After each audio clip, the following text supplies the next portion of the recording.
magic? Got control of me. Oh, what kind of magic you got over me? Yeah, ooh, 'cause baby you are not a girl, and you wanna punish me. Sugar, you got a hold, so come on, do what you please. My mind is saying no, but you're bringing me to my knees, yeah. I cannot deny, you're looking so tasty, yeah. Damn, you're tasty. Oh, you're looking so tasty, yeah. Damn, you're tasty. Oh, so baby, lick your lips and take a bite. Baby, I'm all yours tonight. You're looking so tasty, yeah. Damn, you're tasty. Yeah, put your lips upon my lips. Let me have a taste. Put your lips upon my lips. Let me have a taste. Put your lips upon my lips. Let me have a taste. Put your lips upon my lips. Let me have a taste. Put your lips upon my lips. Let me have a taste. Put your lips upon my lips. Let me have a taste. Put your lips upon my lips. Let me have a taste. Put your lips upon my lips. Let me have a taste. Tasty, yeah. Damn, you're tasty. Tasty. You're looking so tasty. Tasty, yeah. Damn, you're tasty. So baby, lick your lips and take a bite. Baby, I'm all yours tonight. You're looking so tasty, yeah. Damn, you're tasty. Give it to me now. I don't know why we parted. I don't know what went wrong. I just know that I want your body here with me tonight. With me tonight. You know what I need, know just where to touch. Make me feel like I can't explain. Oh no, don't you leave, it's just a bit of fun. You know how to drive me insane. I know it shouldn't feel right, but baby, don't go. Just love me all night. Just love me all night. All night. Just love me all night. All night. Just love me all night. All night. Just love me all night. All night.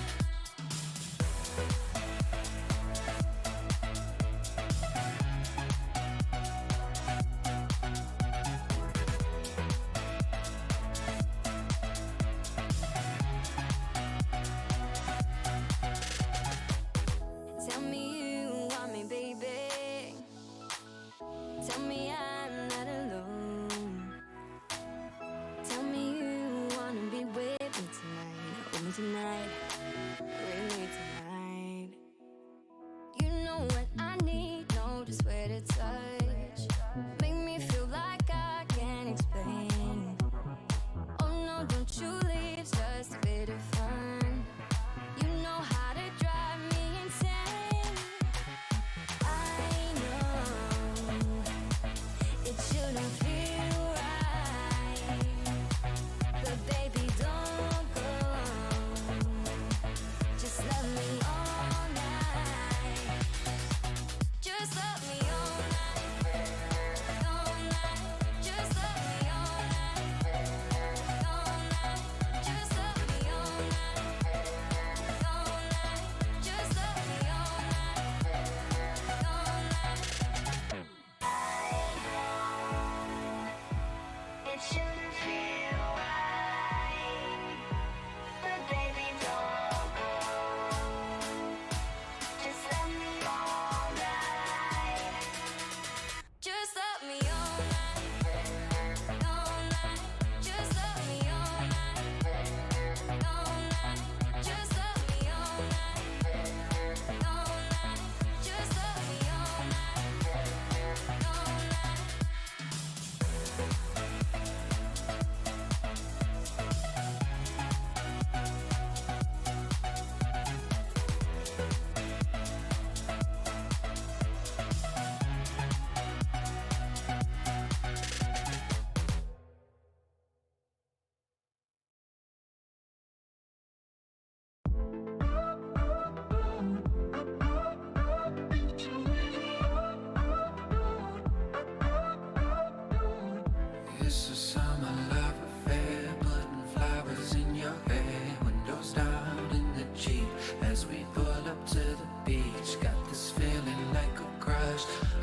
too much, so I'm leaning in real close. Let's see where it goes.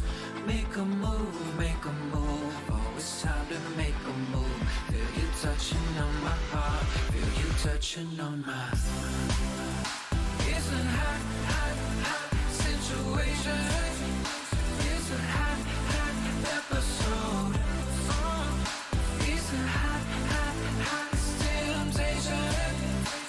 Temptation.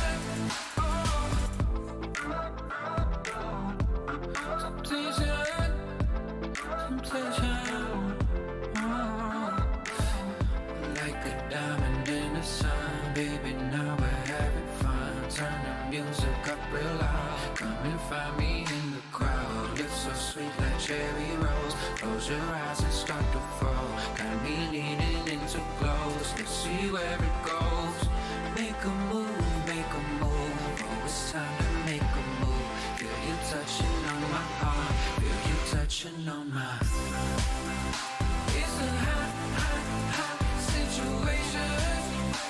It's a hot, hot episode. It's a hot, hot, hot temptation. Temptation.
Don't need no thing.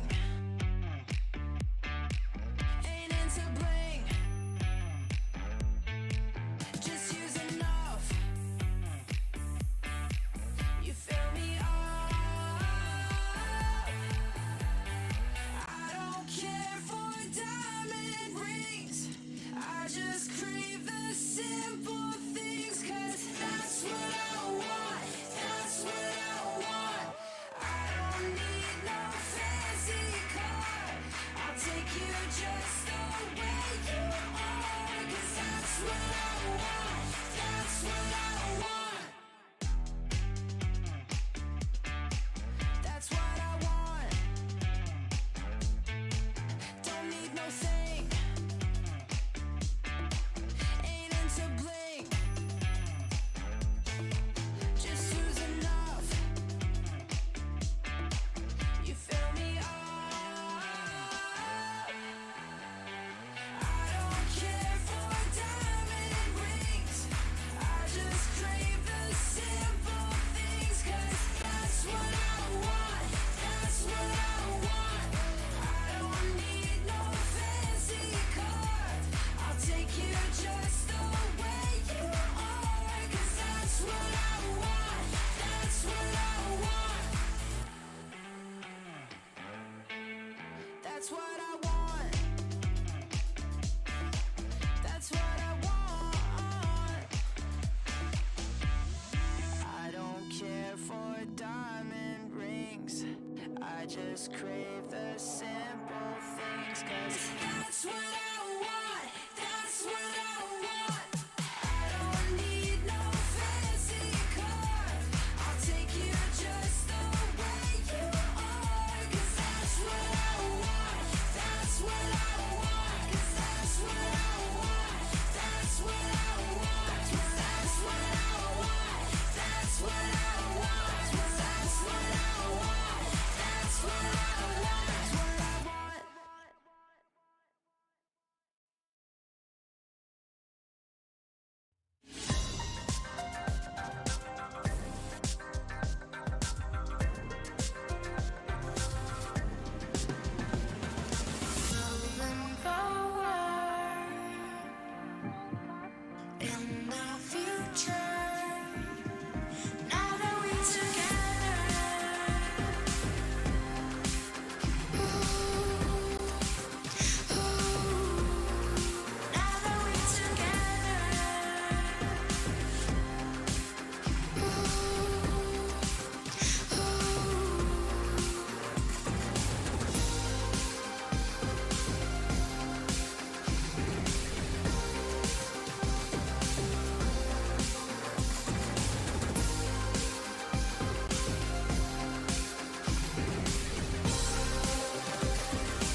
time, good time, good time, good time, good time, good time.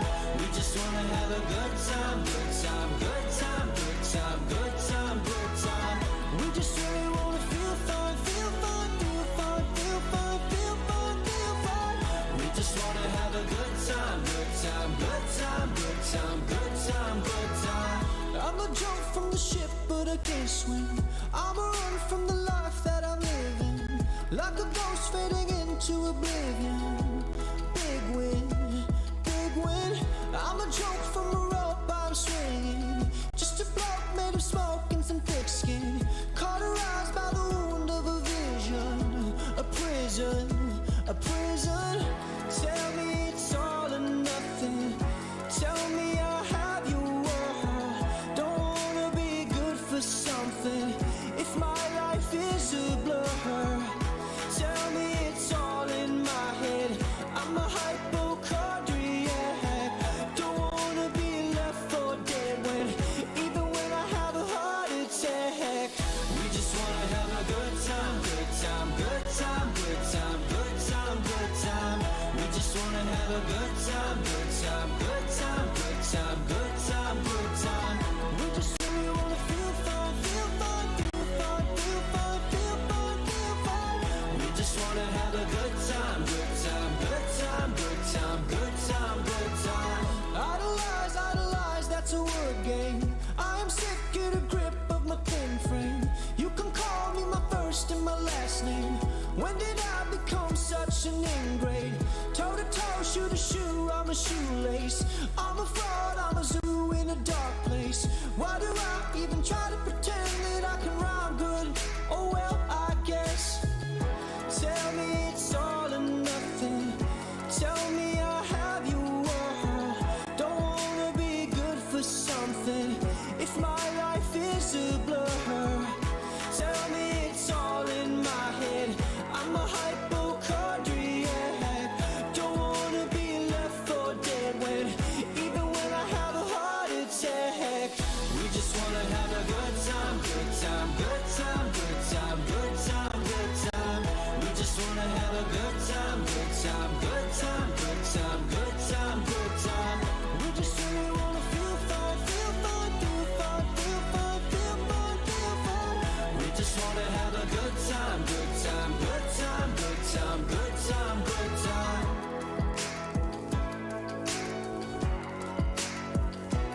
Good time.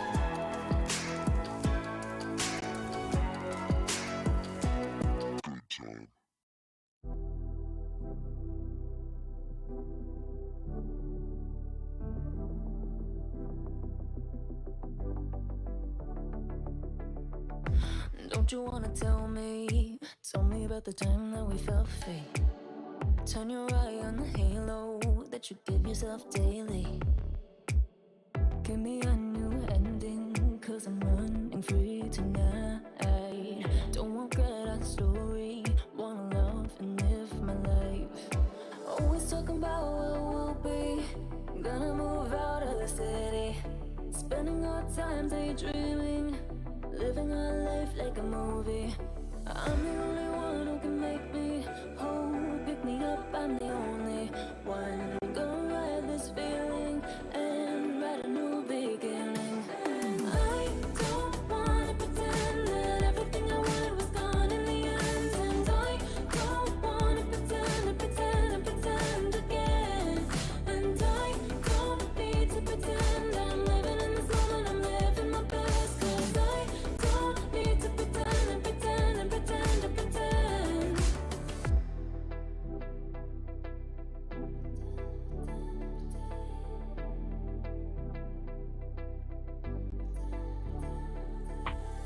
Don't have life in envy, shine a bright energy.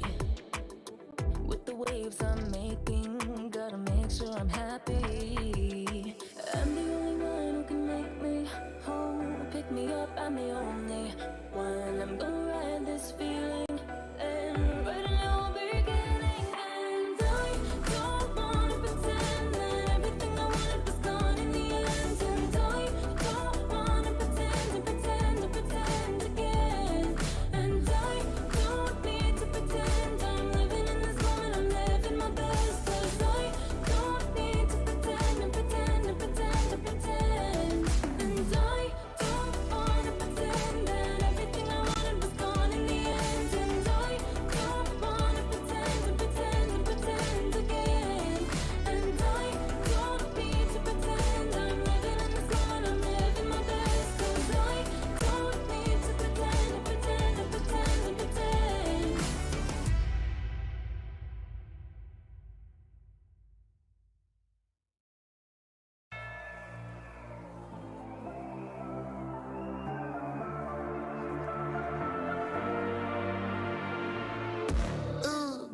you. Ain't no drama, only venom when I get my dues.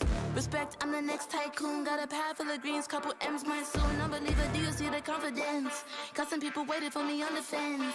I live heaven, never see me on the fence. Best believe that when I win, it's common sense. I'm designed to fight defeat, all demise. The best me, no fear, no compromise. 100 degrees, I breathe more to life. You should disconnect and throw in the wires. And a hand that's in this. Gotta back it up a high percentage. Got a heart in my sleep non-stop. Stepping up to the sea, more shots. Getting those. I'm alive, unleashed in the fire. Out in the wild. You can never stop me. Watch me dive and free, and it's my time. Up in the stars, you'll never forget me. But not holding back on the side. Only get better with time. Ready to own what is mine tonight. I'm alive, unleashed in the fire.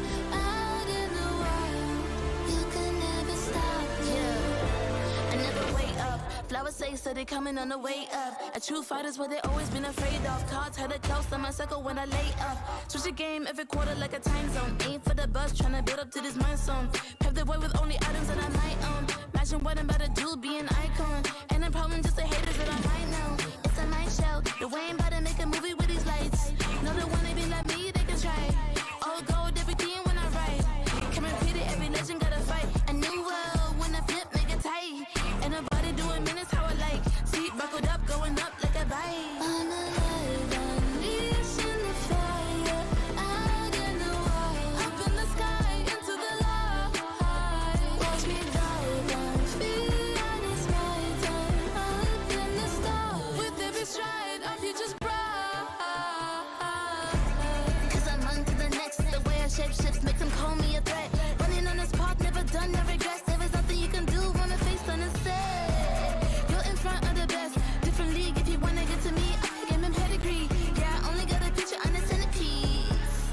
I'm alive, unleashed in the fire. Out in the wild, you can never stop me. Watch me dive and free, and it's my time. Up in the stars, you'll never forget me. But not holding back on the side. Only get better with time. Ready to own what is mine tonight. I'm alive, unleashed in the fire. Out in the wild, you can never stop me.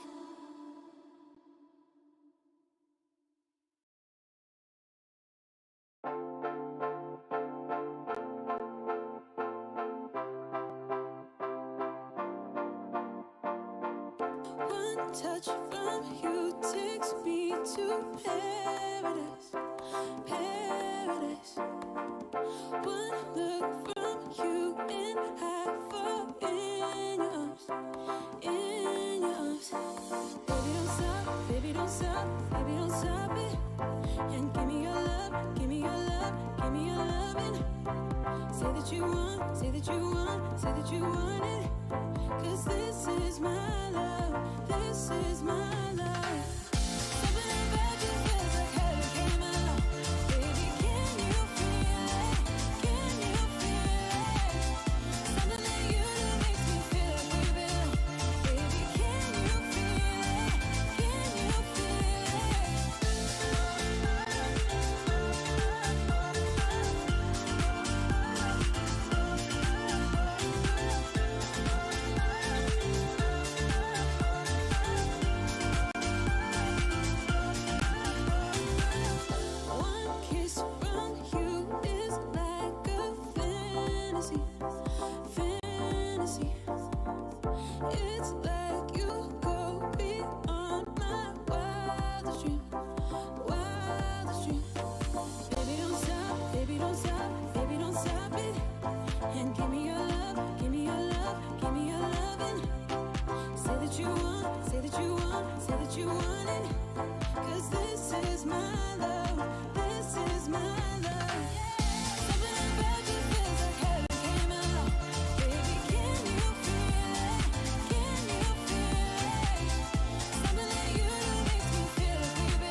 Give it to me now.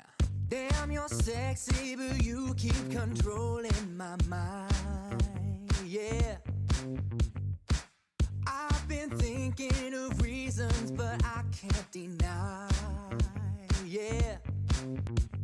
'Cause baby, you are not a girl, and you wanna punish me. Sugar, you got a hold, so come on, do what you please. My mind is saying no, but you're bringing me to my knees. I cannot deny you're looking so tasty. Yeah, damn, you're tasty. You're looking so tasty. Yeah, damn, you're tasty. So baby, lick your lips and take a bite. Baby, I'm all yours tonight. You're looking so tasty. Yeah, damn, you're tasty. Yeah, what kind of magic got control of me? Dear Summoners, Wild Rift League Asia is about to begin. With a brand new tournament format and teams, what changes can we expect? Let's take a closer look. WRL consists of two conferences, WRL CN and WRL APEC.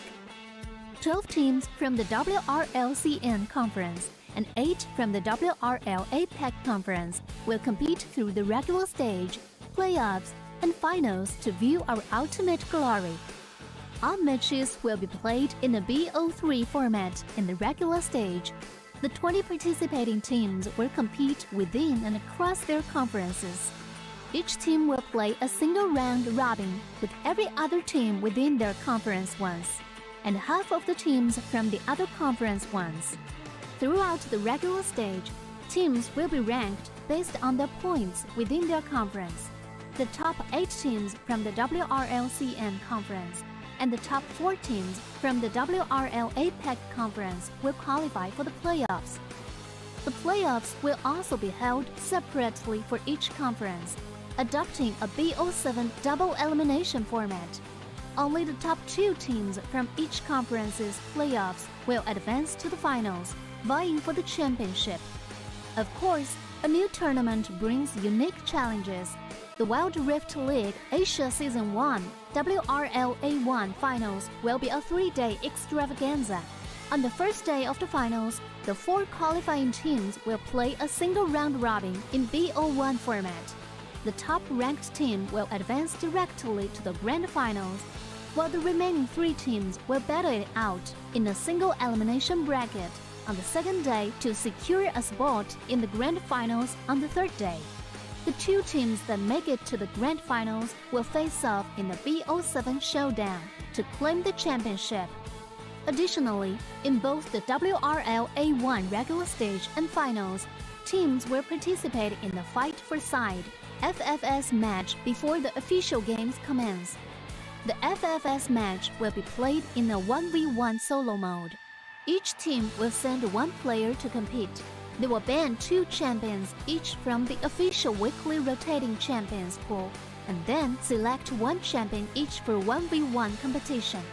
The winning team of the FFS match will earn the right to choose their side first. Wild Rift League Asia Season 1 regular stage will officially kick off on April 8th, with 20 top-tier teams assembled and ready for action. Who will climb to the summit and seize the crown? Let's wait and see.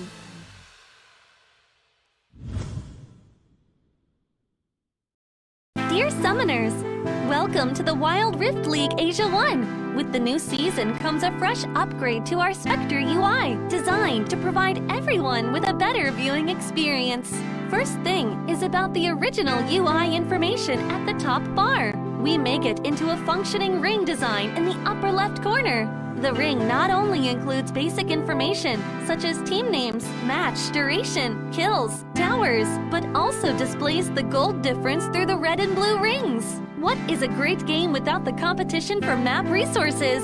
When a team takes down the elemental dragons and gets the buffs, The stunning special effects not only make the acquisition of resources more ceremonious, but the elemental dragon's specific color-coded buff energy blocks will also be intuitively embedded in the corresponding red and blue sides. Whether a team speeds up the match tempo by getting Rift Herald, expanding their lead by killing Baron Nashor, or stealing the Elder Drake for the final victory, the countdown timer special effects and the resource-specific color coding will help summoners watching the game to quickly understand what is going on in the game and capture the critical information. Additionally, we will display the whole in-game map on the top right corner. When the elemental dragons, Rift Herald or Baron Nashor is about to spawn, the corresponding resources exclusive countdown will appear in the top left corner of the map in real time, providing clearer information on team tactics and map resources. The new UI will introduce 4 panel modes: the landing phase mode, pre-team flight mode, team fight mode, and post-team fight mode,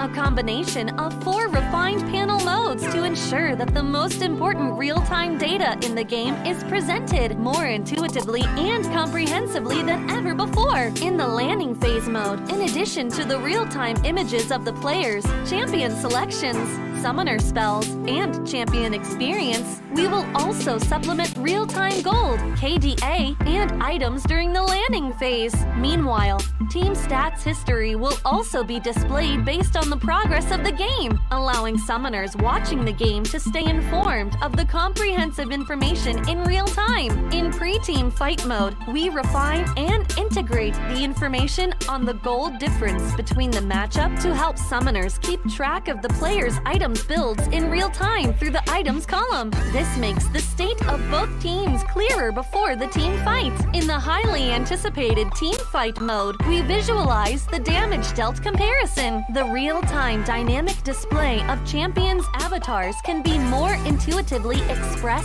the damage dealt of each player during the team fight. The closer to the red-blue intersection, the damage is higher. We maximize the screen space for exciting team fights and gameplays. After the fierce team fight, we integrate the damage comparison of each champion to help summoners quickly understand the damage difference between the champions in each matchup during the team fight. Depending on the different game situations, there are more diverse UI combinations waiting for summoners to unlock. Our comprehensive, intuitive, and comfortable UI design aims to provide summoners with a better, more informative, and higher quality viewing experience. The exciting first season of Wild Rift League Asia is waiting for you. Summoners, we'll see you in the Rift. There's something about games. What you doing there gives you real chills. There is one thing that can't be stopped. Feelings. And if you can feel it, it must be real, right? And that's real magic.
拿下下一个第一。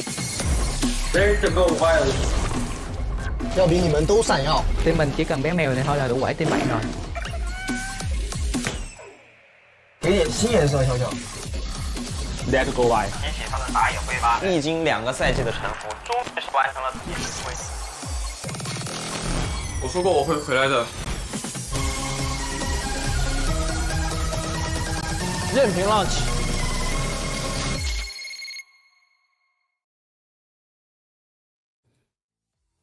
Welcome, ladies and gentlemen, to another afternoon here at the Wild Rift League Asia 2023 regular season. My name is G10, coming at you. With me is Giyang, and this is the start of week number 6 of the league. We're now halfway. All right, congratulations to all of us managing to get through the first half of our regular season again. We are your shoutcasters, Giyang and G10, on our weekday schedule, and we have our Sunday special, of course, with Dash and Autolus. And we're coming after a really interesting end of the week because 3 days in a row we have seen all games 2-0s from day number 20, day number 21, and even in our Sunday special. Keep Best Gaming just showing how dominant they are, completely shutting down KT Roster Y. And we have seen them struggle as well against FPX during last week. So it would really be taking a lot for our APAC teams to come along and try to beat our Chinese teams. We have a scheduled match as well later on of Keep Best Gaming going up against another APAC team, BRU. Team Flash as well, gonna be battling against Trace Esports. But here are our best players of the week. And man, if you guys have seen the match of Keep Best Gaming and KT Roster Y, Anran was just an absolute monster in one of the fights. And make sure to check as well the top 5 highlights of the week. It is posted in our Wild Rift Esports YouTube channel, and you will just see everything that happened all over week number 1 and 5. Oh yeah, and if you guys wanna, keep supporting us, of course, Wild Rift Esports YouTube channel does kind of, need some subs, need some love. So whenever you see this broadcast, just like it, share it, and let everybody know that Wild Rift Esports is around and when we're live, just like now. Yeah. So share that stream, ladies and gents. We will very much appreciate it. Yeah. Generally, Keep Best Gaming as a team is just dominating the scene right now. The only team to be undefeated as of the moment, except for that one game against Nova Esports during day number 1. But they're the only team to be going on an 8-game win streak right now after defeating KT Roster Y. Weiba has been really popping off so much, honestly, and he's gonna be the best player of the week as well, with high synergy alongside with Dak to work around in the game, early game, enabling even Lisa to just dominate any team that they come across. And even in their last game against EDG, they were able to pull up a 2-0 game victory against EDG, and it was only because of Weiba, Lisa, and Tak just having a really good synergy, enabling the early game and shutting down everyone that crosses their path. His Fiora as well is very, very reminiscent of the performance of Long during their matches as well. So definitely a lot of expectations for this guy. And expectation-wise, we have a lot of games set in store for you guys as well. Team Flash versus Trace Esports, J-Team versus FPX again will be battling here after J-Team has won against Rare Atom just last Sunday. And Keep Best Gaming will try to continue their 8th win streak going towards 9 if ever they win against Buriram United Esports. Yeah, and of course KBG, they will not let anybody stand in their way right now of claiming the top spot here in the Chinese conference standings. As they are undefeated, and it's not unexpected, but it's just very surprising. Well, they were undefeated for a while. They do have a streak on right now, but yeah, 8-1 so far. They're insane, actually, at the moment. As you said, Anran, a huge part of the success of KBG as well. Yeah, this team is just, well, they have demonstrated already prior to this tournament how strong they are, being the champions of many tournaments prior to this. WRL 2022, even in the Huya the Legend Cup, they're always landing in the first place. The only competitor they have are, sometimes J-Team, sometimes JDG, sometimes EDG as well, posing against them, but they remain standing. They remain at the very top and looking to maintain that same standing here in this tournament. Again, it is a fresh start. We have recently just come concluded our first half of the regular season. So let's see how the teams are going to be developing towards the next final 5 weeks of our regular season, potentially securing their spot for our playoffs. Because again, Chinese teams, or in the ASEAN Conference, only 8 teams will qualify for our playoffs. And here on the APAC standings, we only will be seeing 4 teams coming towards our playoffs. And so far, KT is sitting at the very top. Despite losing twice in a row against FPX and Keep Best Gaming, they're still standing at the very top next to Naos Esports, NGX, and Buriram United Esports. Yeah, and as you said, it is just the first half that has passed. There is a second half, and the standings could be flipped on their heads by the time our regular season ends and then we get to the playoffs. But yeah, a lot on the line for many of these teams. As you can see, there is a lot of fierce competition in the upper half of the APAC standings. It's just that KT Rolster has been on they've played so many games, they won against quite a few Chinese conference teams that it is getting a little bit scary for the rest of the APAC teams who really have not had as many games as KT. So as the weeks go on, we shall see if the rest of APAC has what it takes to compete against the CN Conference. They're the only team to beat a top tier standing team on the CN Conference, EDG, and it was very, very exciting as well when that game or that series concluded. And I'm very excited for KT despite them losing twice in a row right now against FPX and Keep Best Gaming. But now we have our schedule. Of course, we have Team Flash going up against Race Esports. I am personally a little bit worried here on Team Flash because, again, this is a team that is so far on a 5-game lose streak. The only game win that they actually had was against Invade Esports, and it reached game number 3.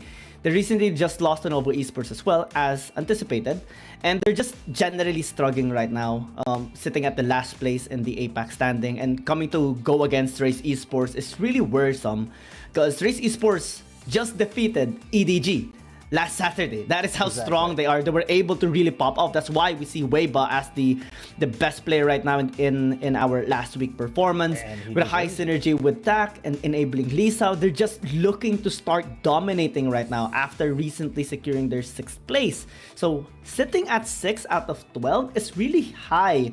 Actually, really important for this AN conference. That shows that you are just really dominating against at least half of the teams in the CN Conference. That kind of shows that you're also just equally dominant against all APAC teams.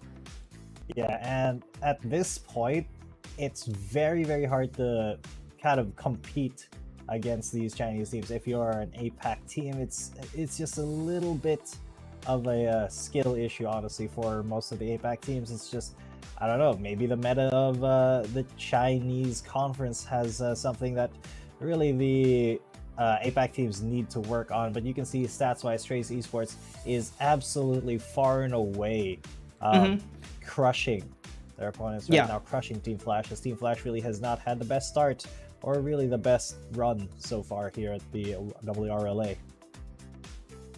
We cannot really look at the stats right now and in any stats on the side of Team Flash as of the moment. They really have to pop off. The only positive thing they have right now is on the first Herald, in which at least they're really trying to get the game rolling into their favor. Maybe they can pick up the Ziggs later on to have at least a tower takedown into the mid lane early to shut down Trace Esports. But even so, this is Trace Esports we're talking about. This is a team that is highly aggressive in the early game, getting the first blood into the top lane, enabling their Baron laner, and working around all the team fights in their favor. And as we see our matchups head-to-head right now, Shy has to really pop off in this game. Has to try disabling Lisa, because this guy is an absolute beast whenever he gets any first blood, any kill at all in the laning phase. And if we recall, their match against EDG was very enabled by Weiba and Tak. His Renekton and, well, his both games with the Renekton has just been so pinnacle and necessary for Trace Esports to work around any other angles that they need to take against their enemy opponent. And in this game, I think he's going to be having a much better performance in here, much calmer perspective as well, since he's going against Shy. Hopefully Shy does pop off in here. Hopefully he does stand a chance against Lisa, but based on statistics alone, it's not really looking good here for Team Flash. Yeah, and I mean, the statistics don't lie, you know? Numbers don't lie here. It is a sum total of the performance that you've had in the, first 6 weeks of this entire league. And if you have been underperforming, you deserve the stats that you have. So unfortunately, Shy just is not on the same level as Lisa right now. Nobody on Team Flash is on the same level of Trace Esports at the Chiến thắng moment. đầu tiên của chúng tôi phụ thuộc vào trận đấu này. Yeah, they haven't really won any game just yet. 准备了秘密武器。没想到吧 What's that? 没想到吧？我们喝了莫斯利安，你们一点胜算都没有。 For anyone in the chat that knows what Tak was holding right there, is it a powder or something? I don't know. I'm assuming it's powder because it looks like it, you know.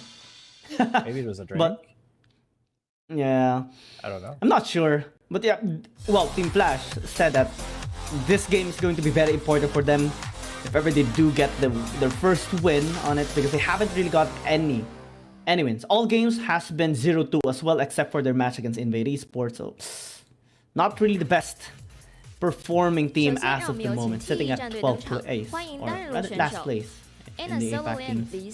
Yeah, a little bit unfortunate because Team Flash was looking pretty strong, honestly, going into the 接下来让我们有请打野选手登场。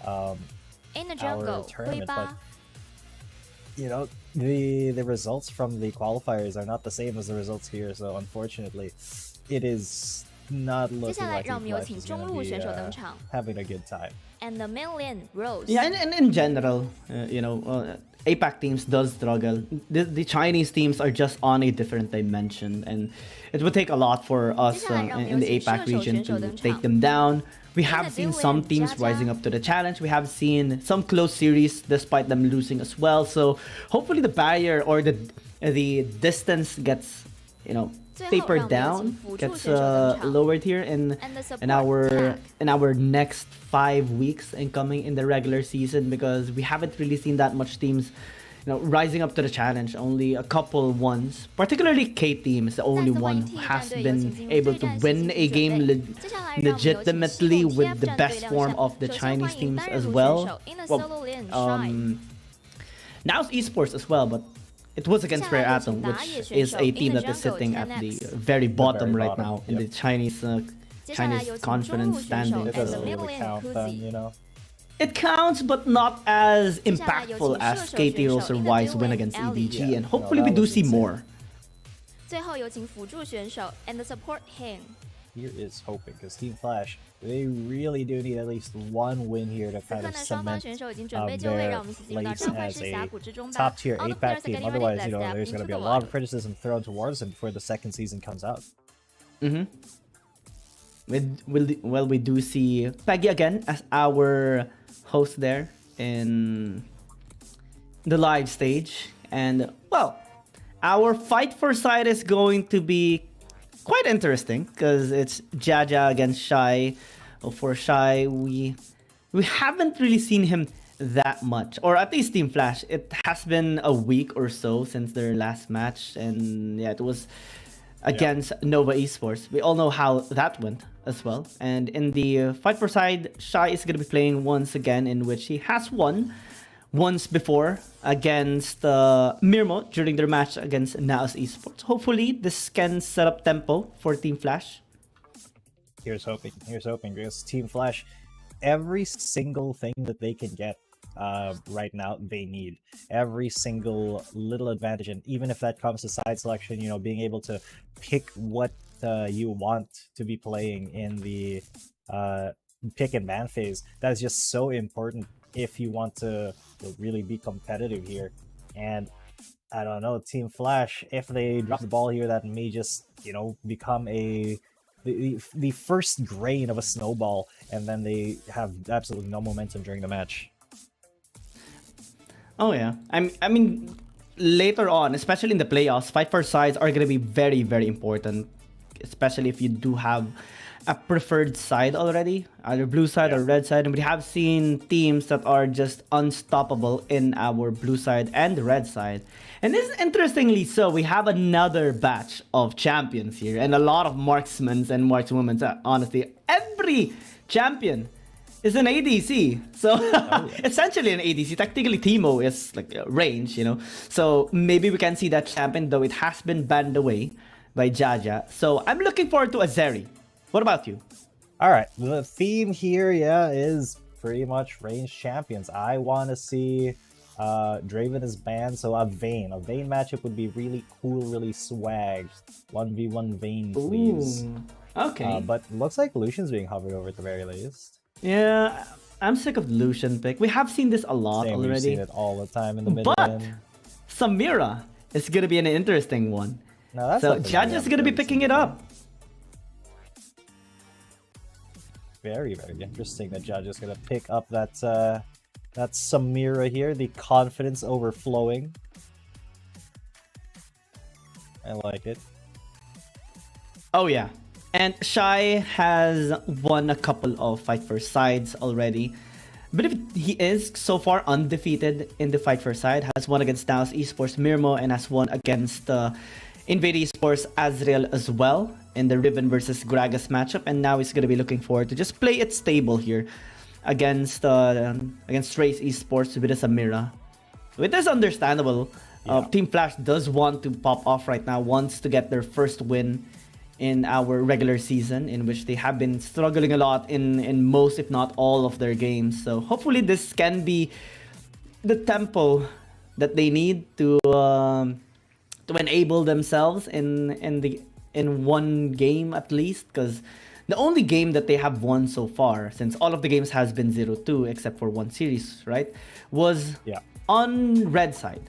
They picked up the Riven, Jace, Yone, Karma, and Gragas, and Tanex actually popped off, securing the MVP with a Jace jungle, but we don't really see that champion in the jungle that much anymore. Most of the time we do see it in the mid lane or in the dragon lane. Not much in the dragon lane, but we have seen KT actually fully utilize the Jace in the dragon lane.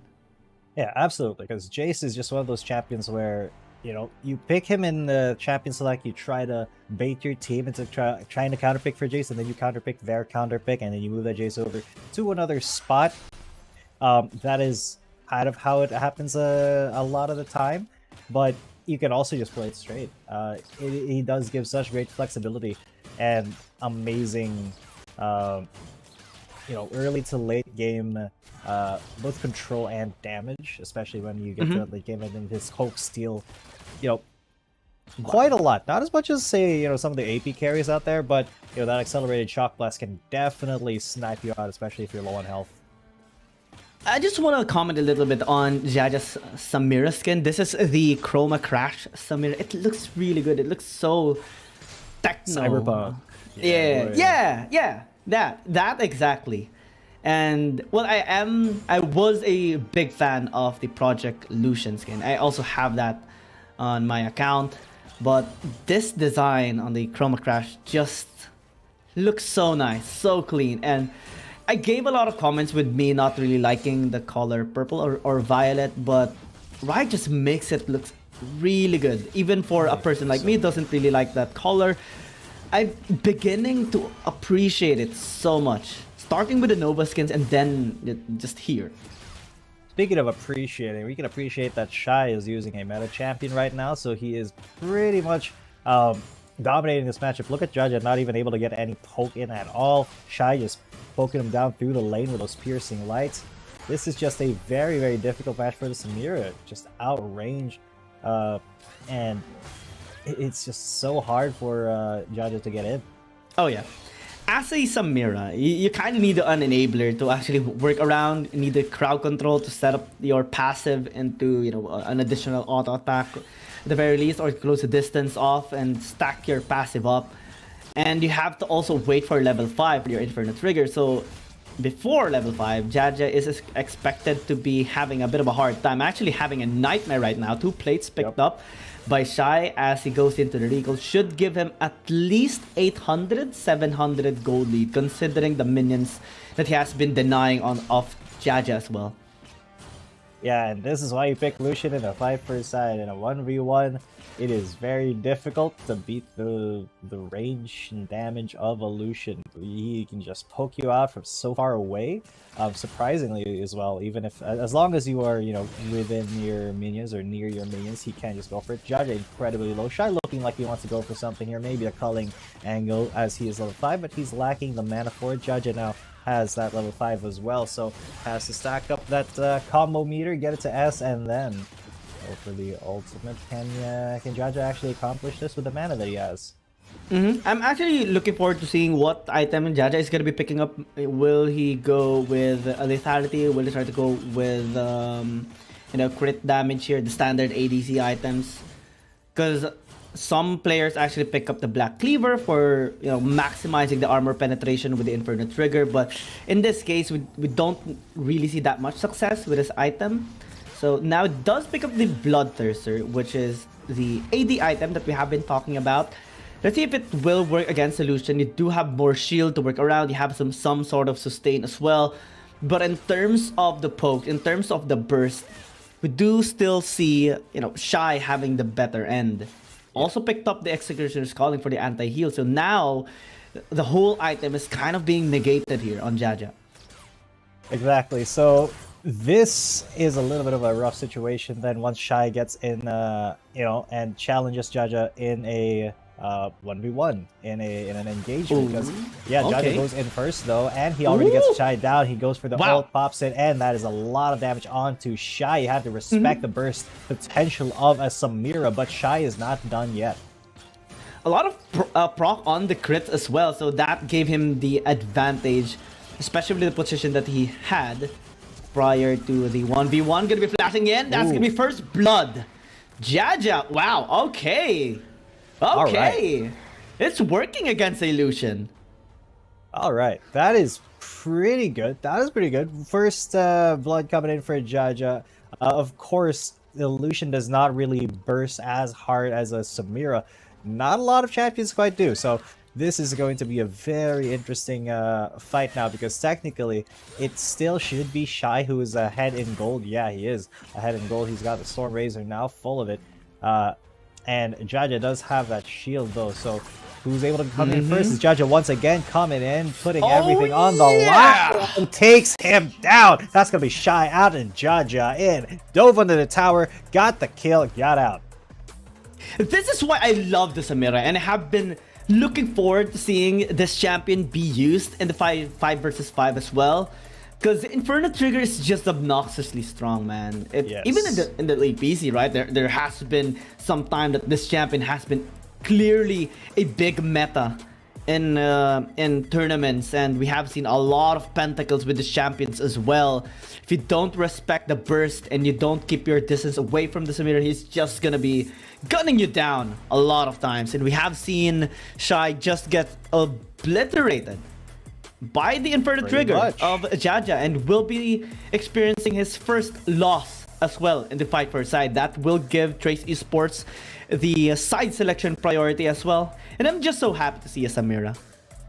Yeah, and I'm happy that the Samira won as well, because it really wasn't looking good early on for Shy. Just getting dunked on again and again by that Lucian, having him, you know, just take over control of the lane, of the laning phase, and then suddenly, you know, Samira popped that ult, spun around in a circle and started shooting everything around her, and that is just bam. That is a recipe for a kill right there. So well done to Shy. Alright, sorry, to Jaja for getting it. Early game, he has been struggling a bit, and then when he reached level 5, when he got the position into the brush, that allowed him, despite the gold deficit, a huge gold deficit, was able to pick up that first blood. And then, since both of them doesn't have any flash anymore, he's just more confident right now that he can close the distance and land the damage for the Inferno Trigger. Tower diving with full confidence, and gets a 2-kill advantage and win the fight for side for Trace Esports. Now, as they do pick blue side, they should have at least a first pick priority in any champion that they want to threaten against Team Flash. And we have seen a lot of really good plays from the members of Trace Esports. The Renekton of Lisa, the Fiora of Weiba, and the Yone of him as well. We have seen Rose pop off as well with any champions that is given towards him. May it be a Jace, may it be a Zed. And generally, Trace Esports just can fully utilize almost any composition that they actually get. Because they demonstrated it against EDG. They worked around against the composition of EDG. Despite them having the Ziggs to Riven combination with the Leona, even of Fudia, they were able to negate some of the champions that he can actually work around with, and just having the better angles into the fight proved such discipline in this team. And now going towards Team Flash, they should be trying to do the same. Oh, yeah. They really do need to kind of flex their expertise here against Team Flash. I mean, as you said, they're really good at adjusting to another team's win condition and really taking them, like playing their own game against them, basically. And I think that all stems from the back of Weibo being just an insane player for Trace Esports, and really he has been kind of the key figure most of the time here. So he may be drawing, you know, a lot of attention, a lot of bans, a lot of respect from Saigon's Team Flash. And expectations here, G10. What do you think Trace Esports will pick up in this lineup, or at least in this blue side? That's a good question. Depends on what's open still. Camille definitely going to be banned out, followed by Aatrox probably next year for Team Flash. I don't think they're gonna first pick for Weiba. They may go for like a support, like a Nautilus or a Gragas first pick, if that's the way that they want to do it. If Jace is open, maybe a Jace. They have been pretty proficient on it as well, so that could definitely be a possibility. I don't think they would be first picking a Gwen though, even if it is up. No, we don't see a first pick win. Most of the time we do see it in the second rotation being picked up. But Team Flash, they are going to be choosing whether to ban a Fiora or a Ziggs or a Zoe or a Senna here. And it is a confusing position to actually be in. Since the Senna has been banned away, that leaves the Ziggs to be taken away. But Trace Esports, Jaja can just pick up any sort of dragon laner that he can use. May it be a Ziggs gonna be open in here.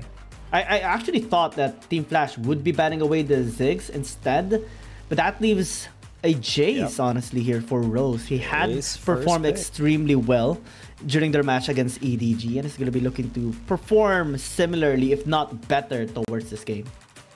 Yeah, I mean, what I tell you, first pick Jace, that could go on Rose, could go on Liu Xiao, even it could go on Weiba. We don't know yet, but that is one of the strengths of Jace, is being able to kind of flex it in the pick ban phase and kind of make a flexible composition around the champion. But Team Flash going to be picking up two very key champions right now, Nautilus and the Yone. Probably for Thanix. He is a very good Yone. This is a dual purpose pick here for Team Flash. Not only are they going to be denying it onto Weiba, they also have won a single game with this champion being picked up by Kuzi.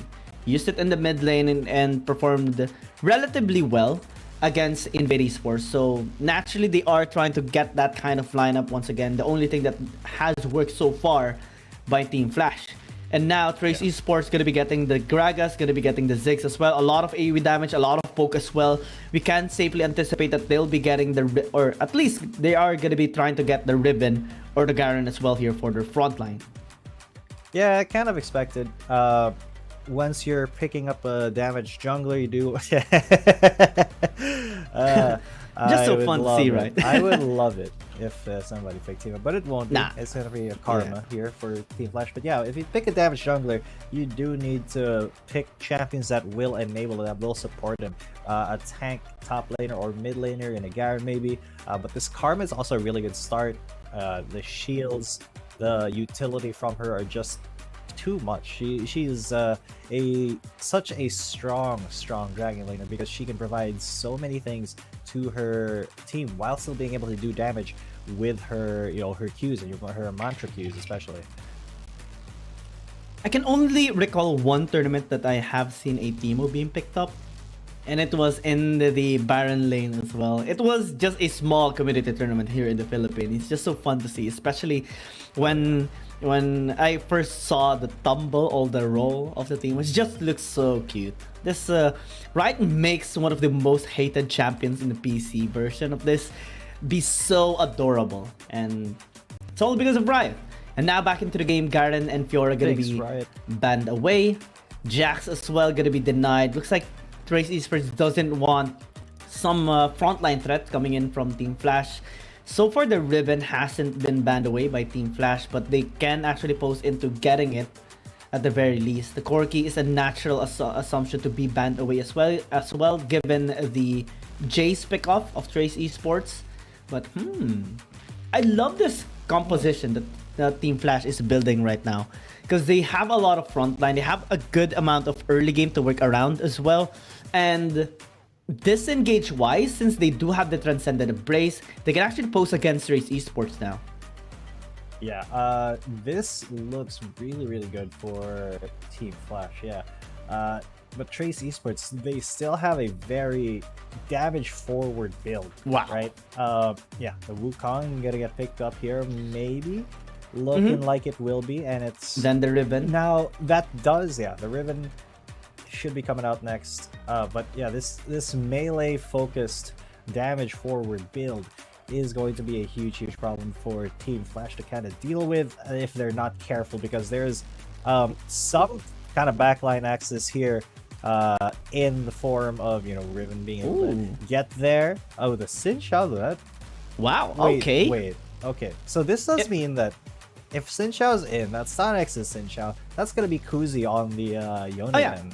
Yeah, just like how I mentioned it earlier, the only game that Team Flash has won is with Kuzi with the Yone into the mid lane. And he's going to be tried to be enabled here by Tanex with the Xin Zhao. Looks like he's been taking notes. He's been taking notes of the Taun's Xin Zhao when they battle against KT Rolser Y. And the Taunt picked up a lot of kills. 5 kills, 5-0 and 6, I believe, was his scoreline when they battled against KT Rolser Y. And well, we have seen a lot of junglers really fully utilize this champion as well. So let's see if Tanex can actually pop off as well with this champion. They have a lot of frontline power. Everyone actually goes in except for the Karma.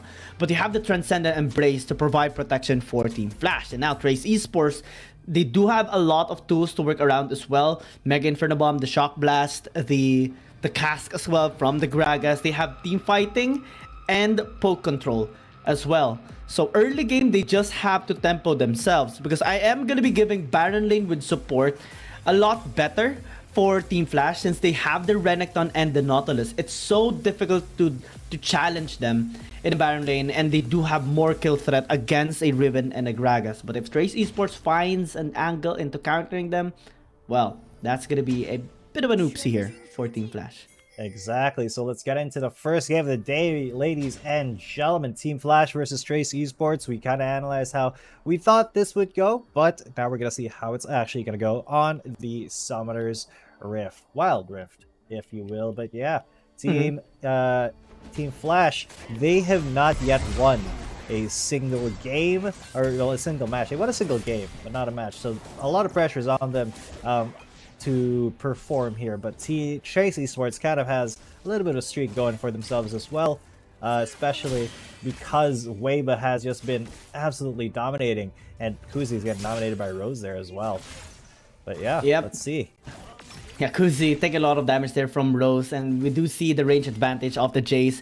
This is why a lot of people like to pick up the Jace into the mid lane, because you can just bully out your opponent most of the time. If you're not punished by the junglers or by the supports, you're just going to be setting tempo for the game. You have the pokes as well with the Shock Blast. You have the Hammer Strike as well to create some space. Shy almost got burned. Please not Yeah, to that pursue. Ignite will not tick down to the last, unfortunately. But that does mean that Lisa has a dominating position in the lane and in the early game against Renekton. That is really, really good for Lisa. It's just that the Renekton himself is not is not appreciative of it because he's supposed to be the early game beast, but it does look like Trace Esports making some very early waves in the jungle of PanX, going to contest this red buff, going to seal it away from him, and that is Weiba just making his way back to the jungle. Yeah, and this is the Weiba tax synergy that we have been talking about a lot of times already. They work around, they invade, and they take the jungle camp there of Tanax, completely removing his early game pressure with that red buff and just a big interruption towards his farming in general. Now, that is a slight edge that Trace Esports is getting right now, but the impact of it is actually massive. Now they have a better control towards top side. We do see Lisa as well winning against Shy, which is not a bad deal. And that's gonna be or at least Hin is gonna be needed now towards top side to help Shy at least try to win the lane, because I don't know, Riven winning against a Renekton is really bad news here for Team Flash. Yeah, because honestly, Lee Sao being able to hold his own and oh my god, bait the flash out from Shy. Tuck is there as well. Weibo was spotted out there, so immediate reaction from Shy to get him out of a dangerous situation. But yeah, Lisa being able to win this lane against Renekton, it just shows that Trace Esports, they know these matchups very, very deeply. They know how to win the matchups. They know how to punish them as well. Weiba has been so far, having the best performance with this Wukong as well. And generally, as a jungler of Trace Esports, he has been a pinnacle player on this team. We have seen him, I mean, we already know the performance and the achievements of this guy, one of the best junglers that we have seen right now in the game itself. Just has been helping Trace Esports get anything that they want now. Immediate knock-up onto Kuzi and Than X. Weiba almost making a really, really good play there. But it still applied a lot of pressure for his mid laner. That is just so good for him. Yeah, getting any pressure done, getting any summoners used there by Team Flash is already a slight win by Trace Esports, because now they can actually just go gank once again. Even if the Cyclone has been used already, they can just go in, maybe pressure a kill. Lee Sao has been controlling the top lane for quite a while now. Now mid lane, gank. That is Rose trying to get out of there, knocks him all away, and there's Weiba and Top coming in for the assist. They get the first blood onto Than X, and that is a turnaround from Trace Esports getting that first blood. And now we're starting to see Tak as well going with emotes. He has been spamming it. Even in their match against EDG, he was spamming it all series long. So confident, also getting into the minds of the members of EDG, and now is starting to get into the mind of Team Flash. Hin gonna be a little bit late there on to try to defend the red side jungle of Than X. And again, Than X has been just having a nightmare.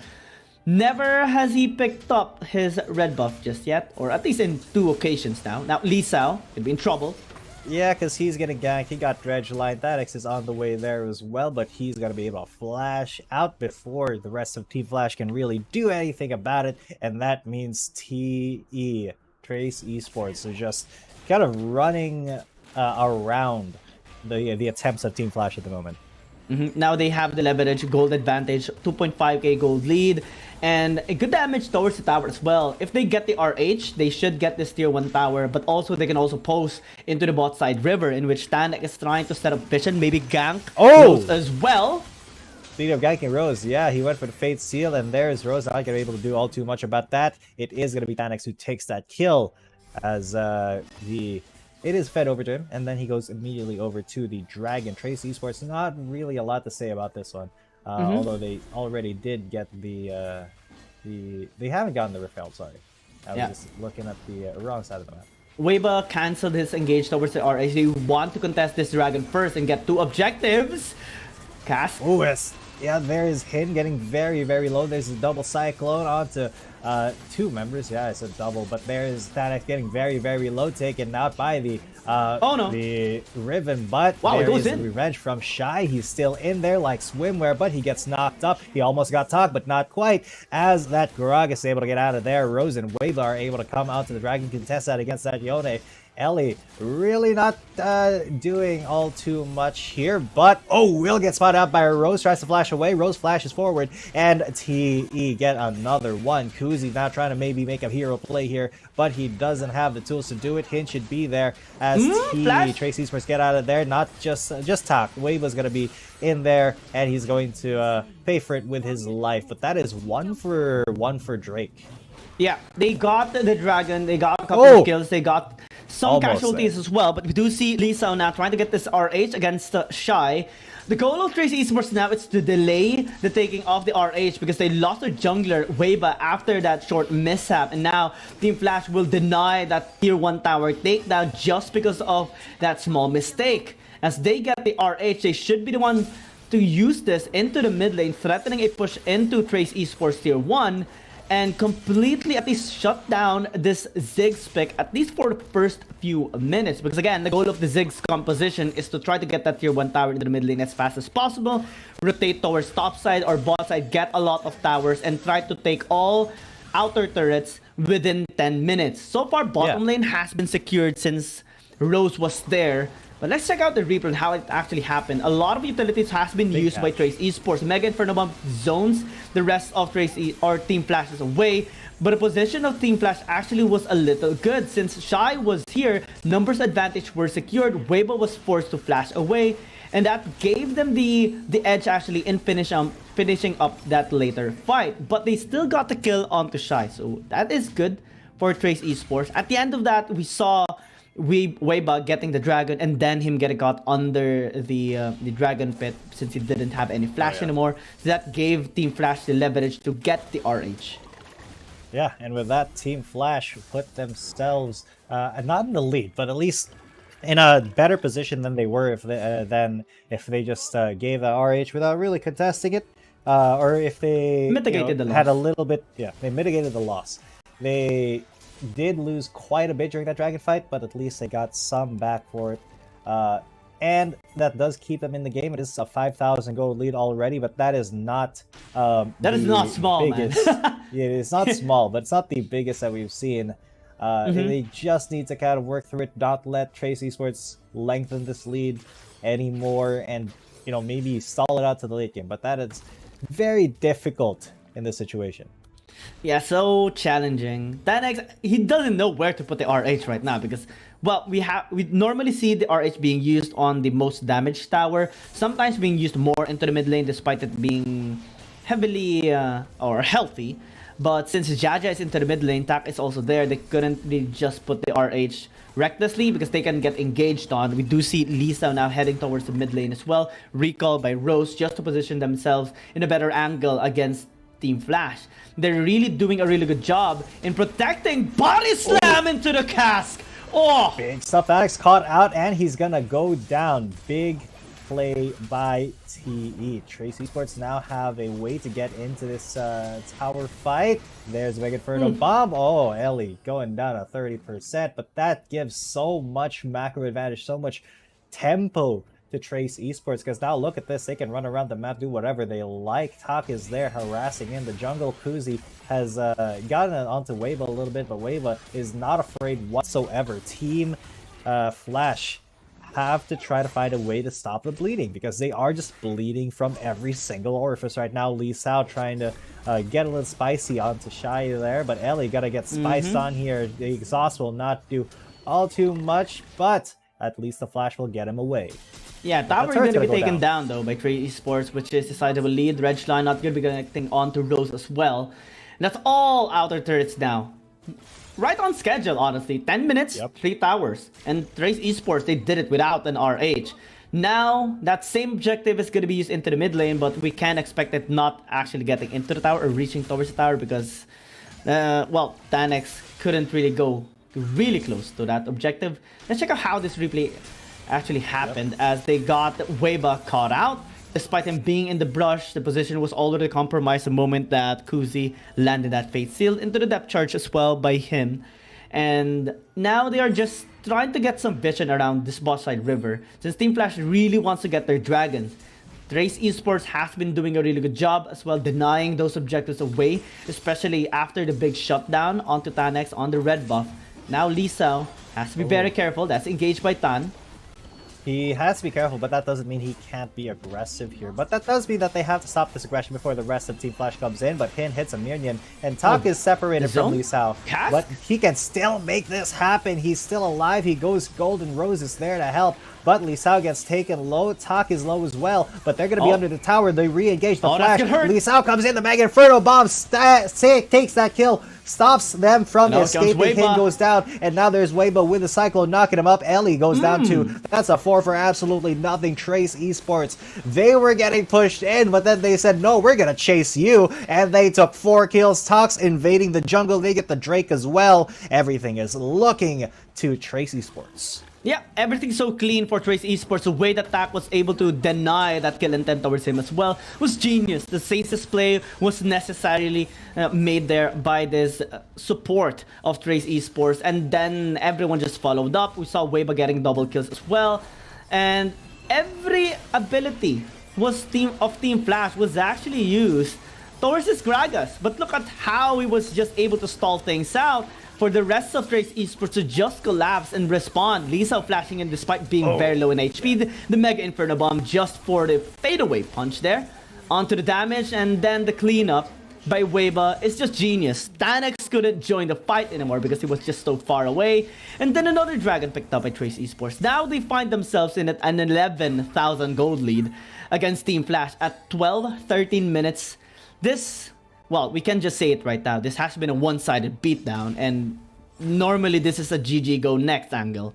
But if you're Team Flash, it can be posing towards a 0-2 as well, and this is something that we have expected as well because it's Trace Esports. Now the setup, they get another catch, and Tanex had to flash out, and he's gonna be going back, not really back in, but there's Mega Inferno Bomb. He's gonna get taken out of this fight. Shy tried to defend him and almost paid for it with his life as well. Trace Esports, they're bringing the Herald into the top lane. They're gonna bring that into the big siege. And the top lane inhibitor tower is not going to be really all too much of a siege for Trace Esports. At least they got that charge. All of the map belongs to them basically. And what can Team Flash really do here is a question that we've been asking since pretty much the start of the match. And the only reason why we're asking that question is because we really want an APAC team to have a good standing chance against a CN Confidence team. Shy just will burn to death. Actually, Weibo picks up the kill for himself. And generally, just Chinese teams are just dominating any APAC team right now. Despite any efforts of APAC teams to try and be creative, try to work around and try to be passive or aggressive, they have been experimenting a lot of ways to go against Chinese teams. Oh, big flash, big catch! That's another one. Tanex, he's now the target and he will get bursted down, melted away, as Kuzi as well takes quite a bit of damage. Hit now in a lot of trouble as Tak comes in. He misses actually the Spider-Man because he aimed it at the open gate, but his flash will keep him out of his flash and his stasis will keep him out of danger. But Trace Esports are taking every single opportunity, and now they're on to the Baron. Free Baron, no contest at all can be expected here from Team Flash. They couldn't really do anything at this point. And it just has been a one-sided beatdown. Trace Esports might even post to making a 20,000 gold lead. That is something that we haven't seen just yet. I think the highest gold lead we have seen is around...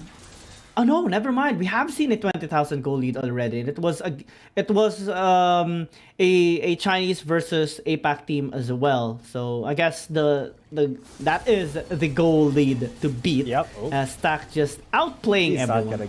He's not gonna get caught. 3 people jump on him. He says, nope, I do not want to be part of this. Gets away scot-free, very clean. And yeah, unfortunate that Team Flash, this is the game that they're being forced to play at the moment, just trying to stay alive against the onslaught here. Lee Sao gonna break that tower in just a little bit. That one more hit will do it. Yeah, and now the top and bottom inhib turrets are gone. Team Flash now pigeonholed into their base. This could be their last stand. It is just the Nexus remaining as Shy goes into dominance. He comes in onto Weibo, but Weibo is victorious. He gets one.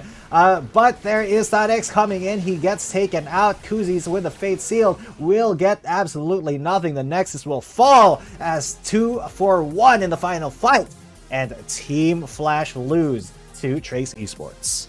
In under 16 minutes, we have seen just a one-sided beatdown, complete domination by Chinese team. Again, this is Trace Esports. They are sitting at the 6th spot right now in the Chinese region standings, and they're just completely dominating any APAC team that they come across, except for that one game that they had against Nigma Galaxy, but it was because Weibo wasn't there, so that they lost.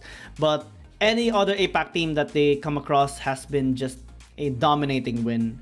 And looking into this game as well, we can't really take any much notes from it. It was just a clean display of power of Trace Esports. That invade of Weiba and Tak as well towards Stanek's jungle was genius, shutting him down, denying him the red buff twice in a row as well, which is normally a nightmare for a jungler. Aggressive. So we do see a lot of micro moves of Trace Esports just working around to suppressing and beating down their opponent. And Team Flash, they have just fallen into a victim here against Trace Esports, and it will take a lot more effort for them. I guess strategies as well to be set in place as they're going back into the drawing board, back to the whiteboard to set up plans against Trace Esports, because that is just a one-sided game that Trace Esports has demonstrated. 15,000, I think, is a goal lead at the very end. In under 16 minutes, they just ended it without even considering of taking the Baron and or any other more objectives in scaling up. And well, if you're Team Flash, you're gonna be really confused right now. Yeah. What do you do? Where do you go? Yeah, what do you do? And if we really think about it, it's a lot. And it's so difficult to do that mid-series. We only have seen a couple of teams pull off a big surprise at the very end or mid-series. And that's considering KT roster already. Only them actually was able to pull up reverse sweep against their Chinese counterparts. And no other APAC team has been able to demonstrate that same level of adaptability. Team Flash sitting at the bottom of the barrel here of APAC confidence is just... It's sad. It's kind of sad. Yeah, honestly. I have no other words to describe because I'm trying to sugarcoat their situation right now, but there's no way to sugarcoat being at the bottom of the APAC region. I hope they come their way. I hope they adapt, they improve, because we're slowly going towards the conclusion now. We're already on our second half. So if you don't really improve, you're just going to be swept away. Yeah. As you know, they at least are being consistent in the way that that's not a good consistency. That's not a good kind of consistency, unfortunately. But yeah, dude, they did look really good in the qualifiers, at least. Unfortunately, it did not translate to the regular season, to the regular league. It was just not in the cards for Team Flash so far. They have not really been a good competitor against many of these other people, other teams, guys, other teams. I kept thinking of the word, but it evaded me. But thank you for that. But yeah, it's just so difficult, so difficult for Team Flash to keep going at this point. And I hope the coaching staff is gonna be able to, or the players as well, are gonna be able to compose themselves heading towards the second game, because I mean, it's still not the end of the road. It's still not the end of the road. They can still try to qualify for 4th place, and even so, if they don't qualify, at least try to get a couple of wins. Don't be that team to really just be struggling entirely in the tournament, because that is not going to be looking good for you. And for the fans of Team Flash, you all know that they are rooting for them despite them struggling. So try to channel that energy, I guess, and try to work around in what is lacking right now into the team. And I think that one of that is stability. We do see the Baron laner losing, or Shy losing against Lee Sao despite him having the Renekton. And Tak just a god, a godly support here on the side of Trace Esports. Definitely a noteworthy MVP performance after helping out Weiba, shut down Tan X, and also just surviving any sort of ganks that Team Flash tried to engage on him. The bottom lane, the mid lane, anything. He's just been spamming those emotes.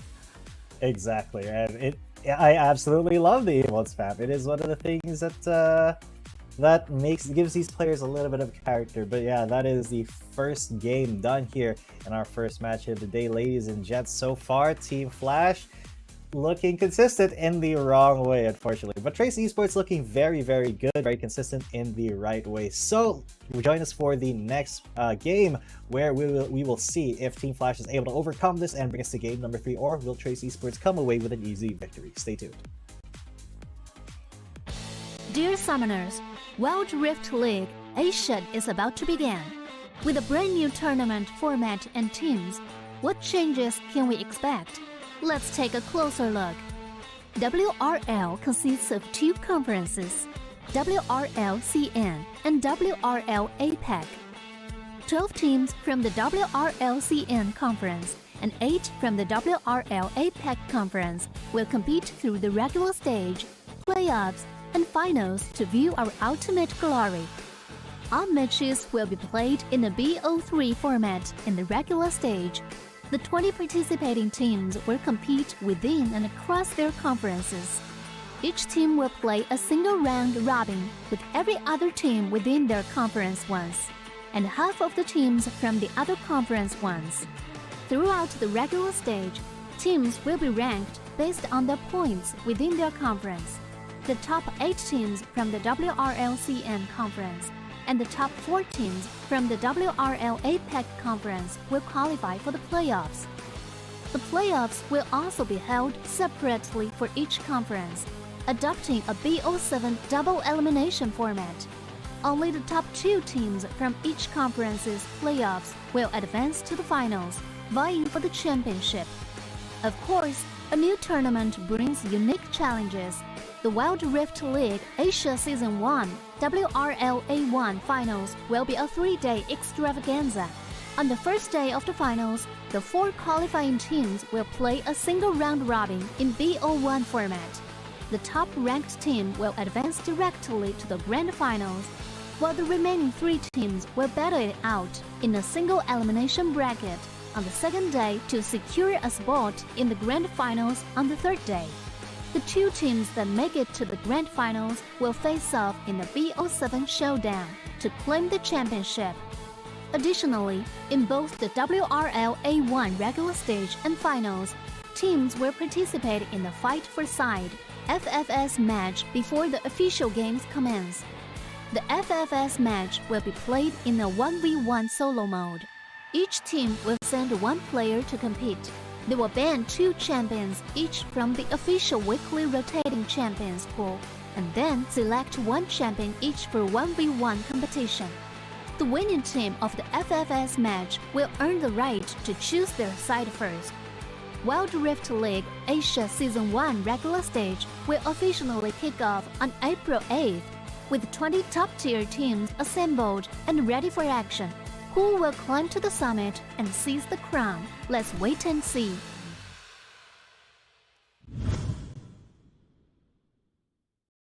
Dear Summoners, welcome to the Wild Rift League Asia 1. With the new season comes a fresh upgrade to our Spectator UI, designed to provide everyone with a better viewing experience. First thing is about the original UI information at the top bar. We make it into a functioning ring design in the upper left corner. The ring not only includes basic information such as team names, match duration, kills, towers, but also displays the gold difference through the red and blue rings. What is a great... Alright, welcome back, ladies and gentlemen. You are still watching match number 1 of the day here in week number 6 of the Wild Rift League Asia 2023 regular season. I'm G10 coming at you. With me is Guiyang. And right now it is TF, or Team Flash, that is on the cutting board. Trace Esports looking to cement their fate here in this match. But Trace Esports still going to be on the blue side here. Yeah. Oh man, I am definitely being worried here for Team Flash, and they're also having remember one of my concerns against Rare Atom, you know, the on the rotations of champions. Rocky sometimes go into the jungle, sometimes in the support role.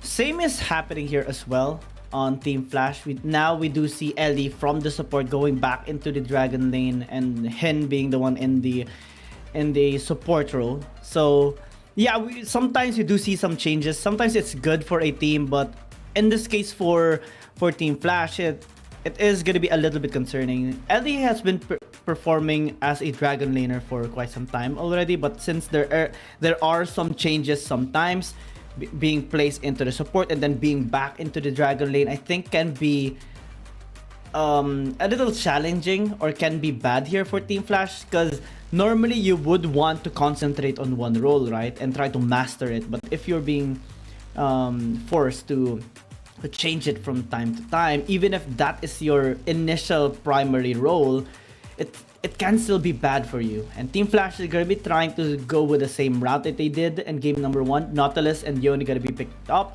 Trace Esports still having the Jace here, in which Rose has performed really well in the early game, honestly. Bullying down Kuzi and trying to shut him down with help of Weiba. They were able to get that red side jungle access towards Stan X, and then just one-sided beatdown of a game. And also Tak getting the Gragas once again, in which he secured the MVP a while ago and defied a lot of deaths. Yeah, and speaking of Weibo, once again, he's not going to be picked for just quite yet.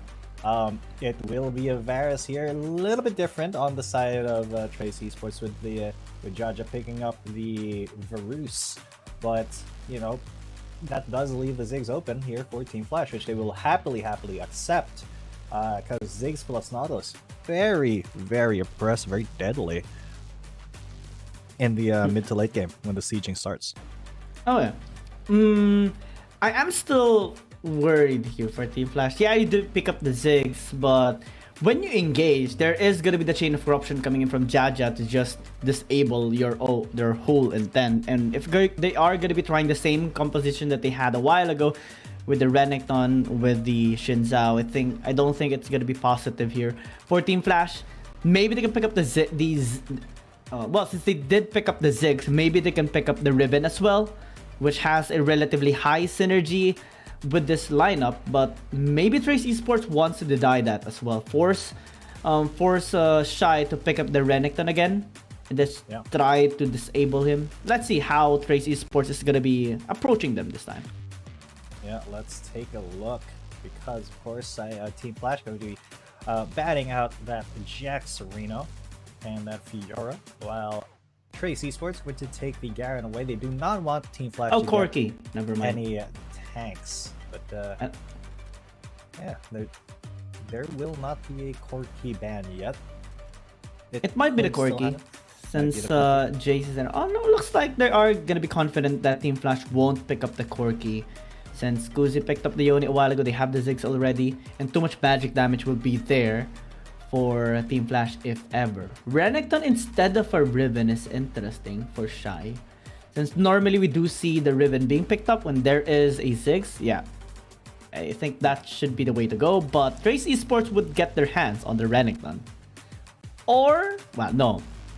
We don't see this champion being used, and I don't think we ever will, since this champ, unless, you know, Trace Esports wants to be, I really wish. he wants to style onto Team Flash, but I think they want stability more than shining moments with the Fizz. Renekton is more stable and will be just locked in here by Trace Esports. Yep, Fizz, please. Oh, the fish! I love it. I absolutely love it. I got so excited. I giggled there a little bit, my guy, because Fizz, this is one of my favorite champions to play in regular like PC League of Legends. He has been just a really fun like pocket pick for me since like 2014 or 15 or something like that. And seeing him here in the jungle, wait a minute, in the jungle. Yeah. In the jungle. That is going to be very insane. His already Fizz's roaming potential, even if he is in the mid lane, is already pretty insane. And being in the jungle, that does mean that you can just get fish. You can just find a fish coming out to you from a bush from out of nowhere, and then suddenly, you know, you're dead. Especially if this Fizz does, you know, build AP. Yeah, we only have seen this champion be picked up 4 times. One time in the Hui the Legend Cup when Nova Esports picked it up as their jungler, and 3 times when OMG and one champ used this champion as well. The win rate is about 50%. So I'm gonna say it's okay. At least here for Trace Esports, they are technically winning already against Team Flash, and I think they just have the utmost confidence to try out any sort of champion, and this is the way to go. They want style points this time in game number 2. Yes, sir, and style points they will get with the Fizz, the Fish, the assassin from the deep himself. And I love that Void skin as well. I have that in my League of Legends PC account, but man, so let me explain a little bit to you guys about Fizz Jungle if you didn't know. Fizz already has a very oppressive mid laner classically. He loves to roam in the mid lane, right? So it makes sense that in the jungle, he would just be perfect. I mean, yes, his roams are not that great until he hits his ultimate, his level 5, but you know, what jungler does have super great ganks before level 5 except for Lee Sin? Then a little bit of a scrap here between Jaja, Tak, and Ellie and Hin comes out with Tak getting down to about 50%. But speaking, going back to the Fizz topic, he still has some really good ganks, some major dive tools, because you can dive under, but it does look like Hin is going to get targeted here, or sorry, Judge is going to get targeted here by Hin. Was able to get out of there just in time though, avoid the danger, but that does mean that Hin is late to this. Did not really get a lot of value as Tak already on the way to the top side. Generally, the Fizz is similar to an Echo, right? Into the jungle, you have a lot of burst damage, you have a lot of crowd control as well, at least on your Chum the Waters, and similar to the Echo on the stun that it does have. So you are gonna be putting more damage with Rose. Gonna be in trouble. Kuzi. Rose, that is a lot of damage. One more shot would have done it, but the Ignite will not take him down. Ooh, that was very good. Very close there, but Rose just barely scrapes it out alive. Tries to go for a snipe on Jacuzzi, but that will be all she wrote. And yeah, Fizz, as you said, lots of burst damage, pretty good crowd control, but also some really good dive tools. I mean, with his Playful Trickster, he can really engage with a Q, get in there, start fighting. Playful Trickster to reset the tower aggro. Of course, if you're level 5+, you would lead with your Chum the Waters, but then it's kind of like a Gnar in that sense, that you can preempt the dive by being there first. But speaking of dive and being there first, Weiba is there. Lee Sao going to be aggressing. He does have Chum the Waters and he uses it onto Hin, but they jumped onto Shy and he's been ignited. Hin though is going to flash out under tower range. The rest of Trace Esports still there. They're on Kuzi, but yeah, Weiba's gonna go in.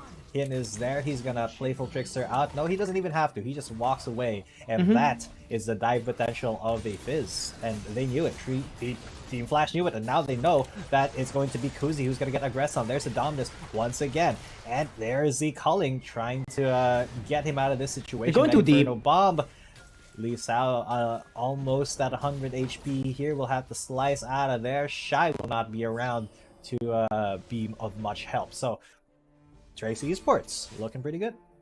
I think they could have gotten more clean in that topside fight a while ago, but now Tak might actually be in trouble. Cass gonna be used onto the tower. That is Shy just getting taken down. Good. Yeah, that is a really good dive denial from Trace Esports. You can see the Team Flash is really getting a little bit desperate here with their engages, but Lee, you know, it never hurts to try. It's just that it does hurt you if you die. So, you know, try to avoid that if you're a Team Flash. And Trace Esports, they were able to avoid getting picked off there by the members of Team Flash despite their slight miscoordination in that topside fight. Let's check out how it actually would happen. Oh, never mind. This was the outplay by Tak. Great use of the body slam into the cast to put Shy into the tower's range. Ruthless Predator as well for additional suppression. And then the big outplay. Now Weiba wants the gank on the Ziggs. Yeah, Playful Trickster. Oh, he did an auto attack. If he auto attacked, that would have finished him off. Now Weiba's dead. This is why it's kind of difficult to pull off a Ziggs, or at least a Fizz, right? Because if you lack damage, you're pretty much worthless. If you don't get a burst, then you're worthless. Similar to an Echo. That's why most people just wants to pick up either assassins or get the champions fighters that can just be a big frontline tool for most teams. But in this case, we don't really see that much success with Weiba onto the Fizz, but still it's a fun thing to see. Now, top side. Yeah, Shy once again going to get absolutely abused there by Taka and Lee Sao. Really nothing that he had no right being that far up. And Trace Esports just took advantage of that fact. I mean, Riven that was 0-1 versus Red Acting that is so much more ahead this time.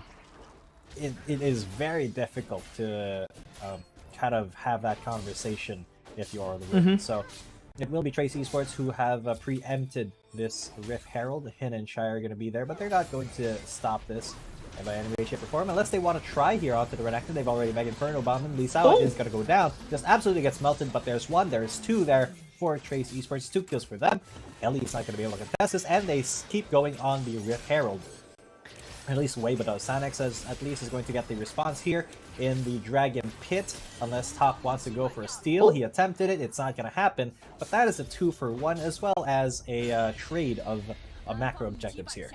Unfortunate for Lisa, wasn't able to pop in the Dominus to buy himself some time for his teammates to go in, but still able to be taken down by his comrades. So Trace Esports do get the win here for the fight. Also got the tower into the top side despite them losing the dragon. Things are still looking good for Trace Esports. 5,000 gold lead, and now they can actually post for more fights.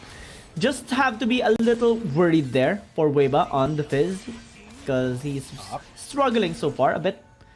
And Tak still able to survive despite the damage there of Tanex. Bottom lane. Can this guy survive? Because Rose is gonna get dove. Kuzi tries to go for the calling. He tries to go for the accelerated shock blast. Tanex is gonna be here with a Fade Seal. Tak is there to protect and keep him knocked up under the tower. That is a lot of damage out the Tanex. Mega Inferno bomb, swing and miss, but just barely. Ellie tried to hunt for the chase. Cannot find him though. As Tak is there, he gets accelerated shock blasted down a half. Here comes Jaja. And Judge is going to be there. Yes, this is exactly what he wants. Chain of Corruption. It finishes that man off. And there's another auto attack for the Zig. So Lee Sao now going to participate in the dive. And maybe Jaja is not the one who should be tanking this. He flashes in, but Kuzi flashes out. And Chai is now going to keep them safe. 2-for-0. Trace Esports. They extend the lead. Weiba is now there. He takes a wind slash to the face, but that doesn't really hurt him at all. And Trace Esports to get most out of that situation. Team Flash finds himself just losing a lot more members. 7,500 gold lead now, but Trace Esports is a big deal since it's just the 7-minute mark. Let's see how Tak and Rose was able to kite them away, pinning them down into this location despite Ellie trying to fall back. Jaja was already in the vicinity, flashing in with the Chain of Corruption, getting that double kill in that fight. And Lisa as well, just going on style points, baiting away the flash of Kuzi and able to dodge as well from the other attacks that came from Ellie. So fortunately, no follow-up was there, or no counter was executed well there by Team Flash, and Trace Esports just gets so many kills for absolutely free. They got everything. And because of that, Team Flash, they once again are at a huge disadvantage. I mean, look at where the towers stand. 3-0, and 2 of those towers are in the top lane. I mean, that just means that Lisa is going to have a really good time. Not right now because he's getting ganked, but he's going to have a really good time split pushing into this. But he does have Dominus on, and he's popping it onto Kuzi. That's a lot of damage. The calling will not save him, but Thanex maybe will able to get at least a revenge kill here with a Fade Seal. Yes, he will. It's 1-for-1, but the turret goes down in the bottom lane, and now they're getting hunted by Weiba, Tak, and Jaja. And Weiba should be able to get the auto attack kill here. Yes, onto Thanex. Him now going to be chased down. But Jaja a little bit too slow, even with the Yomu's pop there. That's the from the slow abilities. Oh god, he got ignited there as well. And the piercing arrow will take him down. Was not able to Spider-Man out of that. That is Trace Esports getting everything that they wanted around the map. And Team Flash is just being bullied every part of the game. I don't see a way. I don't see a way into this game anymore. Because this is a 10,000 gold lead in 9 minutes. And we don't see that much mistakes coming in from Trace Esports. We saw a lot of effort coming in from Team Flash, especially with Danex and Ellie as well, trying to work around getting a couple of kills for themselves. But it's not enough, man. It's always an outplay coming in from Trace Esports, always a net profit for them, and all the towers being taken as well. If we check the towers here of Trace Esports, similar to game number 1, it's scratchless. Yep. No damage at all. And take note, Team Flash has a Ziggs. Yeah, that's kind of what's bugging me, is that they do have the Ziggs to try to take towers down, but they have just not been able to push at all. But now they're going to be pushing this fight as Lee Sao comes in from the back, and Lucian is down. Hit is going to be next. The Mega Inferno Bomb goes on the top. So does the Depth Charge, but will this be engaged? No, it won't. They are just kind of playing around here, dancing as Rose makes his way into the fight. He goes to the mid lane. He gets Fate sealed, but he's able to save this out of it. Jaja and Tak are there to keep him alive, as the Rift Herald is now no longer alive. It was unalived by Weibo, and that does mean that the Dragons could be spawning in 20 seconds. So, Trace Esports, they chase away Team Flash.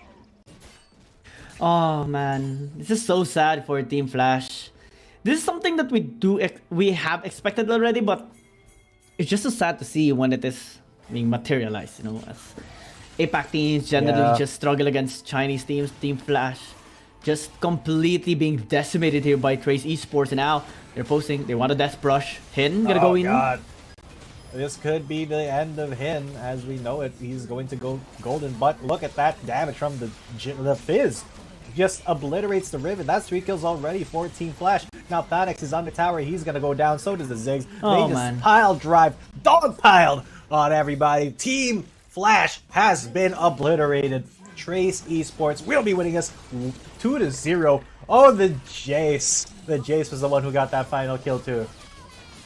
Yeah, and the charge for Shelly. First charge, actually. No dance for No Shelly. dance?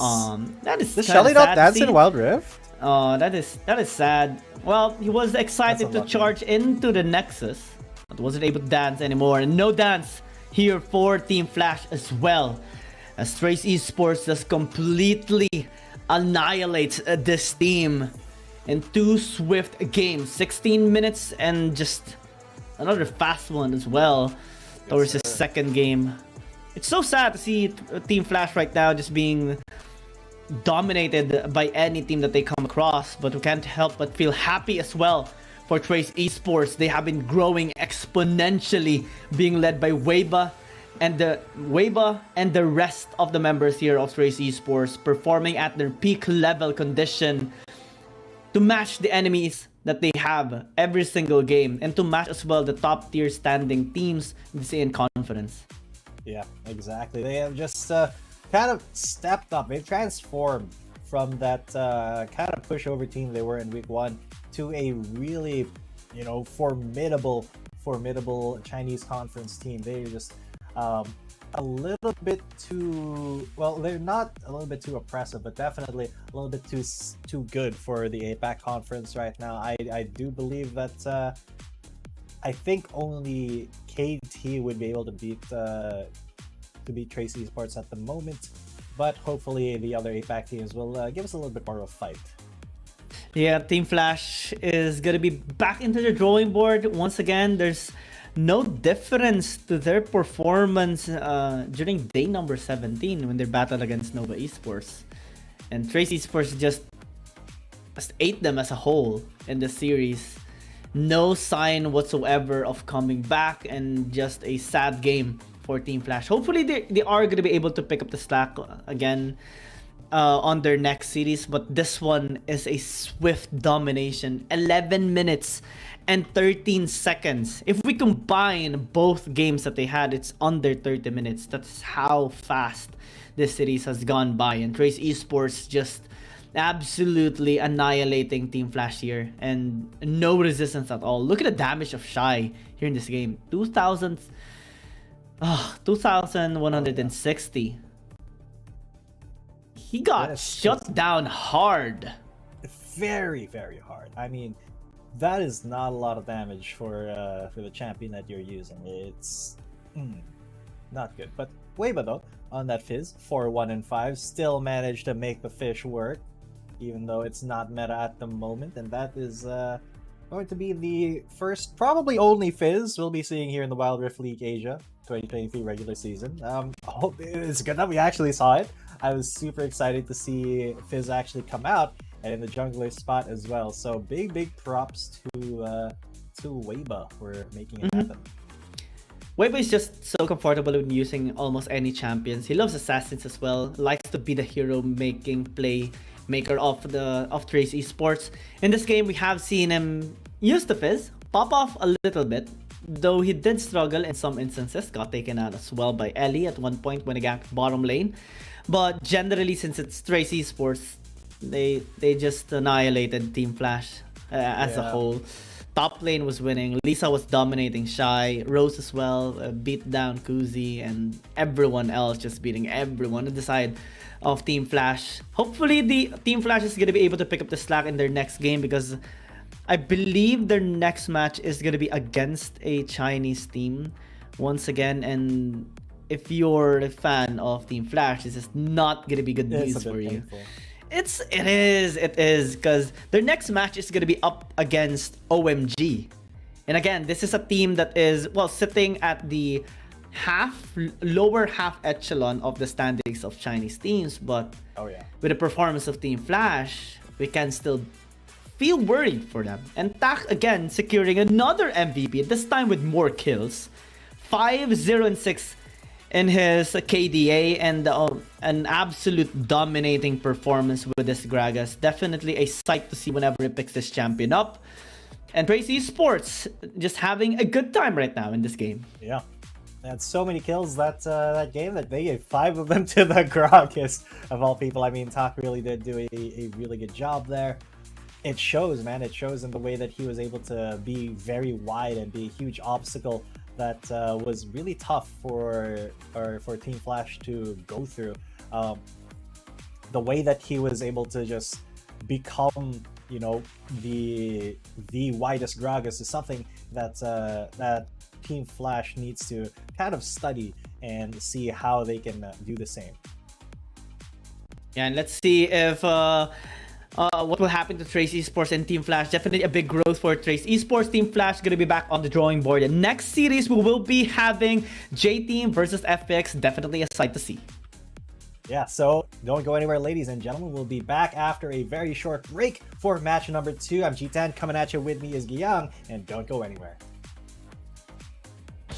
Dear Summoners, Wild Rift League Asia is about to begin.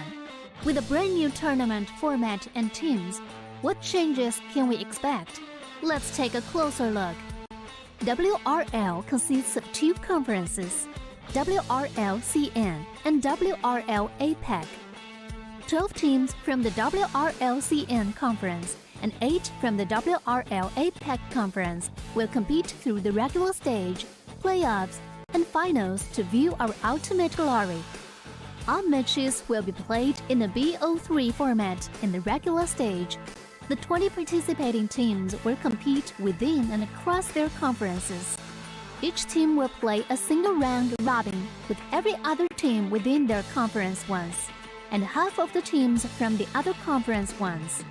Throughout the regular stage, teams will be ranked based on their points within their conference. The top 8 teams from the WRLCN conference and the top 4 teams from the WRL APEC conference will qualify for the playoffs. The playoffs will also be held separately for each conference, adopting a BO7 double elimination format. Only the top 2 teams from each conference's playoffs will advance to the finals, vying for the championship. Of course, a new tournament brings unique challenges. The Wild Rift League Asia Season 1 WRL A1 Finals will be a 3-day extravaganza. On the first day of the finals, the 4 qualifying teams will play a single round robin in BO1 format. The top-ranked team will advance directly to the grand finals, while the remaining 3 teams will battle it out in a single elimination bracket on the second day to secure a spot in the grand finals on the third day. The 2 teams that make it to the grand finals will face off in the BO7 showdown to claim the championship. Additionally, in both the WRL A1 regular stage and finals, teams will participate in the Fight for Side FFS match before the official games commence. The FFS match will be played in a 1v1 solo mode. Each team will send one player to compete. They will ban 2 champions, each from the official weekly rotating champions pool, and then select 1 champion each for 1v1 competition. The winning team of the FFS match will earn the right to choose their side first. Wild Rift League Asia Season 1 regular stage will officially kick off on April 8th, with 20 top-tier teams assembled and ready for action. Who will climb to the summit and seize the crown? Let's wait and see.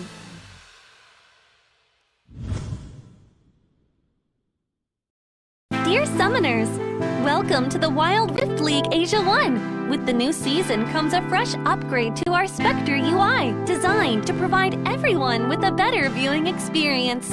First thing is about the original UI information at the top bar. We make it into a functioning ring design in the upper left corner. The ring not only includes basic information such as team names, match duration, kills, towers, but also displays the gold difference through the red and blue rings. What is a great game without the competition for map resources?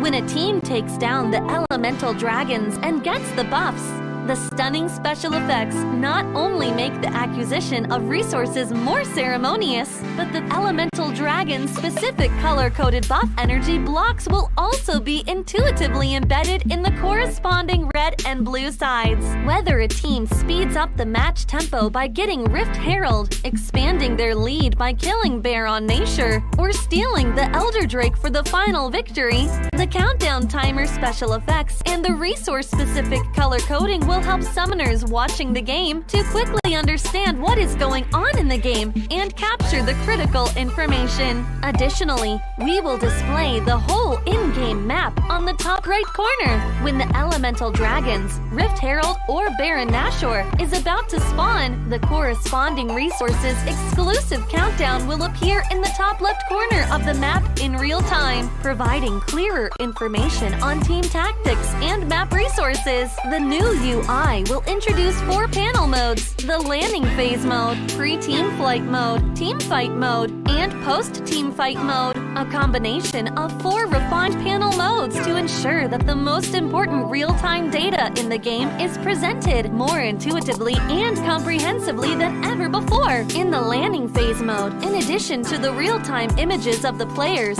champion selections, summoner spells, and champion experience, we will also supplement real-time gold, KDA, and items during the landing phase. Meanwhile, team stats history will also be displayed based on the progress of the game, allowing summoners watching the game to stay informed of the comprehensive information in real time. In pre-team fight mode, we refine and integrate the information on the gold difference between the matchup to help summoners keep track of the player's items builds in real time through the items column. This makes the state of both teams clearer before the team fight. In the highly anticipated team fight mode, we visualize the damage dealt comparison. The real-time dynamic display of champions' avatars can be more intuitively express the damage dealt of each player during the team fight.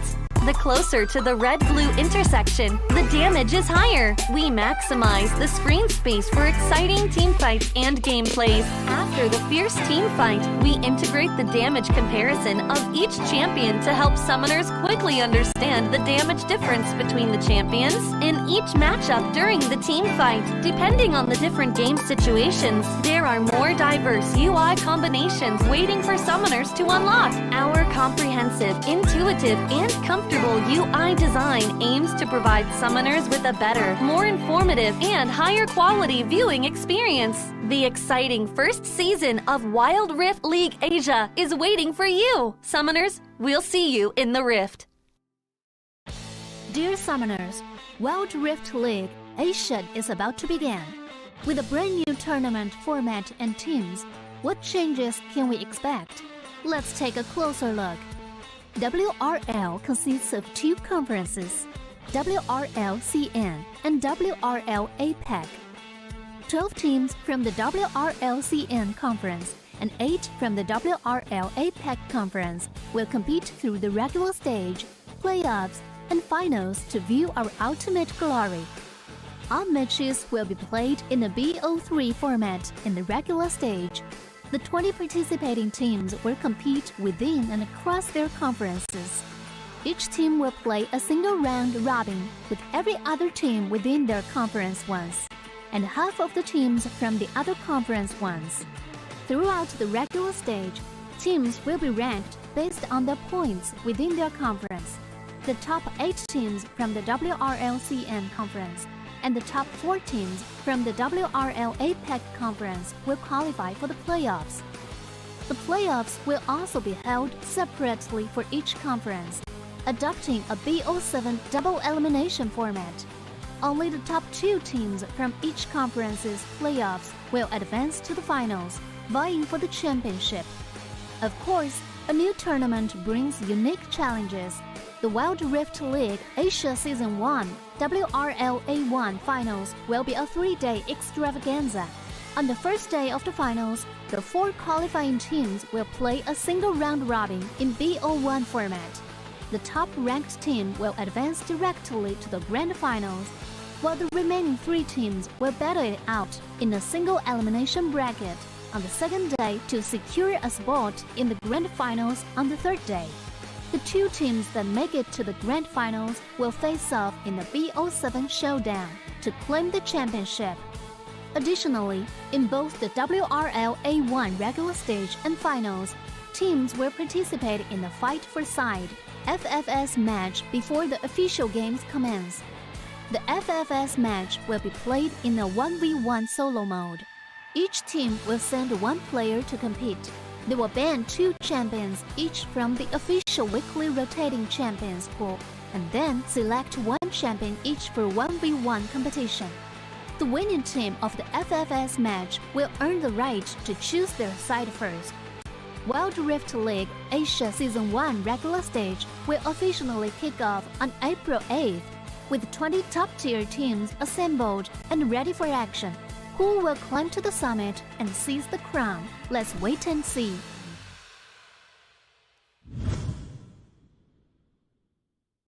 Dear Summoners, welcome to the Wild Rift League Asia 1. With the new season comes a fresh upgrade to our Spectator UI, designed to provide everyone with a better viewing experience. First thing is about the original UI information at the top bar. We make it into a functioning ring design in the upper left corner. The ring not only includes basic information such as team names, match duration, kills, towers, but also displays the gold difference through the red and blue rings. What is a great game without the competition for map resources?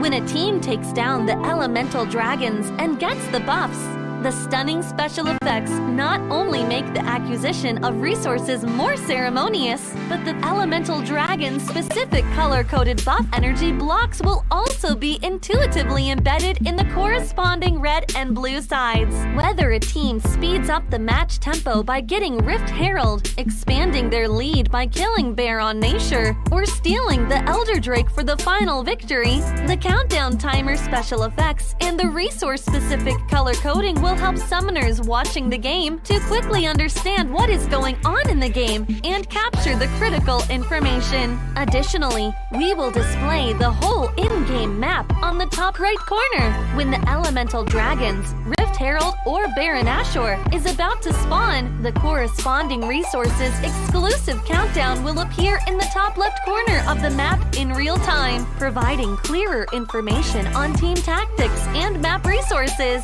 The new UI will introduce 4 panel modes: the landing phase mode, pre-team flight mode, team fight mode, and post-team fight mode, a combination of 4 refined panel modes to ensure that the most important real-time data in the game is presented more intuitively and comprehensively than ever before. In the landing phase mode, in addition to the real-time images of the players, champion selections, summoner spells, and champion experience, we will also supplement real-time gold, KDA, and items during the landing phase. Meanwhile, team stats history will also be displayed based on the progress of the game, allowing summoners watching the game to stay informed of the comprehensive information in real time. In pre-team fight mode, we refine and integrate the information on the gold difference between the matchup to help summoners keep track of the player's items builds in real time through the items column. This makes the state of both teams clearer before the team fight. In the highly anticipated team fight mode, we visualize the damage dealt comparison. The real-time dynamic display of champions' avatars can be more intuitively express the damage dealt of each player during the team fight. The closer to the red-blue intersection, the damage is higher. We maximize the screen space for exciting team fights and gameplays. After the fierce team fight, we integrate the damage comparison of each champion to help summoners quickly understand the damage difference between the champions in each matchup during the team fight. Depending on the different game situations, there are more diverse UI combinations waiting for summoners to unlock. Our comprehensive, intuitive, and comfortable UI design aims to provide summoners with a better, more informative, and higher quality viewing experience. The exciting first season of Wild Rift League Asia is waiting for you. Summoners, we'll see you in the Rift. Dear Summoners, Wild Rift League Asia is about to begin. With a brand new tournament format and teams, what changes can we expect? Let's take a closer look. WRL consists of two conferences, WRL CN and WRL APEC. 12 teams from the WRL CN conference and 8 from the WRL APEC conference will compete through the regular stage, playoffs, and finals to view our ultimate glory. Our matches will be... Welcome, ladies and gentlemen, to match number 2 here on the Wild Rift League Asia 2023 regular season. My name is G, coming at you. With me is Giyang, and we did just see Trace Esports smash out a unexpected 2-0 against their opponents, who were Team Flash in match number 1. Yeah, and next one we are going to be seeing J-Team going up against FPX, and interestingly so, well, J-Team has recently come out of their 2-game lose streak against Nova Esports and Keep Best Gaming after winning against Rare Atom in the 2-0 fashion last Sunday. And they're looking to continue their dominance again with their slow but precise movements in all of their games, with a hint of additional aggression this time that they demonstrated during their match against Rare Atom. And now having to face off FPX, which is coming off a loss against Nova Esports that kind of stopped their 3-game win streak against BRU, KT Roaster Y, and Rare Atom, is trying to re-establish their control again in their games, having to maintain their same aggressive playstyle and trying to pick up the slack after being shocked with Nova Esports outclassing of a performance. Yeah, speaking of outclassing, can they outclass their opponents this time? Because, well, I mean, J-Team looking very, very sexy, very poised here. I mean, they have had a really good run so far. They just have not had the best time against Nova and KBG, but that's kind of to be that's nothing to be ashamed of. These are two of the very there's a two of the very, is that better? I hope that's better, but yeah. J-Team only lost against two of the really good teams in the Chinese conference. And the position now of J-Team is actually really good, sitting at 2nd place right now in the standings of the CN conference. But for FPX, they're actually in the 9th place as of the moment. And again, we talked about this so far. We talked about this already before. You have to qualify for 8th place so that you can move towards the playoffs. And now sitting at 9th place isn't really a good deal for them, as they only have like 6 or 3 points in their line right now. So it's going to be very challenging for them to actually post against J-Team right now. Generally, we are going to be giving J-Team a bit of an edge this time because their movements have been so clean. We commented before that they play things really slow, but it's because they are calculating every bit of movement that their enemy actually makes, and they try to make the most efficient movements into the game as well, maximizing everything, especially in their scaling one. That's why we see them now having 67% first dragon, despite not having the same level of first Herald taking as FPX. First tower still goes towards J-Team, and we do see them having such a beautiful performance in both blue side and red side that can be spelling out trouble here for FPX, since we are going to be going towards our fight first side as well. Yeah, because FPX on their fight first side, they have had I want to actually see if they've had a lot of really good results so far. They have only lost 2, I believe, of their 5 fight first side, so not too bad. But thinking of FPX, they are kind of solidly in the middle here, you know, against J-Team, who is still, I think, top 2, or yeah, I believe they were top 2 still coming into this week, dethroned, but not forgotten. Because of course they still have a very strong chance to, you know, keep their place enough that they'll make it into the playoffs, even if you know, the rest of the weeks don't play out exactly in their favor. Although FPX, they do need to hustle just a little bit to actually make that playoff cutoff. But looking at our stats here now with SkyFL and Yezi, we do see they're fairly close. They're very fairly close, just kind of minuscule differences here and there. Damage per minute and damage taken per minute, kind of swinging onto either side here. And Yezi just has a 0.6 higher KD, but Sky does have the 3% better kill participation. Yeah, my only question here on to Sky though is that if he is going to be able to handle Yezi, because both of them loves assassins so much. Sky does have a hint of touch on ADCs like Corki and Lucian though into the mid lane, but Yezi is just really clean with his movements, with all of the champions that he used into the mid lane, with high synergy as well with DY that recently has just popped off, enabling J-Team during their match against Rare Atom. It's going to be a big problem here for FPX. And Yezi is no stranger towards outplays as well, so Sky really needs to reach for the skies here in trying to match his aggressive playstyle, in matching his energy as well as J-Team. We have commented this a lot of already. They're just so clean with their movements. It's really hard to dissect them. It's really hard to take them down and also try to counter them and set up plays around the map. They usually utilize all the vision as well, setting up deep vision into the red side and blue side jungle of their enemy team, setting up vision as well into the river that can be troubling if FPX wants to maintain their usual aggressive playstyle. And we haven't really talked about top lane just yet, in which Dawn has been performing quite well as well on J-Team's side. So on the side of FPX, we need to look at Yitze as well, having to be very aggressive into the Baron lane, but or Fado rather, having to be very aggressive into the Baron lane, but have been, kind of struggling in some matchups recently. 我希望早点送你们回去，不然天黑了，怕你们找不到回去的路。今天我就告诉你们，厉害的不是0711，是 FunPlus。 Ooh, I think they were saying you're nothing compared to FunPlus Phoenix. I don't know.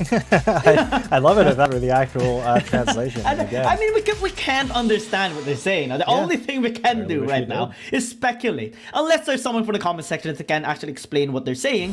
Hopefully, someone understands them. I don't know any Mandarin or I don't know the other dialects or sub-languages that China has. So, yeah. Yeah. Unfortunately, we are not fluent in the language that they do speak. I think it's Cantonese is another one, and Fukian as well. Oh, yeah. Oh, you know your stuff. Yeah, of course. My fiance is half Chinese. I kind of have to know these things. Do you know? She would just kill me. So you should be the one translating for us then. I do not know any Chinese, unfortunately. And neither does my fiance. What? Neither of us really speak either Cantonese, Fukian, or Mandarin. It's okay. We don't use it in like regular daily life. Although I did go to a Chinese school when I was like a toddler. I don't remember anything that I studied there, Yang. So if you ask me anything, it's like I will answer in English. Speaking of which, this is the English broadcast.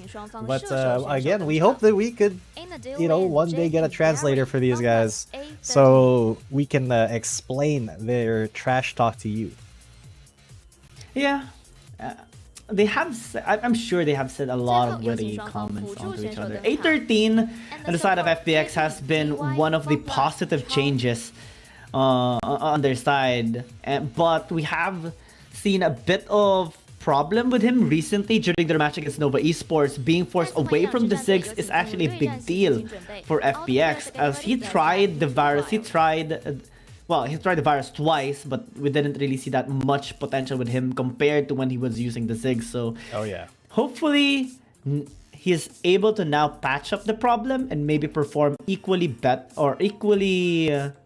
with the other Chinese ADC or Dragon Lane players with other champions, the Varus, the Zoe, Karma, and even sometimes Ashe. I still am not gonna be forgetting the Ashe of Mirmo that posed a lot of trauma towards some players when they battled against Rare Atom.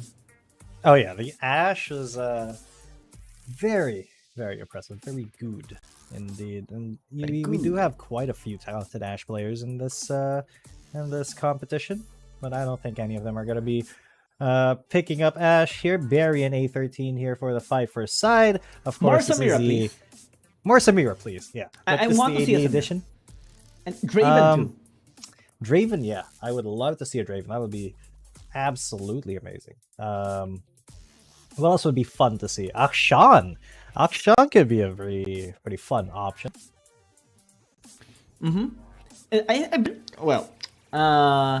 The only champion that I'm most comfortable using as an ADC is Corki. The other champions, I struggle a bit, especially when getting engaged, and it does show so much why Corki is one of those ADCs that are used in the Dragon Lane, simply because you have wave clear, some mobility as well, and decent scaling.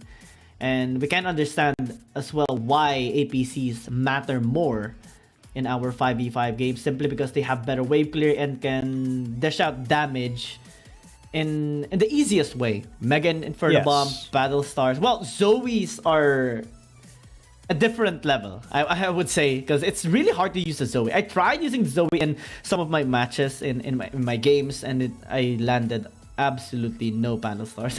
But I landed some, but it's so difficult, and that just makes you appreciate these players even more. In situation, high pressure games, team fights that are just so messy, some players are even able to just shine more with this Zoe pick. Yeah, and speaking of shining on a Zoe pick, we do see quite a few people just absolutely go insane on that Zoe, and hopefully we do see the Zoe come out as well in the regular match, because as a reminder, this is the fight first side. If you guys don't know what a fight first side is, this is a part of the match. Sorry, not the game, but the match where we do have a game on Howling Abyss. It's a 1v1. First to 2 kills takes the win, and whoever wins, their team gets premium the side selection option for the match. Yeah, it is kind of a premium advantage there, which is what I was gonna say, but then decided against saying it, but then I said it again anyway. So here we go, coming into Howling Abyss, 1 versus 1, Caitlyn versus Draven. Let's get into it. Who do you give the edge here? Who do you think? Caitlyn. Caitlyn, 100% Caitlyn. I'm gonna go with Draven since you said Caitlyn, just so that we have a difference of opinion. But objectively, do try to dissect or extrapolate on this information, right? Caitlyn does have 650 range, whereas Draven just has over 500, 550, so that should give Barry some slight lead in trying to control the wave. Yeah, not just controlling the wave, but look, he does have the better wave clear with the Qs as well versus A13, but by and large, if these two champions ever get pushed to the tower, it's going to be incredibly difficult to try to wave clear, because they're just not really wave clear champions. So that could be a way for victory, is to just go through tower. See Barry getting the harass onto A13. This is going to be a trend for the rest of the match. Unless A13 does go in hard like that, as you can see, Draven does a lot of damage. This is why I love Draven, really good Draven players. Big numbers. Even in the PC version, right? We have seen a lot of really talented players, even streamer that we all know, just loving this Draven pick so much, and even getting Pentakill at times. And well, in our 5v5 or in the tournaments, we don't necessarily see this champion. So I'm just generally happy as now A13 actually gonna do a lot of damage there onto Barry, forced to use the 90 caliber net just to disengage. Yeah, that was the classic Draven combo. You go Axe, auto attack, throw your E into catch Axe into auto attack, and it does so much. Although Barry is still harassing him, poking him from out of range, from inside his own minion wave. A13, if he's able to get a really good in here, if he gets a good way to engage onto Barry, he could just go for it. His W as well, it gives him enough speed to try to engage, but Barry has to be very quick on the trigger to try to disengage immediately when he sees A13 speeding up. Yeah, because A13 can just deal a lot of damage, even just with just one auto attack. Barry's gonna take a lot, especially because of those spinning axes. And A13 is going to be looking for that kill angle towards Barry, since now he just has half health. So one combination or one engage can actually be very bad here for Barry. Has to be extremely calm, but also ready for any engage by A13. We haven't really seen that much pokes coming from Barry as well. Mostly trying to just focus in clearing out the minions, getting the CS done, and trying to avoid A13's attacks. Yeah, but it's very difficult to avoid because A13, once he's got that speed, once he runs up to you, he just clicks you. That's it. It's an auto attack. He doesn't need to hit any skill shots or anything. And yeah, baits out the barrier with the ace in the hole. But I'm fairly certain that's just so that Barry can have it on cooldown again. Yeah. But mana-wise, A13 is actually having a much better standing. It's gonna be going in right now, showing the axis. One more or two more auto attacks exhaust going to be used, but ultimate will miss onto Barry. A13 almost getting a kill, and that is very scary because he has a lot of Draven stacks already. Yeah, and if he's the one who gets the first kill, man, this 1v1 just got a lot easier for him if that happened. But Barry being very, very aware of the damage threshold, the damage potential of the Draven, and was able to just get out Skedaddle on, but he did use a lot of Summoner's spells. I think he used everything to get away from A13's engage. So they're going to be going back, see their items. Wow. A Storm Razor, an Executioner's Calling, and 2 BF swords and a Vamp Scepter. The Chad Draven build. So 100 damage, I believe, or 105 damage for A13 here. Definitely maximizing the damage output with the spinning axe. I thought he would go for Bloodthirster, but maybe he is lacking a bit more gold. I think the recipe is around 1,500, if I'm not mistaken. So that is a bit of a downside for him. And now again, barrier has to be procced there. Barry actually needs respect the damage. Same goes for A13 as I took an enchanted auto attack there by Barry. Yeah, that Storm Razor is going to be paying off dividends here for Barry. That empowered auto attack. And it's so easy to get it off with Caitlyn as well. All you have to do is boom, 163. And ouch. Wow, all you. Well, he can't really use Ace in the Hole at the moment, so A13 is going to go in. Ooh. Oh, no.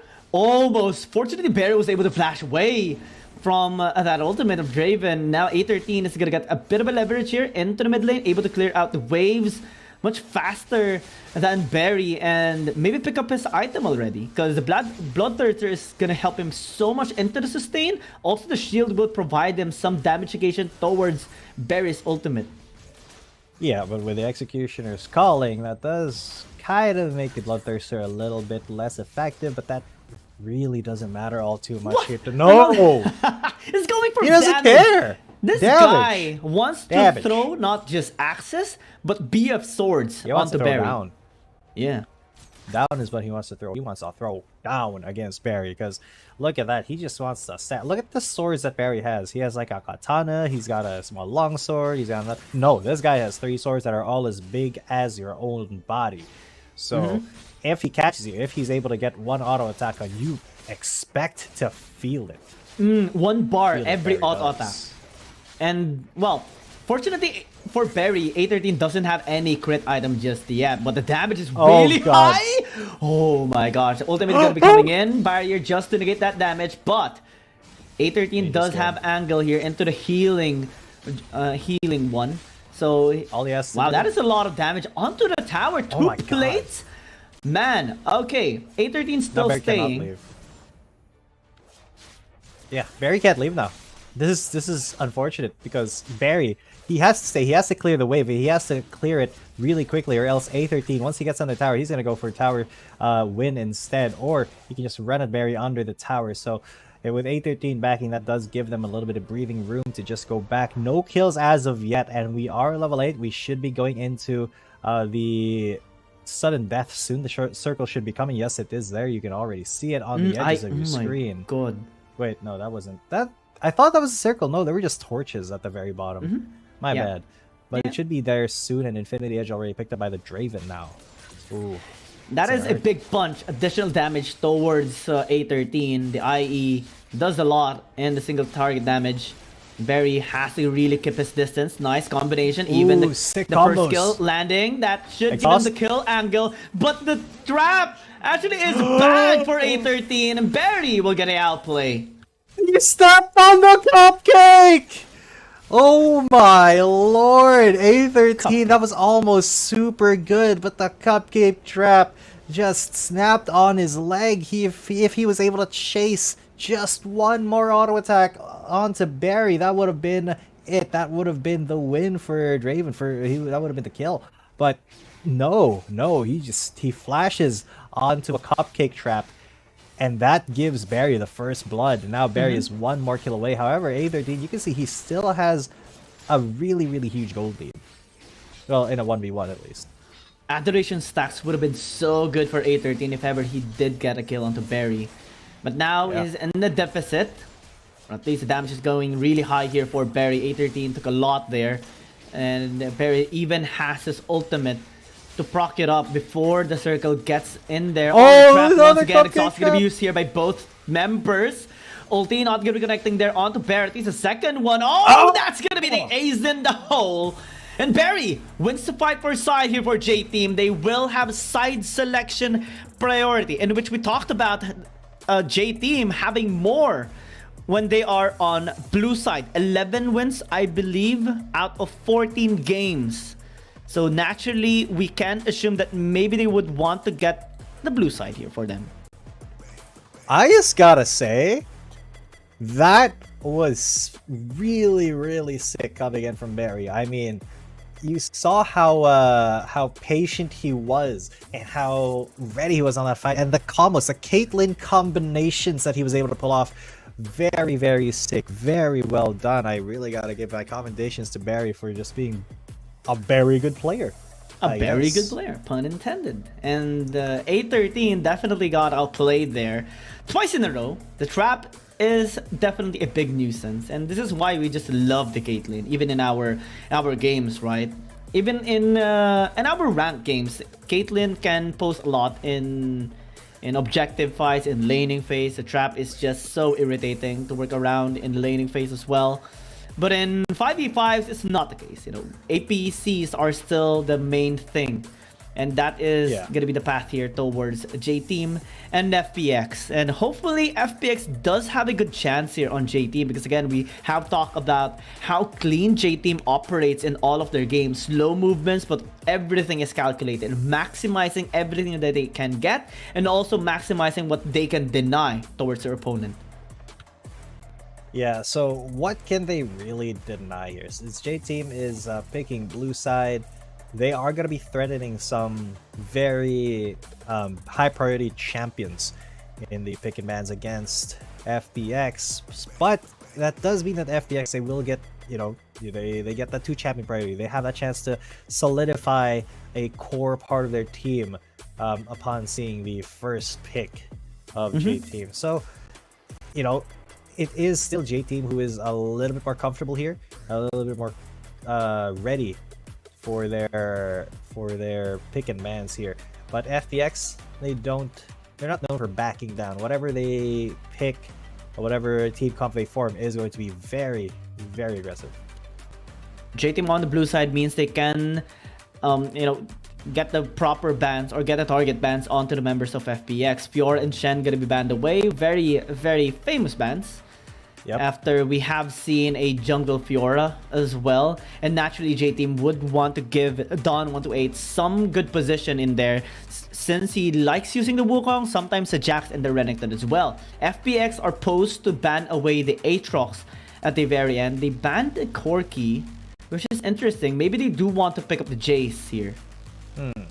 Yeah, that could be a Jace tell, but the Aatrox ban here from J-Team. Maybe they thought that FPX wouldn't ban it, but then the Jace has been banned as well. We saw there a little tease towards the set, but DY more likely gonna go for Gragas here, though I am a big fan of that set indeed. But the Gragas will be picked up. Yeah, Chinese players love the set support. We do see more impact with these champions, you know, the dynamic trio, the Gragas and the Nautilus. Given that the Gragas is picked up here for DY, FPX, Chao is going to be picking up the Nautilus for themselves, and we can see maybe a single target suppression on their side. Maybe they can pick up the Zoe as well here for QF16. If he is going to be getting that, that is a big development for this player, especially in his adjustments, because we mostly see him just having a good performance with the Ziggs. But again, maybe they just want to have a much more stable performance. Ziggs going to be picked here for FPX. Yeah, that Ziggs Nautilus pretty standard. That fits in a lot of compositions. J-Team though, it looks like they want to go for a very specific composition here, picking up the Kha'Zix and the Jax. They want to get that Jax fed. They want to threaten side lane pressure and then break this game open in the mid to late, using the Kha'Zix to get picks and the Jax apply pressure. Yeah, Don is really strong with using this Jax, and given the slow but precise movements of J-Team, this definitely suits this kind of lineup for them. But FPX adding additional damage into their bank means an investment of the Akali towards the late game. Maybe they can pick up the Ribbon as well for the Baron laner, in which it can stand a chance against Don's Jax. Similarly, so they do have the Nautilus as well to work around in those single target eliminations. So early game can actually be better here for FPX, especially that they do have the Ziggs for the Dragon lane. Wave clear is gonna be not a problem at all here for this red side team, and J-Team will be forced to maybe step things up. Given that they have the Jax, given that they have a Kha'Zix, what is their mid laner to be used here? Well, Yezi is really strong with the Zed and the Yone. Maybe they can pick it up for them to have some backline access, but Akali again is a massive threat. It could also be a Garen. Maybe. It can. I mean, it's the usual approach to try and control a lane, make it slow, in which it can favor J-Team's slow movements across the map. But Yezi isn't really a fan of Garen's. Most of the time, we do see him pick up champions like the Zed, the Akali, and even the Yone at times. He loves making the highlight plays for J-Team. So, I don't know. Maybe J-Team is going to be adjusting a little bit here. Ashe and Senna has been taken away by FPX too. Yeah, this Ashe is kind of a respect pick towards Barry, as well as the Senna ban. They just do not want this man to get on the champions that he's really good at. They want to force him into an AP carry, which may be a little bit easier to deal with. There is still a Varus online though, like available as an option. Oh, yeah. Could use that, but FPS, what are they gonna pick next? Nautilus. Zoe too, yeah, that's true. It's going to be very difficult though, because we are a fan of Barry's Zoe, but FPX has the Nautilus, and most of the time we do see a big engage onto the Zoe whenever there's a Nautilus on a team. So this is a big risk that JT is investing right now with this pick. Yeah, and it will be the Zoe Barry, the Zoe aficionado. Man, he's really good. Yes, 50% win rate on the champion in general, but Barry has a really, really good win rate on it as well. And it just goes to show, man, whenever you see Barry on the Zoe, he always gets like some really big picks and kills just from being around, just from being within 10 miles of a player. That Battlestar is gonna hurt. I wonder if this Jax or Renekton is gonna go into the Baron lane or into the mid lane. FPX, KF16 hovered the Xin Zhao earlier, in which he had a really good performance in one of their games, but now he's gonna be picking up the Lee Sin. Again, a big investment for early game here for FPX. This is a good sign for development here for FPX, and definitely a chance for them to enable their early game prowess and shut down the scaling members of J-Team. And with Sky with his Akali as well, this is going to be really good. I mean, they have the Ziggs, Mega Inferno Bomb, they have 2 front lines as well. A lot of backline access and damage here for FPX to try and get the first win against J-Team. Again, this is a team that has been very stable. They had some losses in their game, especially against Nova Esports, KBG, but this is a team that still can disable any engage and any aggressive playstyle that an enemy team will try to go against them. That is a very big conundrum here for FPX, because J-Team, they are really good at shutting down people. Their play is so incredibly calculated, and you can see in the games that they win, they have their hand over the opponent's throat nearly the entire time. So let's see if FPX can do something different and really bring us to a good result here for them. But of course, wouldn't be surprised if J-Team just solidified their place in the Chinese conference standings here. With the composition alone, G10, who do you favor more? Ooh, it's a good question. Just based off composition, I'm kind of looking more towards J-Team with the Zoe. I think that Zoe is just an insane pick, and if the Kha'Zix is able to pop off as well, that could be another avenue for them to really get some good team fights in, because they do have 2 big boys in the team fight with the Jax and the Renekton. So the Zoe will be pretty safe as long as he doesn't miss position. Yep, counter-side gonna be used here on the chat, taking a lot of damage there just from the short instance of DY and Yezi.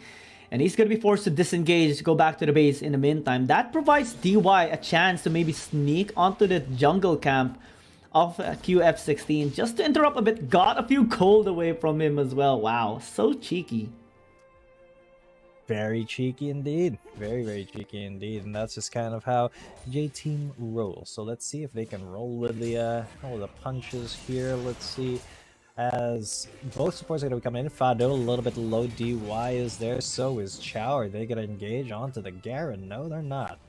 As that would be a fool's errand, as he's a little bit too tanky. The damage thresholds are not high enough at this stage in the game for them to reliably get a kill from that health. So J-Team just going to play it smart and try to get a little bit more lane dominance, a little bit more presence here. Try to get a cheater recall for Dawn 128 there into the top lane, but they need to be very careful. I think that Dreadshine has connected onto DY into the top lane, but not really that much threatening as of the moment. Nothing to be worried about. Barry here into the bottom lane should be very careful. Nice body slam onto 2. Fado is going to be forced to disengage. Ignite is sticking onto him as well, but not enough damage to take him down just yet. 0711 is visiting into the top lane. QF16 into the bottom lane, but 2v2 action in the bot lane is not good for FPX out of the moment. And that allows J-Team to get some gold here into the top lane via plates. Wow, okay. That is a big win, honestly.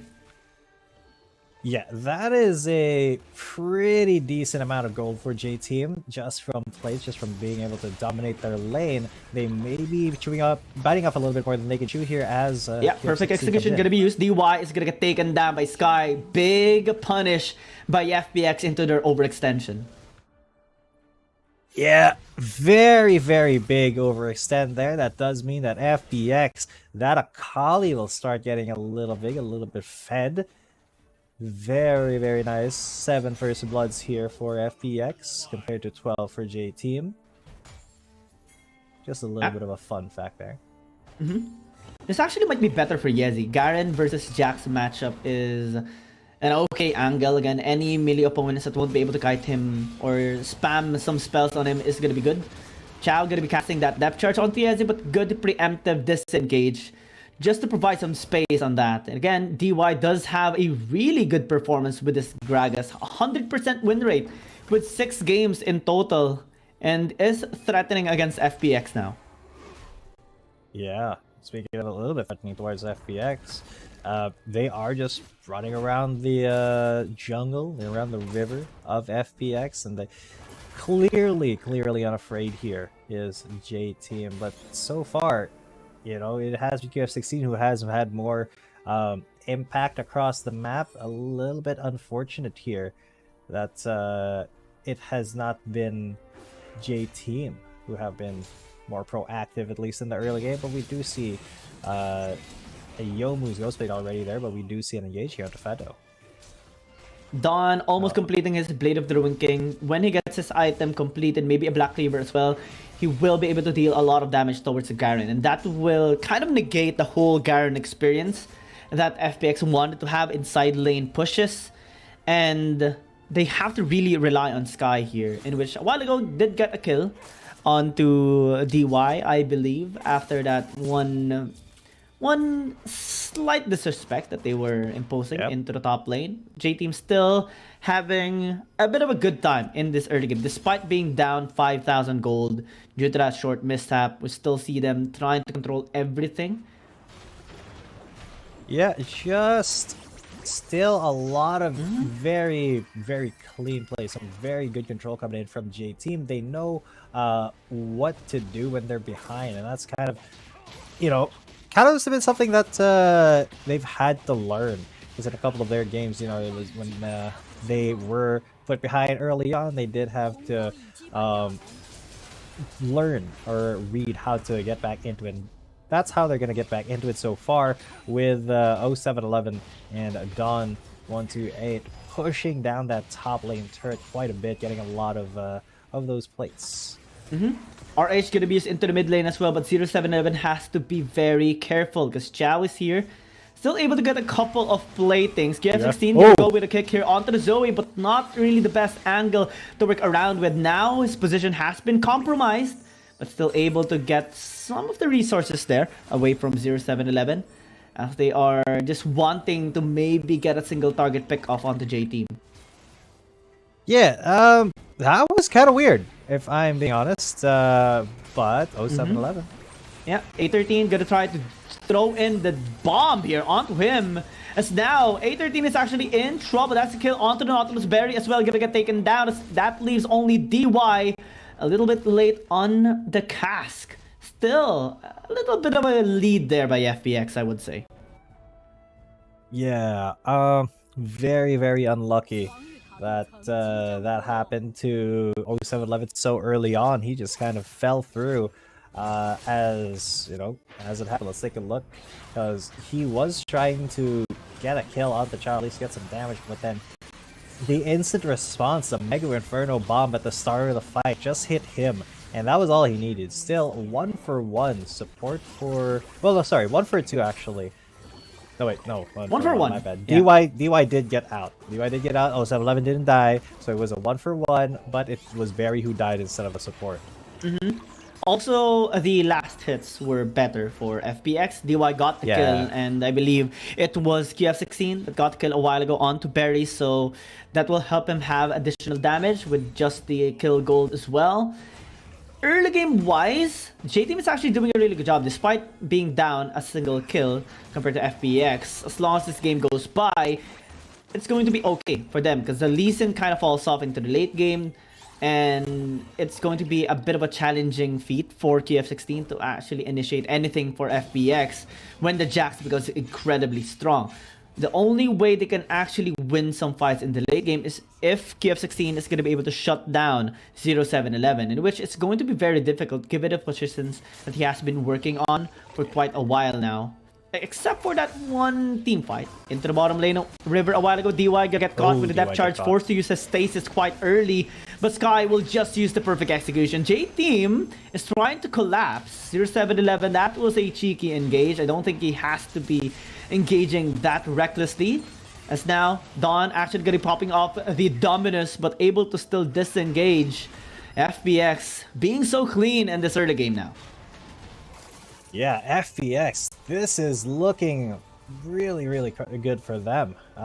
Being this aggressive in the early game, getting as many plays as possible, and Barry unfortunately missed that paddle star. He will get the Sleepy Trouble bubble onto the Gromp, but I thought it was onto a player. Unfortunately, JT not really able to respond with anything much except for some presence in the jungle here, and even then, 0711 is being contested. That first tower is going to go down though for the side of JT, so that does recoup their losses a little bit. Oh god, Sky fell. Yeah, perfect execution is online. Sky still being zoned away here by DY, and Barry has to be very careful. If he had a flash, that would have been a kill.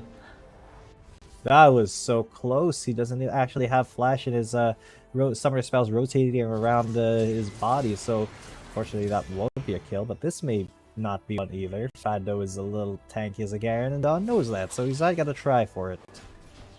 And FPX does have a good angle here towards RH. If they do get it, that is first tower into the mid lane that they would acquire. And J-Team doesn't want this to happen. Dawn has a good position. 0711 is trying to get into an angle as well, but with lesser members, they're just gonna disengage. Yeah, there's very little that you can do actually. With that situation, you just have to get out of there.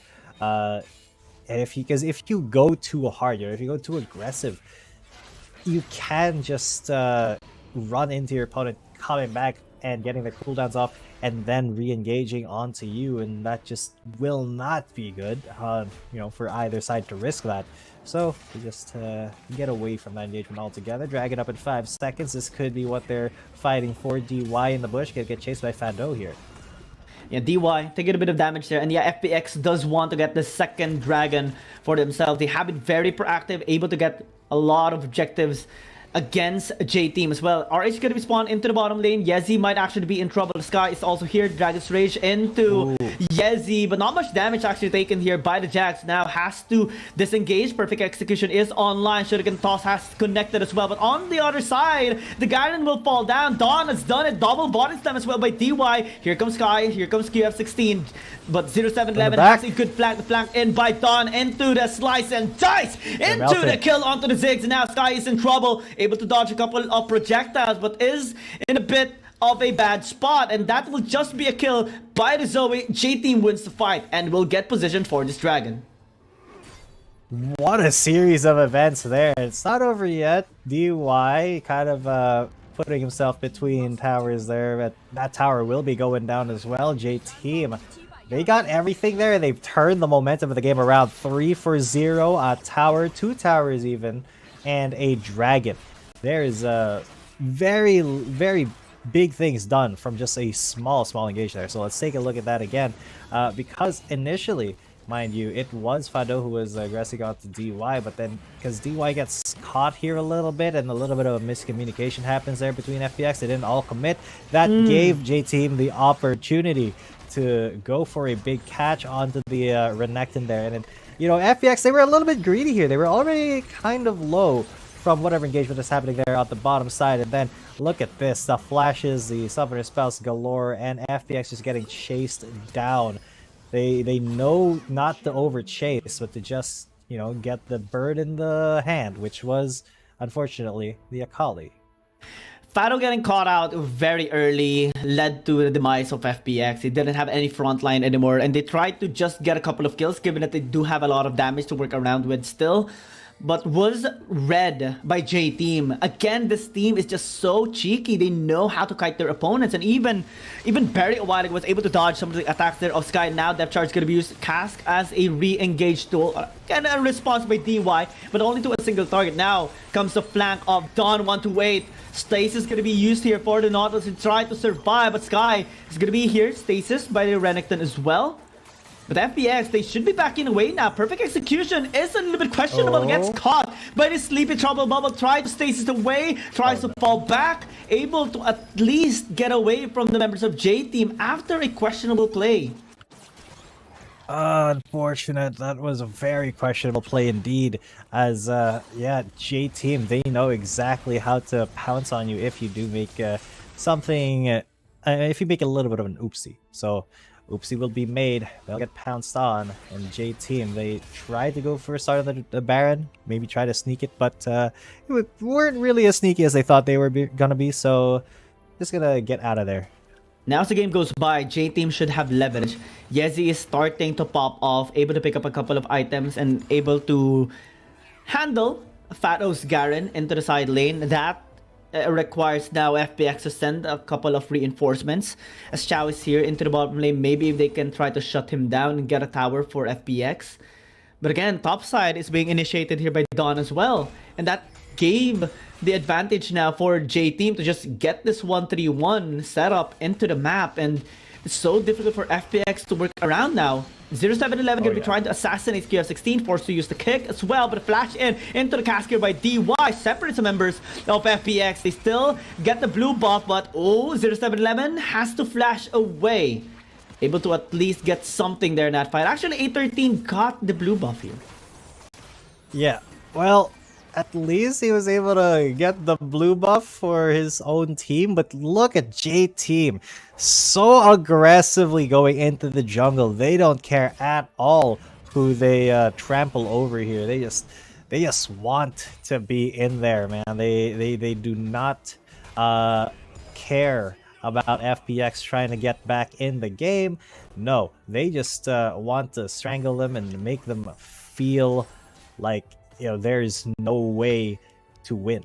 And that's just what J Team does. They take small mistakes like that, and they snowball. And FPX, as the game goes by, curtains are slowly closing onto them. Sky is trying to pop off as much as possible with the plays that he is making, but it's so far not working here for FPX. KF16 as well has been forced away from his own jungle.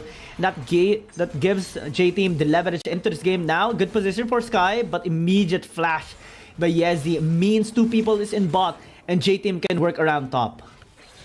Yeah, now J Team, they once again have found themselves just absolutely macroing the situation here. Yes, they can work around top, but look at how much control they're getting around the river, around the mid lane, and we have gotten to a little bit of a reset here, but it is still J Team who has a growing lead, 6,000 gold at the moment, but it right now it is kind of standard. We have kind of reset, but I don't think that J Team will actually be in the wrong if they try to make a move here. They have been really posing for a kill.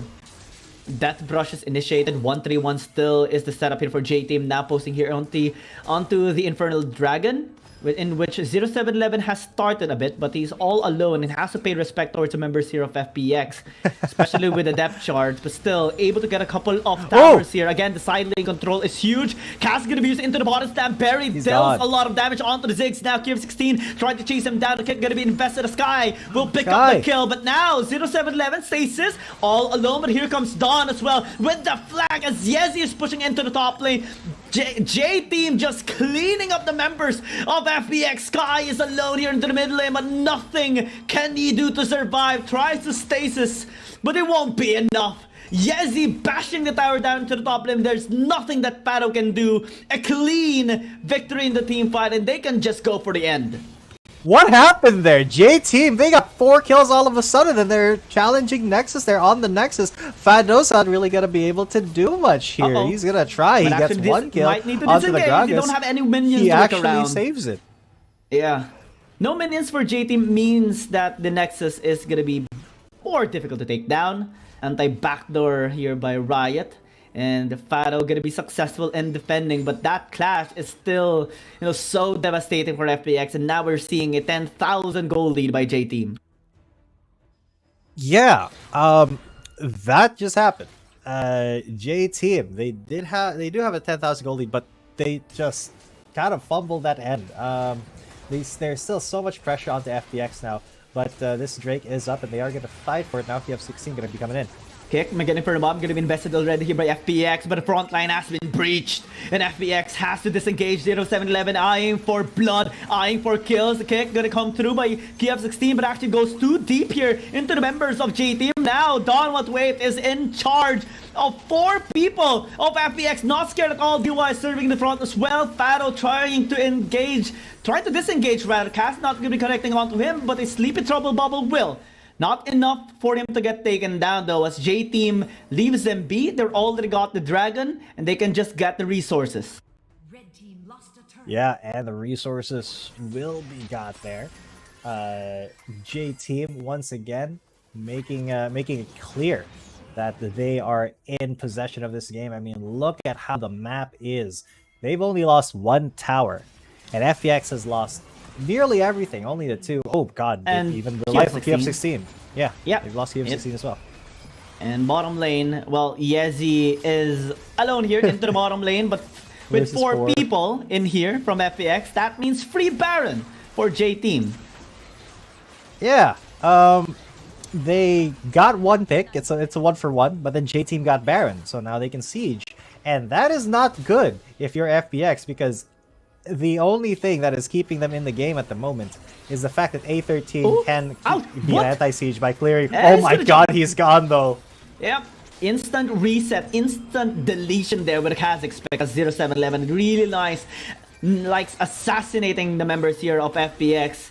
And they're not even thinking about getting the Elder Dragon anymore. They just want to end this game. Barry is here. That's a shuriken toss into the flip. Fado trying to serve here into the front line, but what can he do? Double stasis here by Barry, and now the quick turnaround by FPX.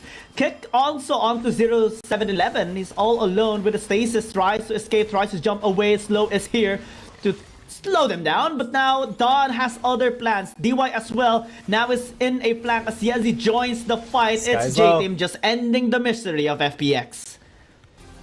I thought that was gonna be a lot more of an explosive fight at the end, but no, Dawn 128 just went for the Nexus. I mean, that is what gets the win, and it's not the kills that gets the win, it is getting the Nexus. So big props to him. Big props to J-Team taking that first win, 1-0. You saw how well they were playing under pressure because they were behind for quite a bit, and then once they found that one mistake, that one big team fight, they never let go. It's just clean movements by J-Team, slow but precise movements in all of the games. They had some minor mistakes against FPX. They got punished sometimes. Barry got taken down in one of the fights. We saw 0711 getting shut down at times as well, but they're always able to choke out their opponents, and FPX is no stranger to that as well. They fall into being a victim here of J-Team's precise movements and team fight manipulation. In one of the fights, we saw KF16 getting baited into committing as well towards Barry, in which he just got obliterated, and Don 128 just led the march there of J-Team, winning the team fight, getting a lot of kills, enabling their push into the top side, letting them get the Baron as well, as Yezi gets ganked into the bottom lane. And FPX, they're just being confused right now. Look at the gold difference over time. It's a slow burn by J-Team. They just get everything the moment they strike. Oh yeah.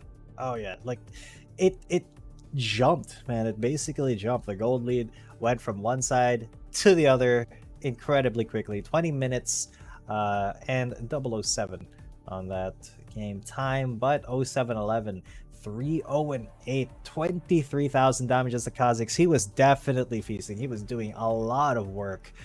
Big props to him. Even though Barry did have most damage, it's because he's a Zoe.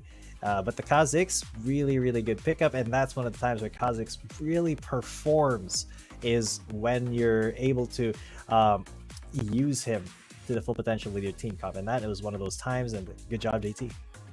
And one of the concerns we had prior to this game as well was a Zoe against a Nautilus, but we didn't see FPX really threatening the Zoe pick of J-Team. So props to J-Team, and a little bit questionable here for FPX, especially that we described them as a team that is really aggressive, but J-Team is just able to manipulate them in all of the fights and all of the laning phase as well, negating that usual aggressive playstyle of FPX, and just forced to react towards the movements here of J-Team. I am going to be concerned here for FPX, as J-Team is posting for a 2-0 here after winning game number 1. FPX going to be back on the drawing board. Let's see if they are going to be able to set up a good strategy this time against J-Team. Because that game number 1, despite it being kind of long, reaching 20 minutes, was actually just one-sided. J-Team just really likes taking their time and eating out their opponents. And that could be a little bit dangerous here for J-Team, honestly. If they don't close out a game early enough and their opponents have a chance to, come back, because they just scale up because it's late game, it can be a little bit of a liability for them as well. So maybe we'll see them be able to close it out a little bit better in the next game. But 0711 will be that MVP for you. Of course, the Kha'Zix 3-0-8 only missed out on participating in 1 kill, and this is the second time he's an MVP. But kudos to 0711. 92% kill participation. Very good performance here by 0711, and he's gonna be looking to have the same amount of performance heading towards game number 2. Let's see if FPX this time is gonna be able to pick up the slack, go back to the drawing board, strategize once more in order to try to push this to a game number 3, because honestly that is a bit of an upsetting game coming from them. They drafted a composition really aggressive with a Lee Sin, a Kali, and even a Ziggs, but it didn't work. Yeah. And let's see if it will work out for them this time as we move on to game number 2. We'll be right back, ladies and gentlemen, but don't go anywhere because game number 2 is coming up next. Dear Summoners, Wild Rift League Asia is about to begin. With a brand new tournament format and teams, what changes can we expect? Let's take a closer look. WRL consists of 2 conferences, WRL CN and WRL APEC. 12 teams from the WRL CN conference and 8 from the WRL APEC conference will compete through the regular stage, playoffs, and finals to view our ultimate glory. All matches will be played in the BO3 format in the regular stage. The 20 participating teams will compete within and across their conferences. Each team will play a single round robin with every other team within their conference once, and half of the teams from the other conference once. Throughout the regular stage, teams will be ranked based on the points within their conference.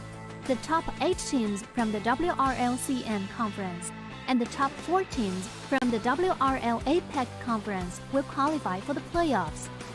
The playoffs will also be held separately for each conference, adopting a BO7 double elimination format.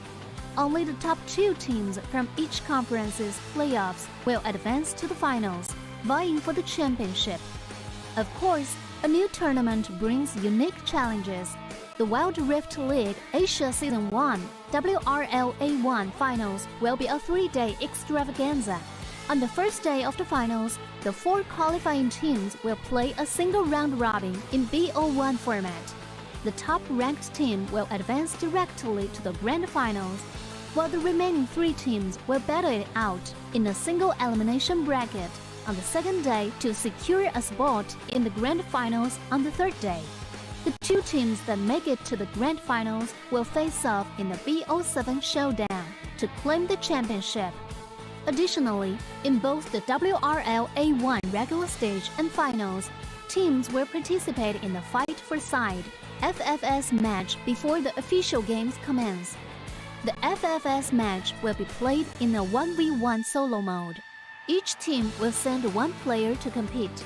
They will ban 2 champions each from the official weekly rotating champions pool, and then select 1 champion each for 1v1 competition. The winning team of the FFS match will earn the right to choose their side first. Wild Rift League Asia Season 1 regular stage will officially kick off on April 8th, with 20 top-tier teams assembled and ready for action. Who will climb to the summit and seize the crown? Let's wait and see.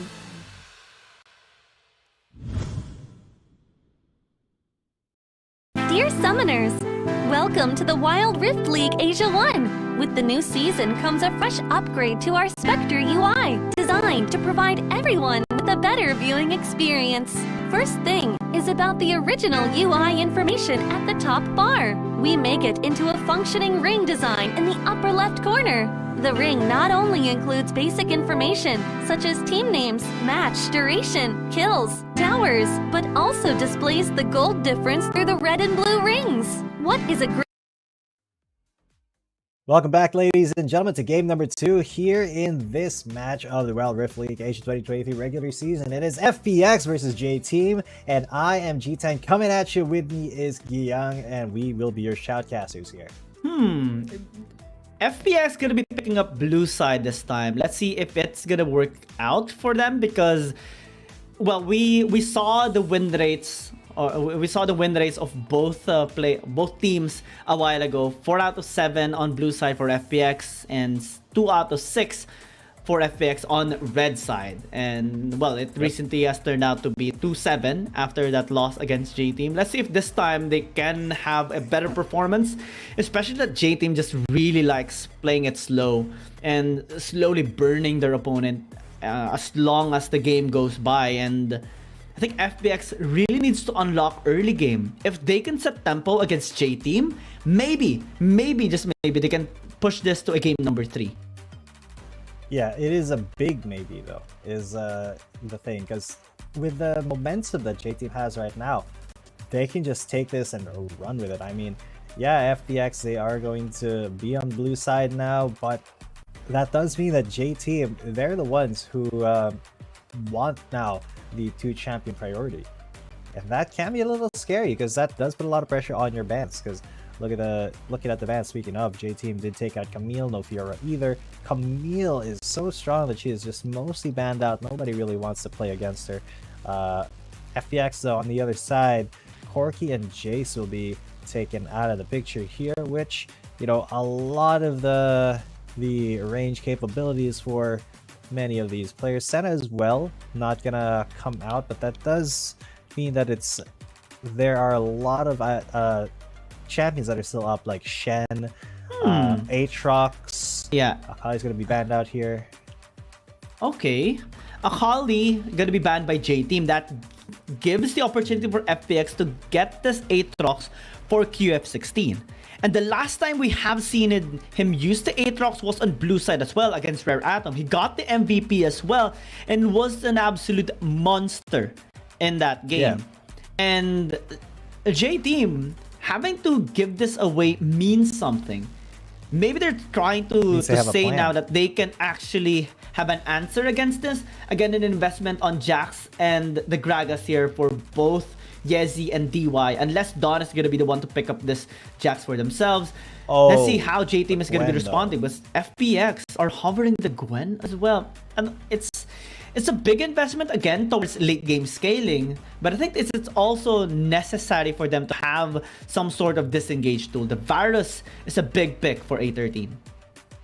Yeah, a Varus there for A13. Now this could be very, very interesting, because, you know, Varus is just one of those champions that as long as you get your first 3 items, you will be good. You will be doing all of the damage in the world, my friend, and that is what FPX wants to be doing. They're very, very damage forward. You got a Gwen that shreds through so many things. You got that Varus from the back line. You got the Aatrox as well, who is just, well, Aatrox. Nothing more needs to be said. But Kha'Zix, though, on J-Team, that's some backline axes at least to try to contend with that Varus. What else can J-Team ban out here or pick up to counter this? What is looking like a very strong composition, but Zoe is still up there, and you know, that could be an option for Barry if FPX doesn't ban it out. I wonder if this Jax is gonna go towards mid lane, because now FPX is investing a lot of late game. They have the Aatrox, they have the Gwen that scales so well towards the late game, in which it can threaten towards J-Team's scaling intention as well. And having to see 0711 back on the Kazakhs is really good. He did perform really well in game number 1, and it's looking to have the same amount of performance in game number 2. But my only question is, what champion will actually go towards Dawn 128? Will he use the Renekton, or will he be the one to use this Jax? Because Yezi did a really good job in that game number 1 as well, and we don't see a lot of Jax players or mid laners using the Jax in the mid lane. I believe it's only them and also KBG. Andran was able to pull off a Jax mid lane win. So now with the hover onto the Zed, that means Yezi is going back towards his usual style, assassins into the mid lane and trying to outplay his opponents.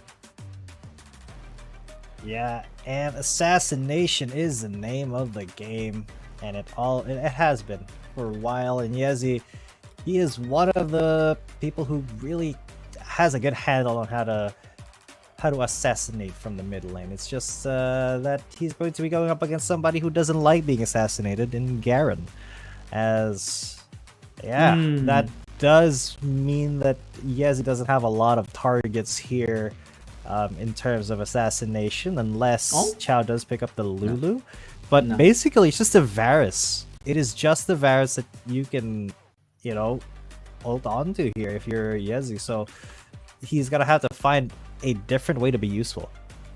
Oh yeah, J-Team has a lot of damage to work around in team fights, especially in the early game. They have a big reliance on DY as well to set up the place for them with the Gragas, and a lot of backline access as well. You have 3 champions that can just jump around, not including the Gragas even, that can access the backline as well. But FPX has an incredible amount of scaling in their lineup. The Gwen and even the Garen can do a lot into the front line, not to mention the Aatrox wrecking havoc into the team fight. So I think this is the best lineup that FPX can actually get against J-Team, in the intention that they want to push this to a game number 3. If they win this, J-Team has to respect these picks now.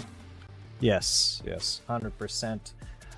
Because, I mean, if you're J-Team, you're kind of used to just, you know, giving the Aatrox and then forming a composition to deal with it, and then hoping that your opponent just kind of is like, yay, Aatrox, free win, but then, you know, you actually have a way to beat the Aatrox. But right now, it is looking so scary, because it's the Aatrox and the Gwen that is gonna be there for FPX, as well as Varus. So, you know, your health bars are gonna be shredded, whether you're far, close, or a medium distance away. So it is going to be kind of tough for J-Team to get into this fight, I think.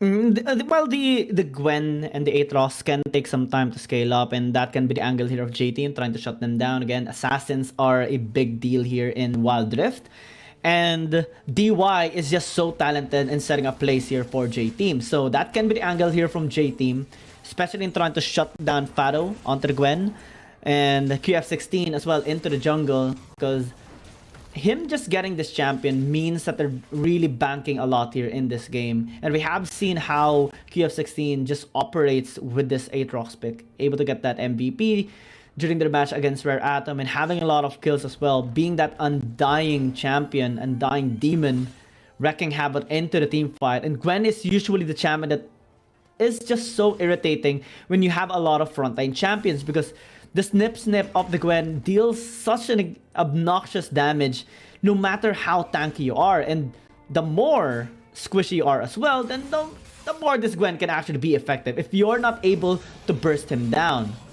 Yeah, it can be a little bit of a challenge if you are not able to burst him down. But, you know, that's kind of what the goal is then. But Fado may be caught here.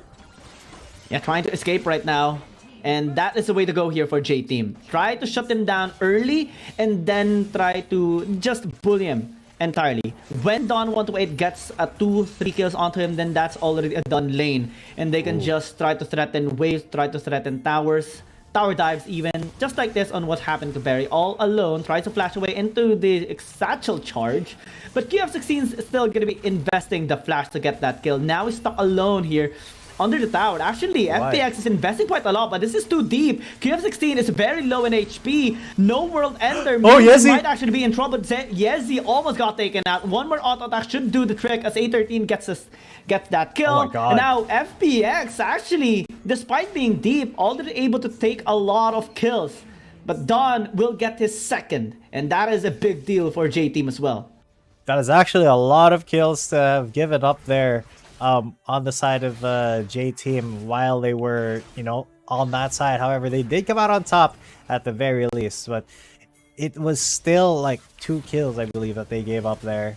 But FPX, they gave up so much more. Yeah, Barry did go down, and I think it was Yezi who went down as well. So unlucky for them, but they are still ahead. And yeah, FPX, I think this is a good sign coming from them at the very least, able to extend their limits in this really crucial situation. A13 got a lot of kills as well. KF16 managed to disengage despite that mishap.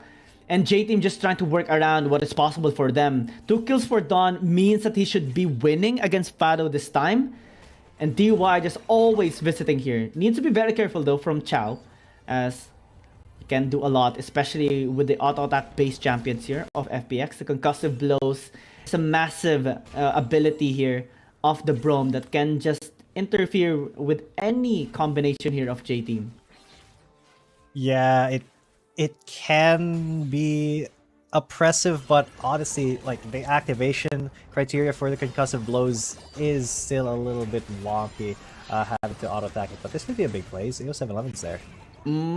Well, Chow took a lot of damage, but still able to disengage again. Round 2 into the bottom lane. Chain of Corruption not going to be connecting, but Barry desperately trying to stay alive. Desperately trying to play this game, but actually still able to get one is huge for J-Team. Now topside, Fado taking a lot of damage, and 0711 will just clean him up. And even allow J-Team to get a couple of plates. Yeah, and that's off of Barry actually trading in that dive. That is insane, because now J-Team, they have so much time on this tower before Chow's able to come up and stop them. And they just got so much.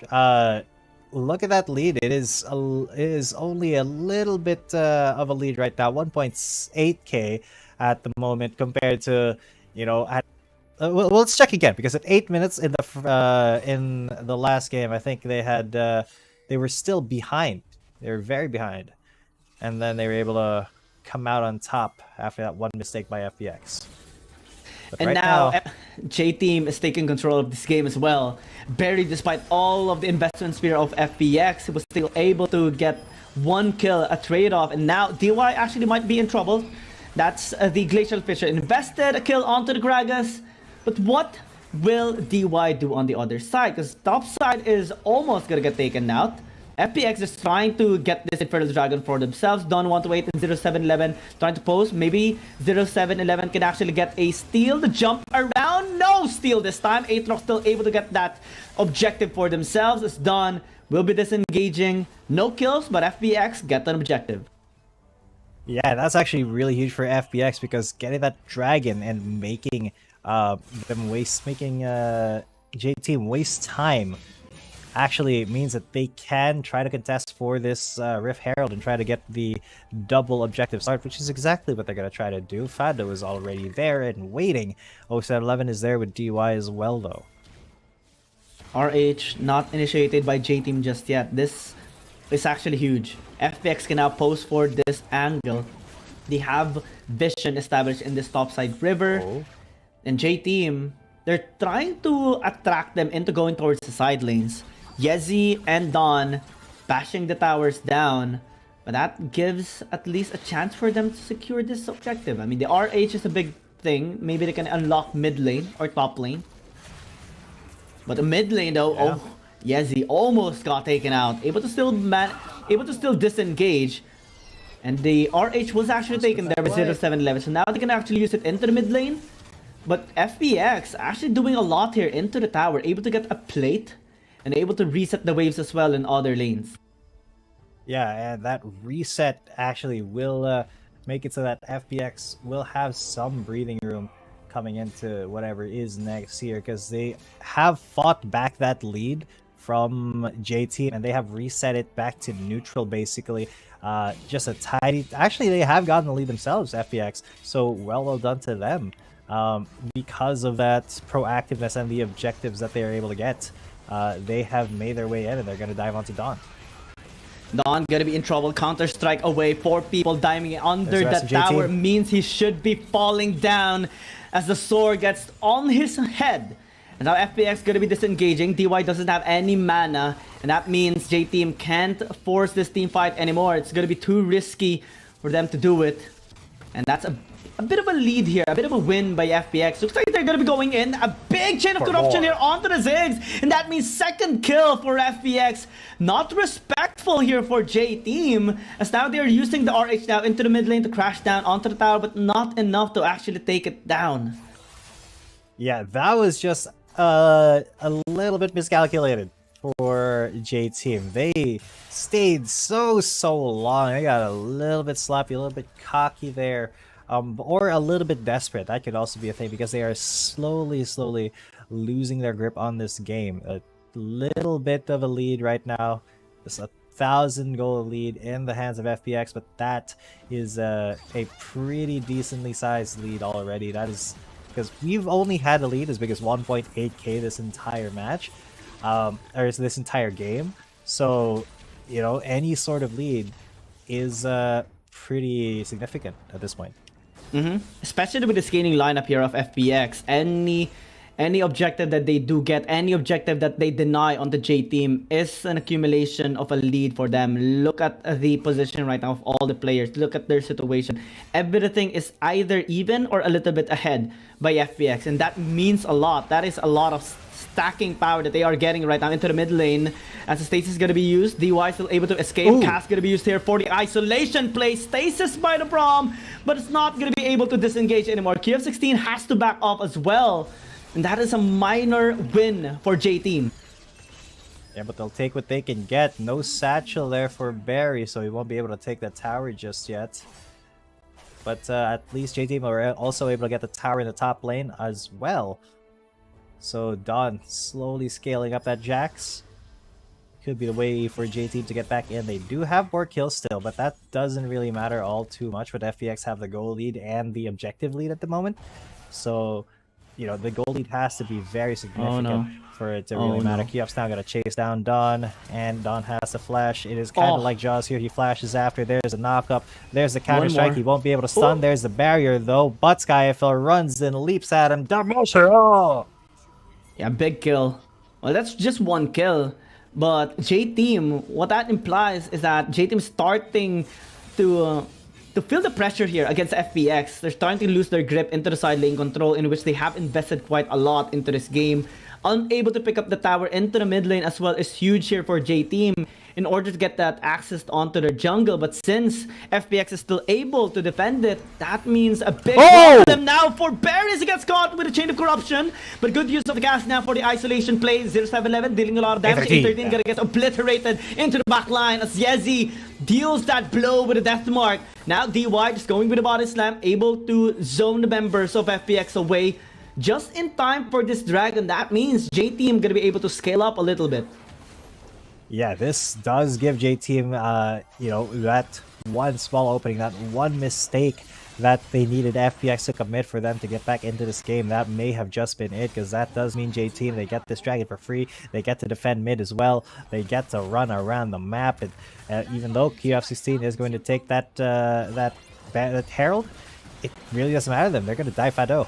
Yeah, all alone. Barry gonna be used. Needles as well pointing at 0711, but still able to get him taken down. Tower though will survive. Say 13 posing for that chain of corruption once again.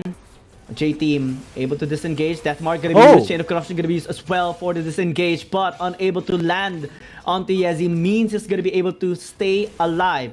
But FPX has other plans. Investment on top side tier 1 tower is secured. 0711 has secured a red buff, but now with the satchel able to get the tower taken out. A13 might actually be in trouble. Zed as well has been taken out. As DY just desperately trying to escape. Sky chasing him down, spin to win access as QF16 also joins them. Will be able to get that 3-2 for 1, and Barry now in trouble, completely obliterated there by the Aatrox. DY as well, just trying to escape, but won't be allowed to do so. Triple kill for QF16. This is what happens when you let Aatrox through. Let this be a lesson to J-Team. There's a reason this champion is almost 100% pick banned. There was a couple of games, I think, where he was neither picked nor banned, but there is a reason why Aatrox is such a sought-after part of so many compositions, and that's exactly it. The way that he ran down and did so much to that team fight and just gave FPX that one opening that they needed as well to get back ahead of it, even though Fado was the one initially who was caught out. That was just really amazing for J-Team and for FPX, and not for J-Team, because now they have to put the respect on that Aatrox's name.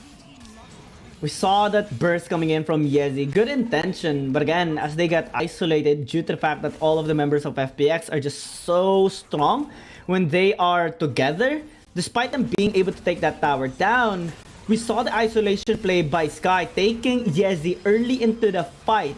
And then when QF16 joined them, it's already a done deal. There's no one that can actually take this Aatrox down, and with the World Ender, everyone is just pummeled into pieces.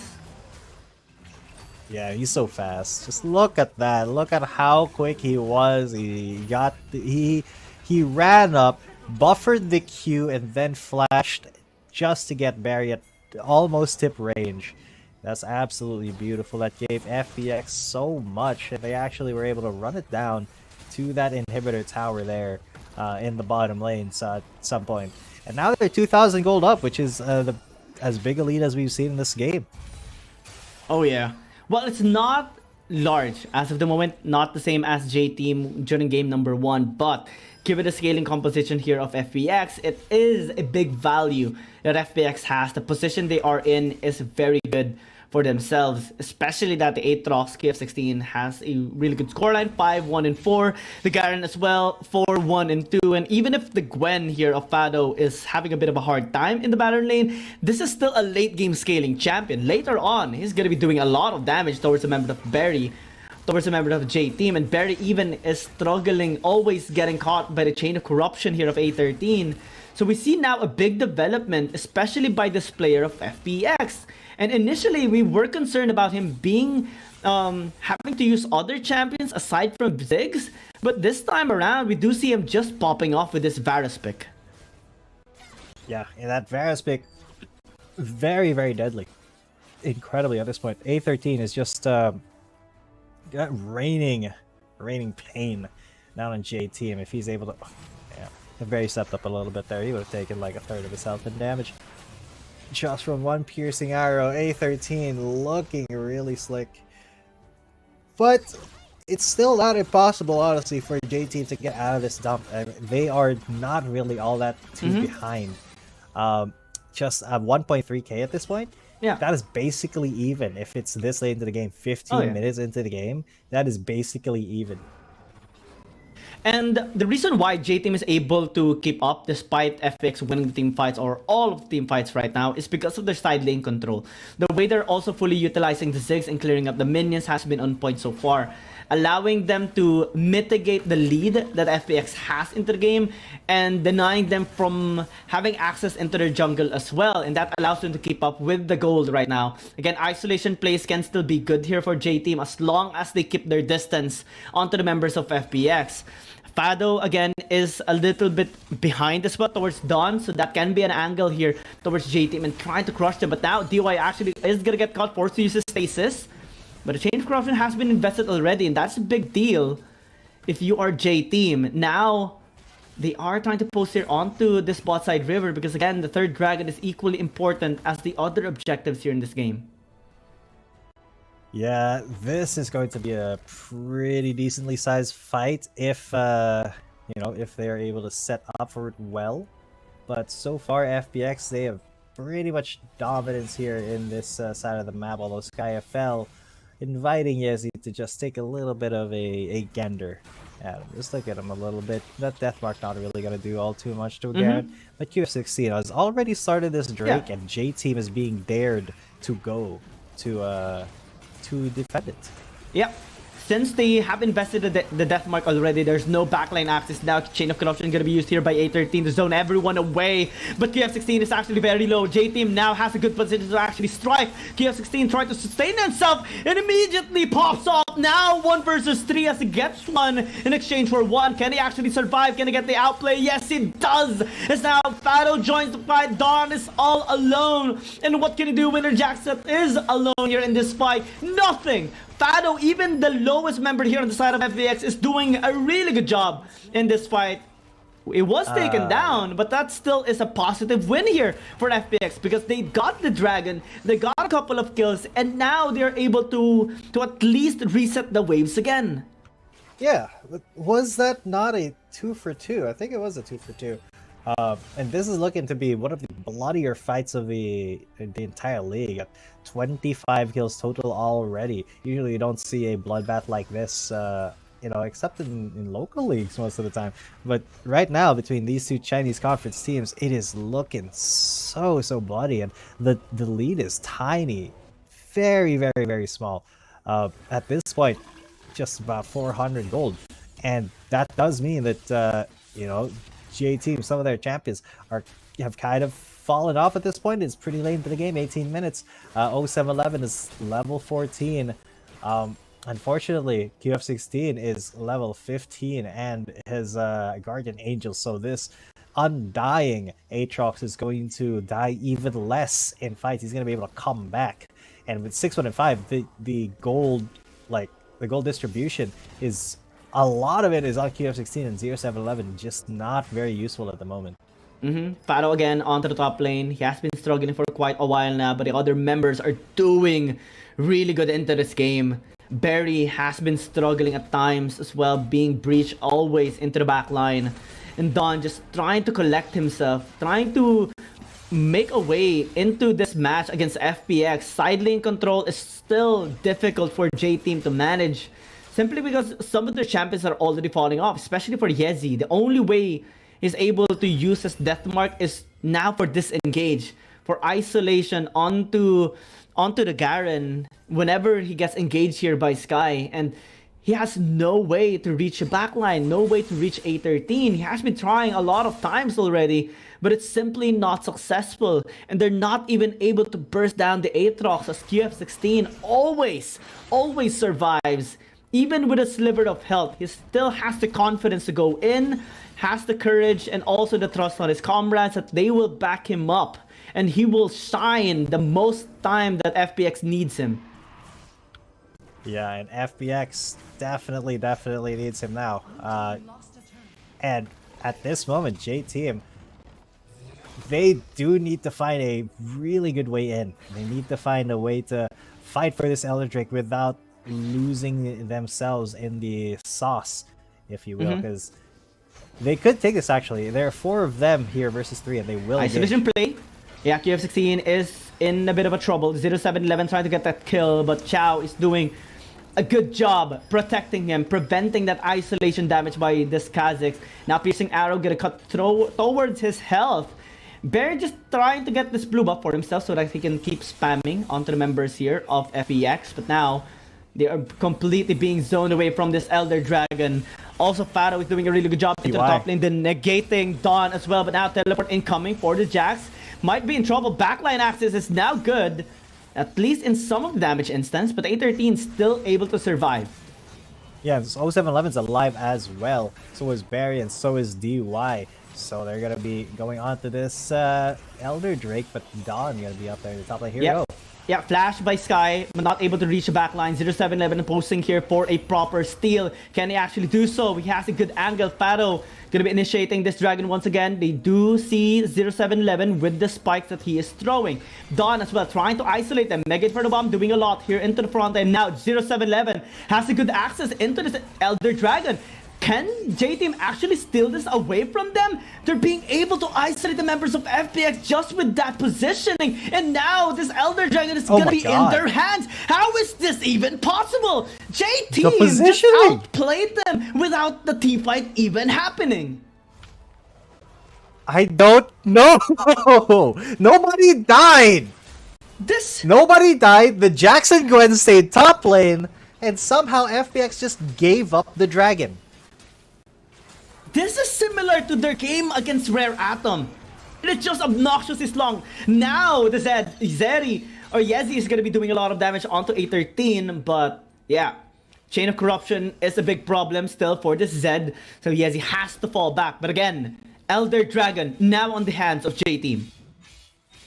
Yeah, with that Elder Drake, this J-Team composition gets a lot more scary because they are lacking, sometimes that tiny bit of damage to take it over the edge. But with that Elder Drake buff, if they were to take a fight right now, ooh boy, their damage would be over the moon. So let's see if that's how they... We can't help but appreciate the macro plays here of J-Team right now. They're able to really separate the members here of FPX. Divide and conquer is the key, and they are really dividing them now. The flash in by 077 Mega for the bomb going to be used as well onto Chow, almost getting burned out here with the Elder Dragon buff. Just one skill here, just one ability will be able to secure the kill. Now even Dawn is on fire, but KBG still doing a really good job isolating play again with Kha'Zix as they get the execution onto A13. The annihilation of FPX is now online as J-Team wreaks havoc in this team fight, gets 4 kills, gets the tower in the bottom lane, and might be posing for the game end. Well done there, J-Team. They have killed the unkillable Demon King. The Stasis will cancel the Demasian Justice. The Guardian Angel hasn't popped. It doesn't even matter what he's defending against because Yezi is on the Nexus. 0711 is there. Deathmark will but J-Team is just on a different level, man. Macro plays. They outplayed FPX. And what have been the game-ending objective of FPX? The zone control, the way they were able to bait FPX and force them, bluffing them into that fight, drawing them into the mid lane, into disengaging away from the Elder Dragon, allowing them to secure that same objective through 0711 is genius, is top tier, and this is why we love J-Team. Yeah. That was absolutely masterful. Masterful is the way is the word to use there, because J-Team really were masters of their own fate there. And it just felt like even if it was back and forth, J-Team never lost their cool. So big props to them. FPX, maybe try again another day, but so far our second 2-0 of the day here. Yeah, it's 2-0. And I can't believe I'm saying this, but J-Team outplayed FPX there. It should have been FPX game. We should be going towards game number 3 now. But through that manipulation, through that macro control, even the micro of J-Team was obnoxiously good towards that team fight. The zone control done as well, attracting them to go into the mid lane, and then the takeaway of 0711 onto that Elder Dragon, sneaking it up. Oh man, this team is just so calm, so collected. Even in a game that they should be losing in the late game, they're still able to throw in the punches and still able to turn the tides around just with one single collected move there into that fight. Oh yeah. It was beautiful to see. Absolutely beautiful. And you can see these stats are 23 minutes, one of the longer games here. UF16 did do so much damage, even more than his Varus. 25,000 there, but Barry, man, it's 38k on that damage graph. Yezi and 0711 actually did quite a bit as well. I think that's kind of due to the pokes that they were able to launch as well, especially Yezi, because man, yeah, absolutely masterful this game. Definitely something that all the viewers can take note of, all the teams as well. This is the best example of how you win a game that you should be losing. how you win a game with a condition of your enemy to be better into the late game. Despite being bad into the scaling matchup, they were still able to turn the tides around through the positioning, through the baiting, through the bluffs, through the macro plays. The 1-3-1 definitely served well as well for J-Team, and definitely just a sight to see as a team. Yeah, very, very big performance there for, well, J-Team. They solidified themselves a little bit further in the standings here, and they are, you know, I think still number 2 at this point, because they do have 2 losses compared to the 1. Yeah, so by KBG, so far they are still, you know, up there at that top level, and you can see exactly why. Their performance against a team that is you know, as competent as FPX is nothing to scoff at, and I'm very, very scared for the APAC teams that are gonna come up against J-Team in the future. Oh yeah, this team has been dominating APAC matchups as well. And 0711 is gonna be the MVP of this match. He is just so good on this Kha'Zix. Despite having a lot of threats into the back line, a lot of interruptions as well, cancelling out by Chow towards his isolation plays, he was still able to work around in slowing them down. Actually, one of the reasons why FPX wasn't able to engage onto them was because of the interruptions that J-Team executed against them. The slows coming in from 0711, the slows of DY as well, the satchel charges, even the slows coming in from the Z was placed perfectly into preventing any engage. They were able to kite away the whole team. That is just a supreme demonstration of how you can outplay your opponent despite them being so far ahead into this game. Absolutely. And man, with all that being said, it is just a trip to see this much, this big performance coming in from our Chinese conference teams, but it does give us a little bit of something to wish for when it comes to the APAC side of things. And speaking of the APAC side of things, we will be having an APAC team in just a little bit, but it's going to be a little bit scary for them because it is going to be Buriram United Esports versus the incredibly formidable KBG, the top one of the Chinese conference. So we'll see you guys then for match number 3. Don't go anywhere. I'm G-Tech Manache, with me is Guillaume, and we'll be right back. Dear Summoners, Wild Rift League Asia is about to begin. With a brand new tournament format and teams, what changes can we expect? Let's take a closer look. WRL consists of 2 conferences, WRL CN and WRL APAC. 12 teams from the WRL CN conference and 8 from the WRL APAC conference will compete through the regular stage, playoffs, and finals to view our ultimate glory. All matches will be played in the BO3 format in the regular stage. The 20 participating teams will compete within and across their conferences. Each team will play a single round robin with every other team within their conference once, and half of the teams from the other conference once. Throughout the regular stage, teams will be ranked based on their points within their conference. The top 8 teams from the WRL CN conference and the top 4 teams from the WRL APAC conference will qualify for the playoffs. The playoffs will also be held separately for each conference, adopting a BO7 double elimination format. Only the top 2 teams from each conference's playoffs will advance to the finals, vying for the championship. Of course, a new tournament brings unique challenges. The Wild Rift League Asia Season 1 WRL A1 Finals will be a 3-day extravaganza. On the first day of the finals, the 4 qualifying teams will play a single round robin in BO1 format. The top-ranked team will advance directly to the grand finals, while the remaining 3 teams will battle it out in a single elimination bracket on the second day to secure a spot in the grand finals on the third day. The 2 teams that make it to the grand finals will face off in the BO7 showdown to claim the championship. Additionally, in both the WRL A1 regular stage and finals, teams will participate in the Fight for Side FFS match before the official games commence. The FFS match will be played in a 1v1 solo mode. Each team will send one player to compete. They will ban 2 champions each from the official weekly rotating champions pool, and then select 1 champion each for 1v1 competition. The winning team of the FFS match will earn the right to choose their side first.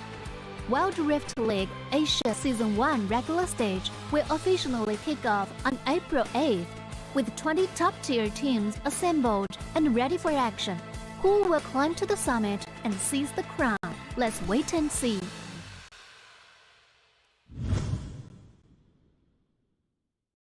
Dear Summoners, welcome to the Wild Rift League Asia 1. With the new season comes a fresh upgrade to our Spectator UI, designed to provide everyone with a better viewing experience.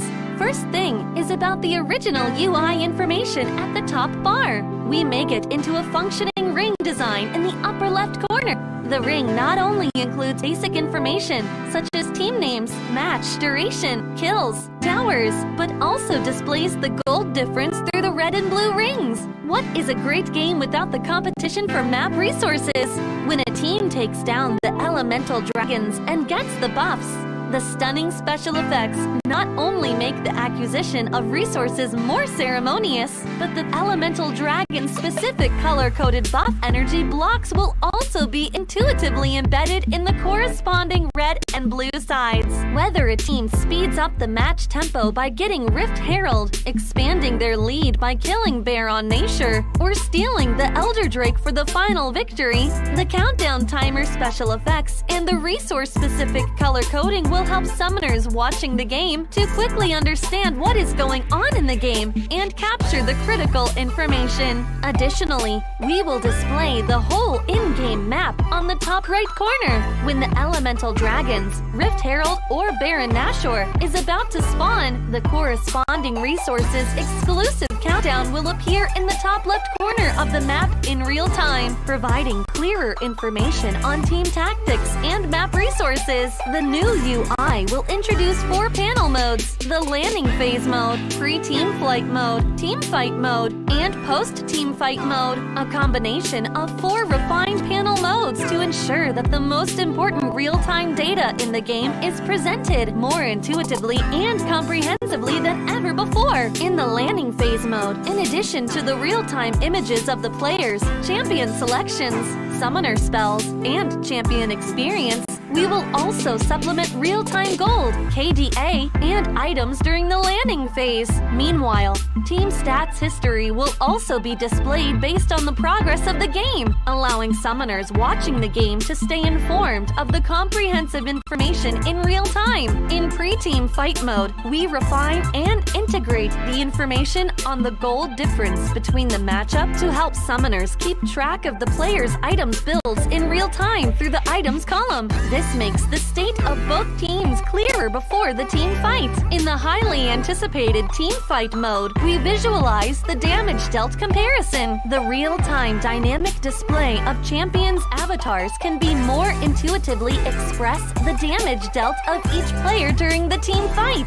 The closer to the red-blue intersection, the damage is higher. We maximize the screen space for exciting team fights and gameplays. After the fierce team fight, we integrate the damage comparison of each champion to help summoners quickly understand the damage difference between the champions in each matchup during the team fight. Depending on the different game situations, there are more diverse UI combinations waiting for summoners to unlock. Our comprehensive, intuitive, and comfortable UI design aims to provide summoners with a better, more informative, and higher quality viewing experience. The exciting first season of Wild Rift League Asia is waiting for you. Summoners, we'll see you in the Rift.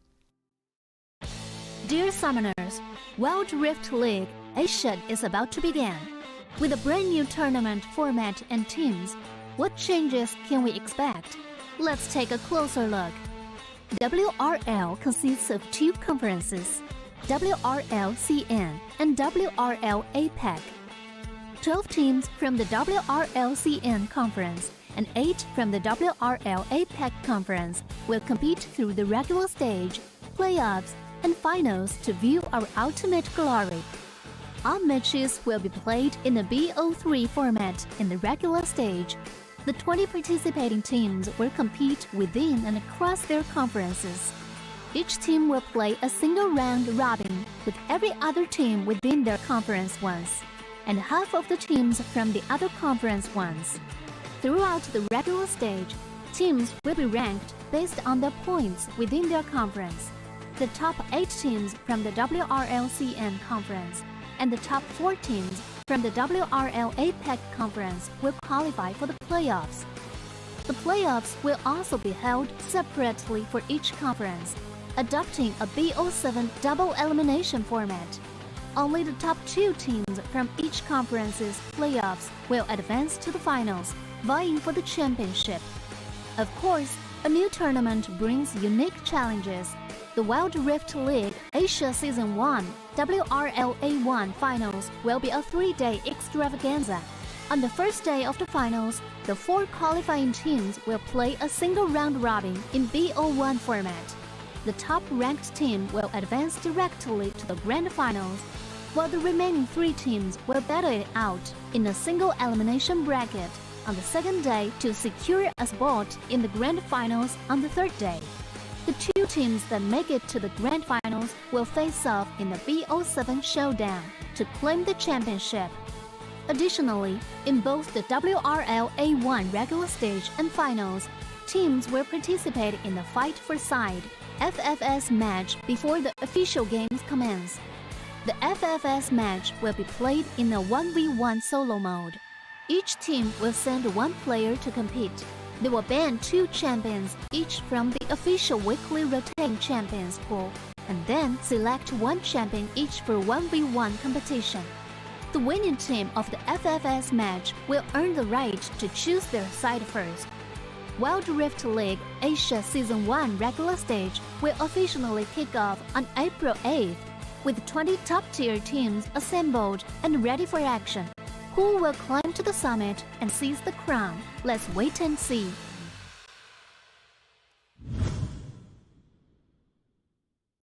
Dear Summoners, welcome to the Wild Rift League Asia 1. With the new season comes a fresh upgrade to our Spectator UI, designed to provide everyone with a better viewing experience. First thing is about the original UI information at the top bar. We make it into a functioning ring design in the upper left corner. The ring not only includes basic information such as team names, match duration, kills, towers, but also displays the gold difference through the red and blue rings. What is a great game without the competition for map resources?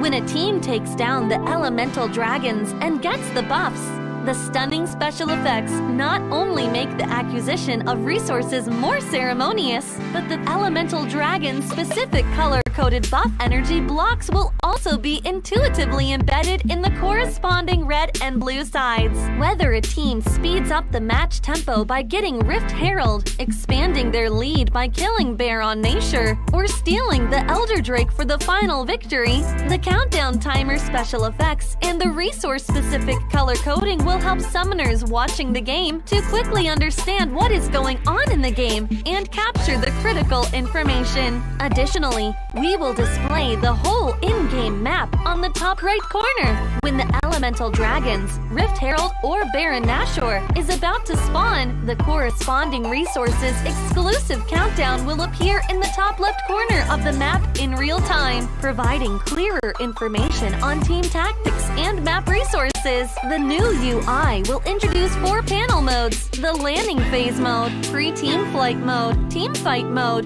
and post-team fight mode, a combination of 4 refined panel modes to ensure that the most important real-time data in the game is presented more intuitively and comprehensively than ever before. In the landing phase mode, in addition to the real-time images of the players, champion selections, summoner spells, and champion experience, we will also supplement real-time gold, KDA, and items during the landing phase. Meanwhile, team stats history will also be displayed based on the progress of the game, allowing summoners watching the game to stay informed of the comprehensive information in real time. In pre-team fight mode, we refine and integrate the information on the goal difference between the matchup to help summoners keep track of the player's items builds in real time through the items column. This makes the state of both teams clearer before the team fight. In the highly anticipated team fight mode, we visualize the damage dealt comparison. The real-time dynamic display of champions' avatars can be more intuitively express the damage dealt of each player during the team fight. The closer to the red-blue intersection, the damage is higher. We maximize the screen space for exciting team fights and gameplays. After the fierce team fight, we integrate the damage comparison of each champion to help summoners quickly understand the damage difference between the champions in each matchup during the team fight. Depending on the different game situations, there are more diverse UI combinations waiting for summoners to unlock. Our comprehensive, intuitive, and comfortable UI design aims to provide summoners with a better, more informative, and higher quality viewing experience. The exciting first season of Wild Rift League Asia is waiting for you. Summoners, we'll see you in the Rift. Dear Summoners, Wild Rift League Asia is about to begin. With a brand new tournament format and teams, what changes can we expect? Let's take a closer look. WRL consists of two conferences, WRL CN and WRL APEC. 12 teams from the WRL CN conference and 8 from the Welcome back, ladies and gentlemen, to the last match here of the day in the Wild Rift League Asia 2023 regular season. My name is Jitan, coming at you. With me is Guyang, and we just saw two quick 2-0s today. One from J Team and the other from, who was that? It was Team Flash versus Team Trace Esports. So it was Trace Esports who won, and FPX as well. Both 2-0s. Now we are going to be going here to, well, KBG versus Buriram. It was an incredible performance coming in by both Chinese teams. Trace Esports winning against Team Flash, and then we saw a clear distinction on how J-Team operates compared to other Chinese teams, and having a 2 clean victory again against FPX, and we saw them outplaying them in that last fight as well in the Elder Dragon buff. So really a clear demonstration of how just Chinese teams operate and play around in their games. And now we are going to be seeing the best team right now in the Chinese conference battling against BRU. KBG Gaming is just so strong right now, right? They only have one loss, and it was from day number 1 against Nova Esports, and now they are the only team to have an 8-game win streak, much higher than how J-Team achieved way back in 1-2 weeks ago. And now they're just looking to continue the dominance and one-sided beatdown performance, looking to continue showing why they are the best team in the world. Yeah, and KBG, they do carry themselves like they are the best team in the world, and I mean, it shows in their performance. When Anran 9 gets unleashed, there is very little that any other teams can say about it. So KBG has kind of been a little bit too good almost. They did lose against Nova Esports in week number 1, but after that they have been pretty much flawless in terms of matches and the skill that they show from match to match. Of course, Buriram is a whole nother story here. Unfortunately, they have not had the best performance so far. They've only won 1 game against Enigma Galaxy, and that's against Enigma Galaxy. The rest of the time they have been up against Chinese conference teams, and they've only managed to take 1 game off of Thunder Talk. So this is kind of expected to be another classic beatdown here.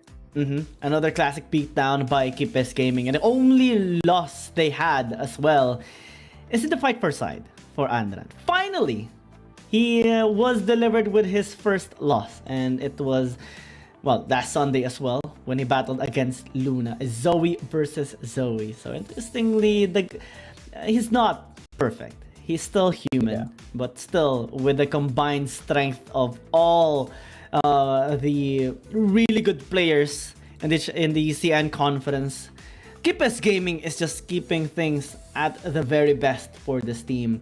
Having a very clean performance on blue side and on red side. Not the cleanest, but in terms of their performance right now, in terms of series, they have been performing so well. Able to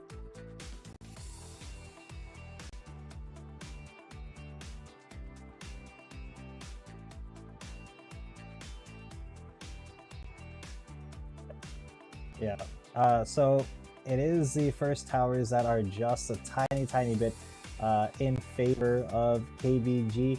Buriram, though, they at least have been fighting for those first heralds quite a bit, but KBG, so these stats are kind of almost deceptive because, well, it is pretty much 100% if you combine their first dragon, first herald, they basically fight over those, either that or they just trade them straight up. KBG has just had such an impressive run. So stat-wise, to really compare them against Buriram, even though Buriram has, not had that good of a run, is just kind of sad, honestly, because KBG just blows them out of the water stat-wise. Even though in the games that Buriram has been able to get, they were able to play like really well together. They just were not able to close out games for the win. And if we do go towards our head-to-head matchups right now, right? Valdez, one of the supreme junglers here on Buriram United Esports, enabling the team to perform at their very best now compared towards the Ton, in which has performed extremely well with his Shin Zhao and with his Wukong performance. Actually, in their last game against KT Roster Y, he did an incredible job securing 5-0 and 6, I believe, in the scoreline. Though it was still Yu that got the MVP, it was also noteworthy how he performed in both of the games.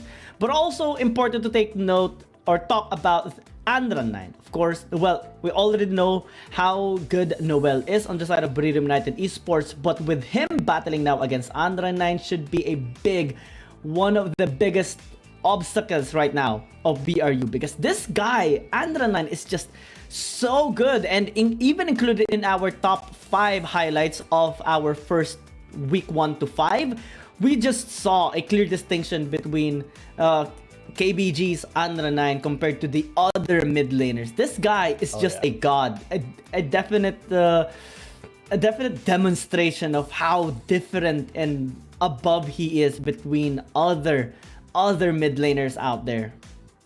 I would say he's just kind of built diff, that's the Andra9 difference that we have been able to see throughout the weeks, throughout the league.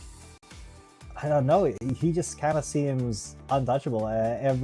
What is it? Is he the guy, like, every single time that he picks Yone, he picks Yone, it's a win, and every single time that he goes into the fight for a side, he pulls out a different champion, something like that? Yeah, he is that player.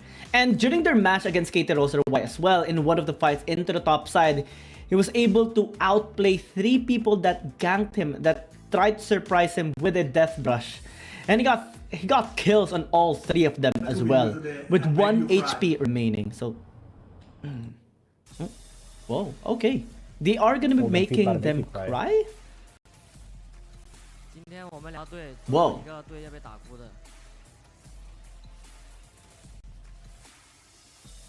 Well, I don't know what the Don said, but definitely they are not affected by any of the words that Buriram United Esports wanted to say onto them. This is the team that is sitting at the very top of not only the CN Conference teams, but also in this entire tournament. And it would take pushing a mountain for BRU to even get close towards the performance of KBG Gaming. Let's see if they are going to be defying the odds. Yeah, because we are going to be going on to the stage here, ladies and gentlemen. Let's see if Buriram can get this game, although it is looking unlikely. KBG have been looking so clean So 下面 good 让 on 我们 the 有 back 请 of 打 Leeds. 野 The 选手登 salute 场 there. In the jungle， 大 I 头。 like that. I like that. Well done from KG, I believe that was. Nothing but respect coming from Big KG. respects. See this time. 接下来让我们有请中路选手 Oh yeah, And the some male smiles ones as well are as nine. he backs away. Star player. And run. 接下来让我们有请射手选手登场。 Just copying KG a little bit there with a salute, but in his own way. Own witty way. I quite like it. 最后让我们有请辅助选手 And the support UU。 Just Xiaoma going with the chest pump right there. Now what will you do? Oh, just a little bit change there into 接下来 a 让我们有请 peace 无里南 sign. BRU 战队亮相。首先欢迎单人路选手 In the solo lane Thipper。 接下来有请打野选手 In the jungle Tipper Wellness。 always does that pose, right? The Yeah. gauntlet pose. 接下来有请中路选手 And the million Noel。 接下来有请射手选手 In the dual lane Golden Feet。 最后有请辅助选手 And the support Water Jazz。 I like it. Golden Feet.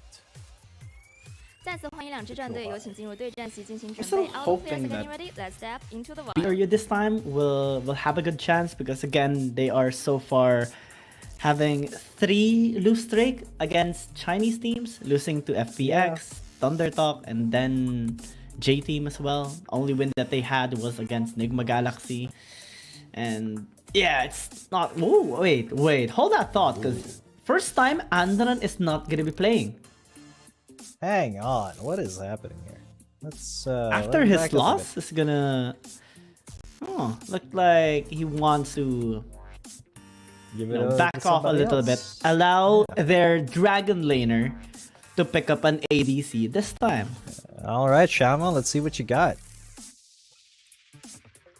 Battle of dragon laners, Xiaoma versus Golden Feet. Let's see who's gonna be having the upper hand this time. As well, it's actually new to me to see Andra 9 not playing, being the ones to check out the area this time. Watch Xiaoma play as well, because normally we do see him winning or playing 45 for side and also getting all the wins here for Keep S Gaming, only losing to Luna at 1 point. But again, the ADCs has been, the meta right now for our fight for side as well. We saw a Lucian already. We saw a Samira, a Caitlyn, as well as a Draven. I want to see a Zeri this time. What about you? Zeri would be pretty cool. Zeri would be pretty cool, not gonna lie. But I would like to see a Teemo still. I think in this, and I think it makes sense too. I think it makes sense because this is a battle of ADCs, right? Like so many auto attack and range champions. It just makes sense to blind somebody so that they can't auto attack. It's banned away. Unfortunately, it will be banned away. The champions again. Varus and the Jhin here for Xiaoma and Golden Feet respectively. I am liking this matchup. I don't know who will win. Maybe Xiaoma with a Varus because he does have poke and does have the Chain of Corruption as well to try and time it onto Golden Feet whenever he is reloading.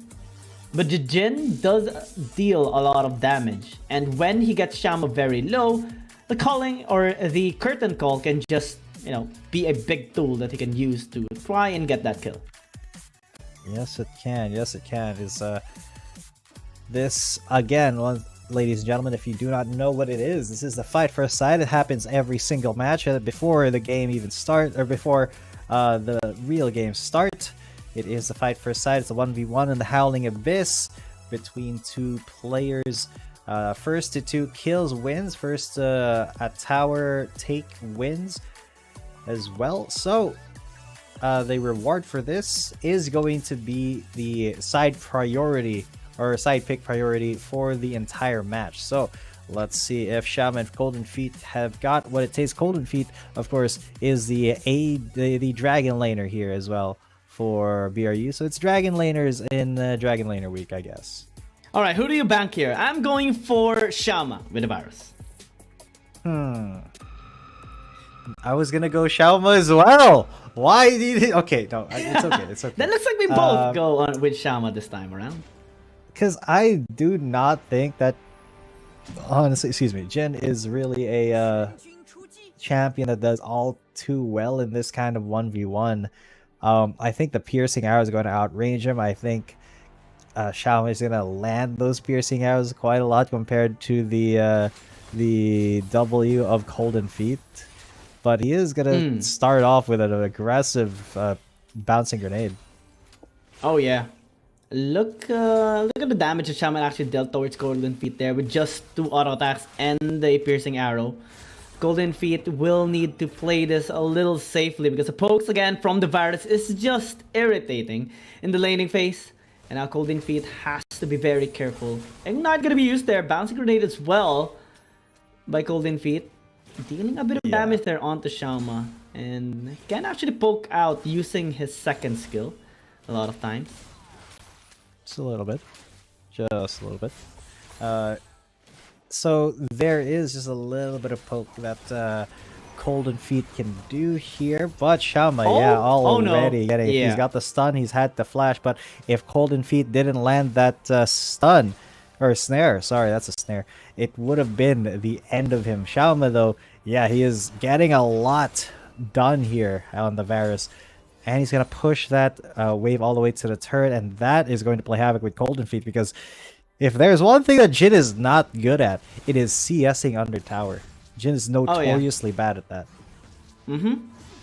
Some players are able to fully utilize, the reload and his first skill as well.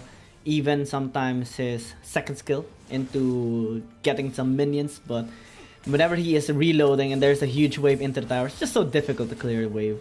Now Xiaoma knows that as well, able to dodge his second as well, able to dodge his snare. Now Xiaoma does have really good position here onto the brush, nice damage as well being thrown out onto Golden Feet. He's forced to use that healing, but Xiaoma would get his healing as well. So now with the pokes, he is doing a lot here onto Golden Feet.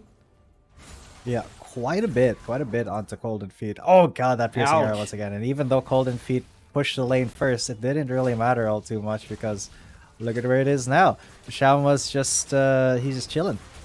He is so far ahead in terms of damage. And just because, again, this is not because Xiaoma is like outplaying Golden Feet.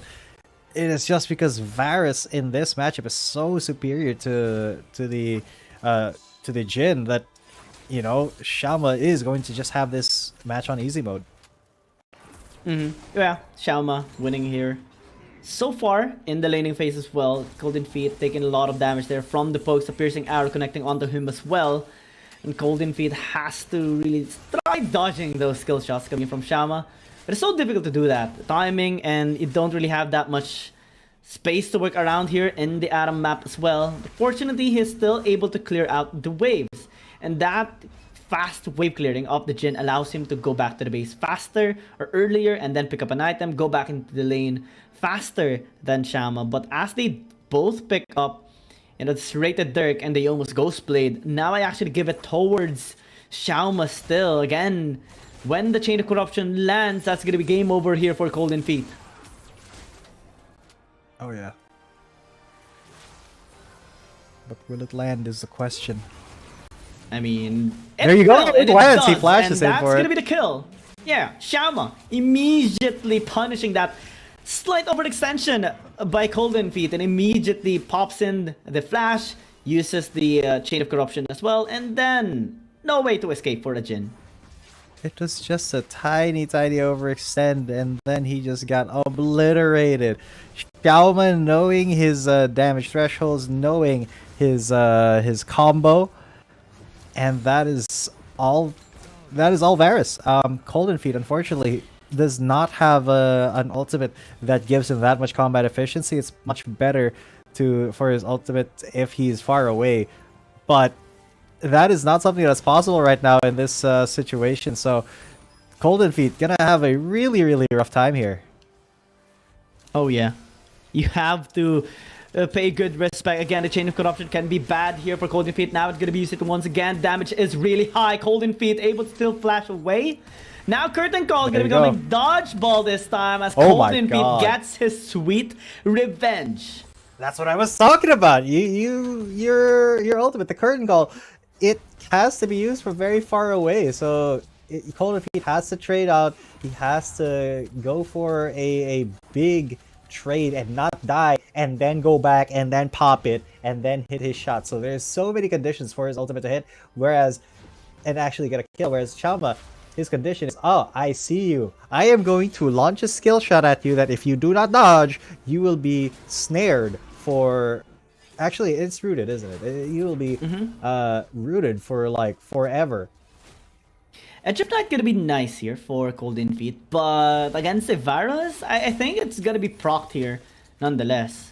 And he has to be really careful dodging any abilities, because if the Edge of Night, if this Edge of Night is gonna be procced up, then, well, Xiaoma could just go in again with the Chain of Corruption. And a while ago, the only reason why Golden Feet was able to win that 1v1 is because he has the flash and Xiaoma doesn't. That gave him the space to work around, casting the Curtain Call, and then, you know, with chances, give it a small space here in the Aram map, Xiaoma couldn't really maneuver anymore. Oh yeah, unfortunate that the maneuverability is gone. Okay. But okay, you just popped it immediately. Good stuff from Golden Feet. Yeah, flash, Chain of Corruption gonna be used as well. Piercing Arrow, flash out by Golden Feet. Can he cast the Curtain Call? He has the space to work around with. The dodge not really there. Piercing Arrow not gonna deal enough damage. And that's gonna be the kill by Golden Feet. And look at the expression on his face as well. What? What do you got, man? What do you got? Let's go. Let's go. And that bullet has your name on it. Yes, sir, and that bullet went the way of just Xiaoma, unfortunately. Golden Feet just picking it up, man. That was very impressive, I'm not gonna lie. That Jin was not supposed to win, okay? That's it. It really wasn't. It's very tough for Jin to win that matchup. However, you know, he played it right. He played it correctly. He got engaged on. He fought for a little bit. He made sure not to die. He did everything in his power not to die. And you saw that Xiaoma knew that as well. If he didn't kill him right there, then it was gonna be Xiaoma who was you know, in the crosshairs then. So he did everything he could to get out of there. And once he was behind the tower, Curtain Call immediately. And then it was just a matter of hitting his shots and bam, Golden Feet sniper. The sniper here of Buriram United Esports. Even Anran got a little bit surprised there. Saw some smiles coming from the best mid laner of this tournament so far.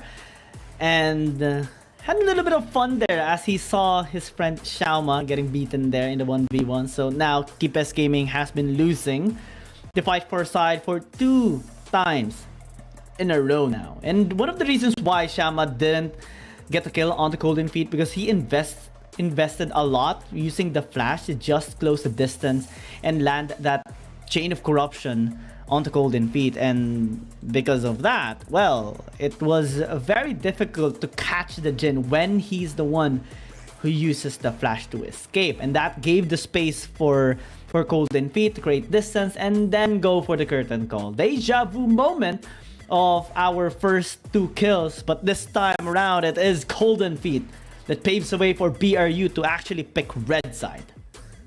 Oh yeah, so with that being said, it is going to be, you know, KBG on the red side, on the blue side. So that means they have the champion priority, the first pick priority, and that is kind of scary.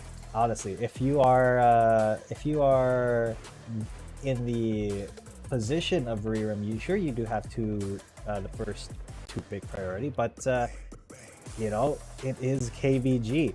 You have to be so on point with your bans, and even then, they are going to you know, they are all super skilled. You can ban out Anran all you want. That just opens up the avenue for Daton to come in big, maybe, or KG even. So let's see how this pick and ban phase comes out or shakes out. Yone out already by KBG.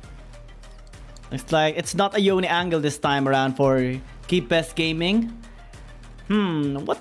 I only have one question here, and that is, I wonder what champion Andronan is gonna be looking to use this time around, because he uses almost any champions in the mid lane. It's actually the first player to have a win on the Jax in the mid lane as well, and we have seen a lot of players struggling using the Jax into the mid lane, but with him it's just so clean. And now we do see, well, at least the Yone being banned away, Aatrox as well, Jace too. Does have the Akali angle in this game if ever Andra9 wants to have an assassin again. It's very possible. That is very possible. Because Akali is not banned, she's going to make it through. So is Zed. So if that's what they want, they can definitely go for that option. However, there are still quite a few things that are open. There's still a Zoe, you know, all the supports are up. The Gragas will be the first pick here for UU. I agree with that. I'd say I agree with that. UU is very, very effective. Just on the Gragas, incredibly impressive. He's so wide. Yeah, MVP deservedly as well. Fiora going to be the response here of Thipper, though this Fiora can also go into the jungle, so KBG has to be prepared for this as well. Maybe Valdez is going to be wanting to try out this champion in the jungle, same as Long and same as Weiba as well, or the other junglers that we have seen really performing well with this Fiora in that particular side. But they have invested A6 as well. Wow, okay, keep this gaming going with Katarina again? I don't think it's gonna happen. It's not gonna happen. No, it's not. It's gonna be a Wukong. We have seen Andran picked up the Katarina one time, and it was their match against Thunder Talk.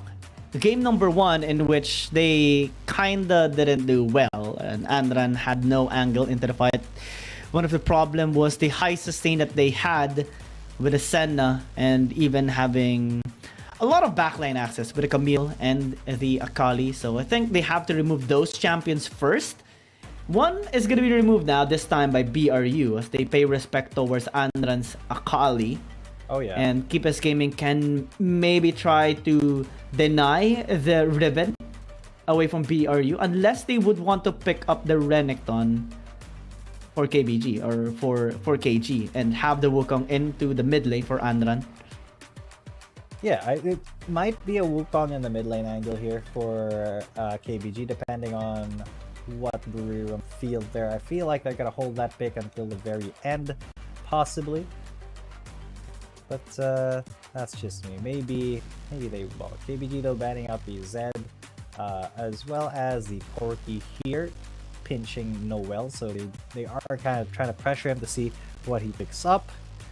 And then they may, depending on that, they may want to keep the Wukong there or draft something else and put the Wukong in the top lane. Although, yeah, Golden Feet is going to pick up that Xin Zhao for Valdez. Wow, okay. Xin Zhao again. I think this is our second time seeing the Xin Zhao as of today, and the first time we have seen it, it was TanX. Using it against Tracy Sports didn't really pan out well, but let's see if BRU can fully utilize this champion. This is the pick that I'm looking forward seeing on Chinese teams right now. The Virus just being better than other champions, really. And finally, BRU does put the investment with the Riven, because this champion is just really better when you pick up the Ziggs. Yeah, but it is going to be the Gwen here for Anran 9. Looks like. Which that is kind of interesting. Okay, so we got Wukong versus Fiora potentially here with KG and Thipper, and Noel and Anran 9 gonna be going with Gwen and the Riven. Nobody likes the mid lane, so we're gonna have two Baron lane fights instead. Oh yeah. We have seen some players in the mid lane really liking the Gwen. Andran is one of those.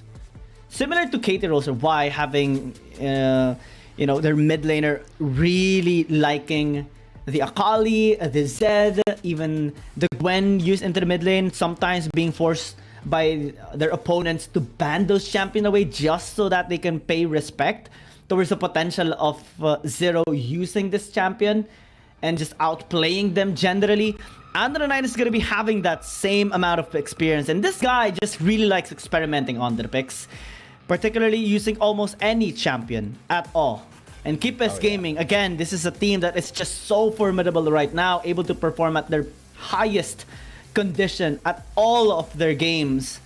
And BRU, they have to be ready. This is a composition that can actually work into the early game with a lot of skirmishes as well. If they can enable Thipper with his Fiora into the side lane, maybe that can be an angle here for BRU since they have a Shinzao, triple fighters rather, with the Ribbon and the Shinzao as well. And then Golden Feet is just going to be that major AoE damage tool they can use into the fights. Yeah, full fighting compositions here. They're ready to get to each other's throat here in this matchup. But so far, this early game going to be a little bit... it's like 30 seconds into the game. Of course, nothing's going to happen yet. But you know what I'm saying. It's too early to tell how this game's going to shape out. But so far, I do feel like composition-wise, I like... KBG's a little bit more, although Thipper is getting a little bit antsy there in the top lane. This is a good sign of life actually coming in from Thipper on the side of BRU, since if they can enable top lane, especially that they have the Nautilus, right? So whenever we see a Nautilus versus any sort of champion, we do give the 2v2 matchup better with the ones that has the Nautilus. And now as we see Thipper actually winning again, the flash into the dredge line. That should be a kill, but KG actually stalling out for so long. It's an he's okay. Onto Thipper, 1-for-1 trade. But KBG actually gets a better end. Somehow, KBG got the first blood. He almost lived as well. Unfortunately, Thipper was the one who went down first, so not gonna get that extra little piece of gold there. But yeah, KBG almost lived that too. Oh, big investment, honestly, with what the Jess using the okay, it was actually the Gragas that picked up the kill, so not really favorable for KG. Thipper did get the kill into the top lane, so that should give him a little bit of an edge in terms of gold. Yeah, at least a little bit. It is still on Thipper's side. However, that death will it won't set him back really all too much, but it's just a little bit of lost time that could have been used to farm the lane a tiny bit.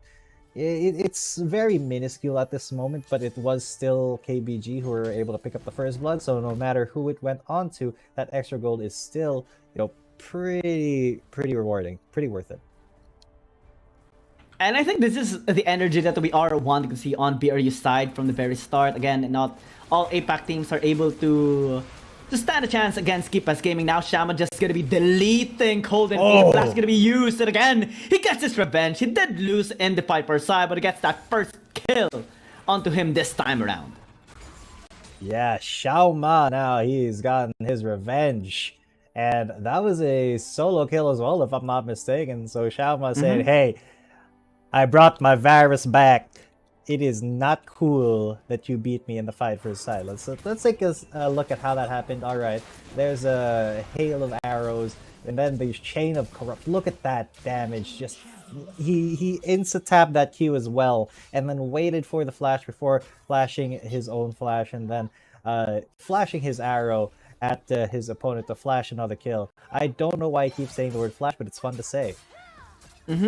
Yeah, and it was also unfortunate for Golden Feet to not have the barrier until Baron. Had it been, staying or had auto attack, thrown out a lot faster, maybe the barrier could have caught it But now Shama actually is in a bit of trouble. Valdez is here in the vicinity, doesn't have the chain of corruption anymore to work around, and that should be a kill, right? But a 1-for-1 trade, since it did take a lot of time. Golden Feet hesitating with a Mega Inferno Bomb. Had he casted it in time or earlier, that kill could have been done faster, and then maybe Valdez could have backed away. Yeah, that was a little bit of an oopsie daisy there, a little bit of a whoopsie poopsie, but Valdez still at least was able to get something. And BRU, it was, you know, still a 1-for-1, so it's not the worst thing. But I do like that they are being aggressive and you know, trying to take the fight to KBG instead of being passive here, and you know, trying to farm up. They just have to be very careful, you know, because if KBG gets a good angle onto them this time around, then it's not going to be looking good for BRU. They have been trying a lot of times to catch the members of KBG this time. They're trying to be connecting Noel, forcing the flash here onto Yu. That should give them at least the Scuttle Crab contest and a vision towards this bot side river. But KBG does have, you know, a relatively good scaling. Again, the Gwen, the Kha'Zix, and the Varus is going to deal a lot of damage later on. Andra now contesting here onto Noel. Needle's going to be thrown out. Daton going to be following up, and that's going to be the kill of Andran. He flashed right into the snip. Yeah, Cass going to be used into the mid lane. Shama just kiting away onto Golden Feet. Might need to back away, flashes away from harm's way. Great flash. Yeah, 2 kills picked up. Great flash there. And Shama is going to get away scot-free. Very clean. Valdez still already very eagerly on that Drake, but decides better of it. Baton was there. He did have a clue, so he was just kind of around trying to see if that was a hard commit. But it was not. It was not. Well, Andran is committing onto a 1v1 as well until he realizes that Valdez is here. So has to pay some respect towards Xin Zhao this time around. Half health on this Gwen. And KBG wants to take this dragon up, but BRU says no. We will contest if ever you pursue. Now they go back into the dragon pit. This is going to be very scary because BRU, they are trying to collect. They are trying to get this taken down, and the dragon is going to be handed over towards KBG with Kha'Zix taking that better smite. And BRU will just fall back for now. Yeah, BRU just not ready to risk everything on one gamble. So they are just going to give it over. Oh, they might have gotten a catch here onto Yu, but he's able to body slam out of the way. This is starting to be a pain here for Buriram United Esports as once again, KBG, they are so attentive to the details of these matches.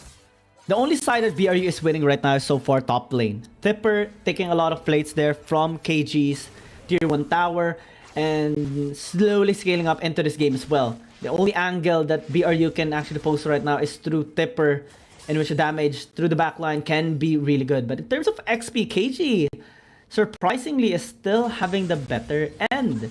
And Tipper realizes that as well. They need to really work on the XP department, especially in the wave clear, as KBG is starting this RH up. BRU wants to contest, but UU is here. Chain of Corruption not going to be connecting onto anyone, but now the dredge line by what the Jess zones them out. Cass actually is better here, coming in from UU. Stasis play as well from the Nautilus. Here comes UU as well, forced to disengage with a flash and body slam, and that should give BRU the edge here for this RH. Yeah, BRU should be able to just put their presence in there. Yeah, 4 of them are already in, but KBG, they want to contest. Still, KG's in there. Yeah, Dawn as well, but the folks coming in here from Tipper, able to zone them away. KBG looks to strike completely. The battle gets taken down though. That is unfortunate here for KBG. No steal as well on the RH. BRU getting the team fight done. And night time to pick the things up, but he won't be able to get any kill. BRU gets 3 for 2 plus an RH. Huge mistake, huge greed there from KBG, and that just might have swung this game into BRU's favor after that Rift Herald takes down that tower, because honestly, KBG, they could have disengaged there as well, but they chose not to. Let's take a look at that again, because yeah, Thipper was there, but he got away. BRU already disengaged, but KBG were just so hungry. That's on so incredibly low as well. They kind of lost track of where Xiao Mao was, and then that's on flashed in to try to get the steal. Unfortunately, he was not successful. So a lot of whoopsie daisies there for KBG, but that doesn't mean that they will just fall down and die. They are still trying to orchestrate a dive over here. Yeah, chain of option gonna be used to cast as well for the isolation play as now KBG looking to get that kill. Mega Inferno Bomb zoning him away as Yu takes a lot of damage, but a piercing arrow by Xiaoma is just so huge. But BRU gets two as well. Especially for Valdez, that is just a big kill. Yeah, that is a 2 for 2 as well for 2 for nothing actually. And very, very well done.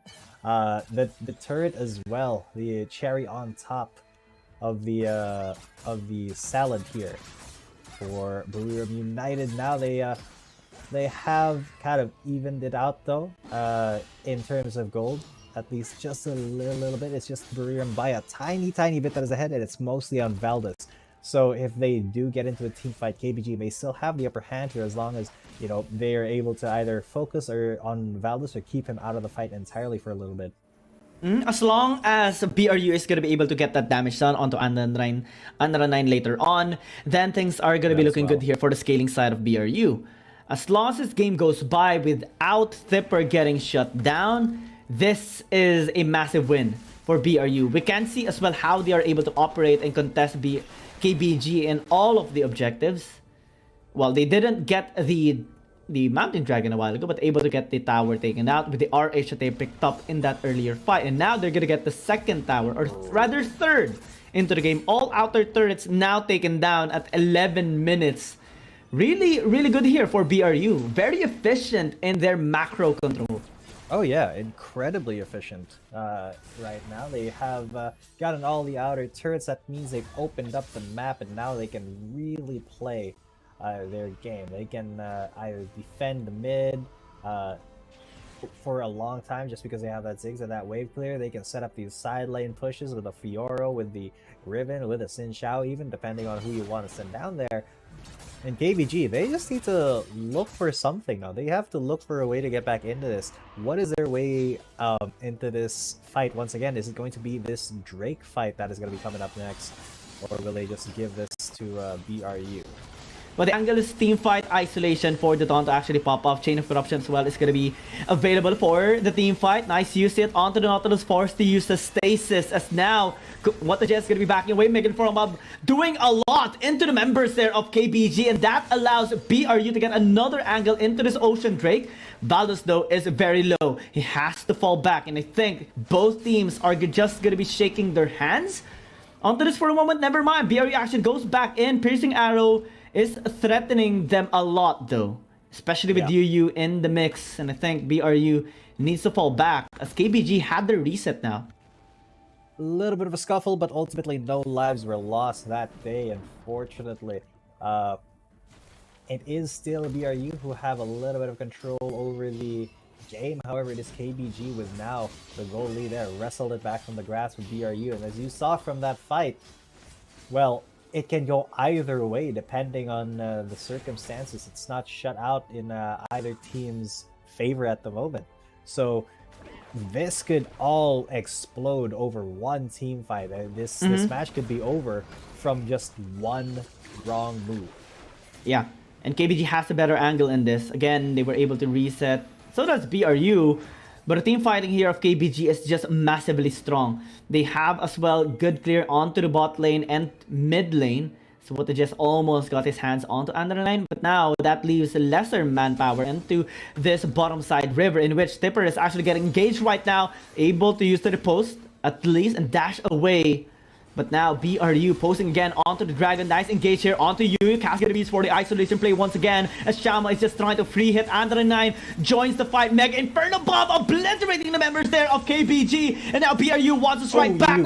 The body slam by Yu is just genius. And now KBG and Ron wants to cut his way towards the members of BRU. Flash out by Valdez. But what can you do? This objective is now free for KBG staking. And Anran wants to get one more kill. It's not gonna be Anran though. Yu steals it away with a body slam. And that is a 4 for nothing, right? 4 for 1?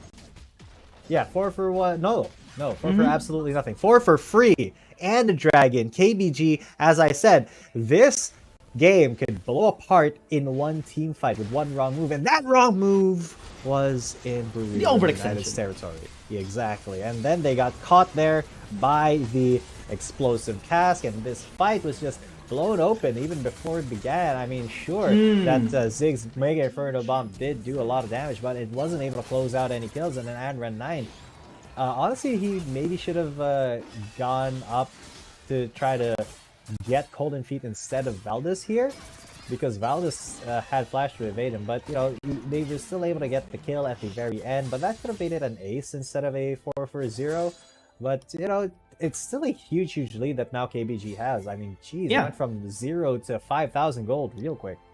And BRU did not pay respect towards KBG at that time. They thought that they could actually win the team fight, especially because of that very good Mega Inferno Bomb coming in from Golden Feet. But what they did not expect is the Stun and Body Slam into the follow-up from the rest of KBG. And that led to disastrous results from BRU in that team fight. Able to get the dragon as well here for KBG, and now posting for 3 dragon stacks. Now they are going to be going in the cask play into the isolation movements as well towards Tipper. Tipper is still able to sneak away, sliver away. Now though, Yu might actually be in trouble. The taunt is here for the slows. Now Yu gonna be flashing away, but the damage is just so high. How is he alive? Coming in from KBG, he still lives. The taunt gonna be trying to go into a very ambitious dive, able to still back away as well. And the 9 now throwing the needles here onto the members of BRU, completely zoning them away from the tower. And again, another win here for KBG. I don't understand. How did he live? How did Yu just deny everybody everything and just was like, I'm going to live now? Not even close. Not even close, baby. If you guys are from the old days of League of Legends, you would know where. And now 7,000 gold lead. Jeez KBG almighty. is just, man.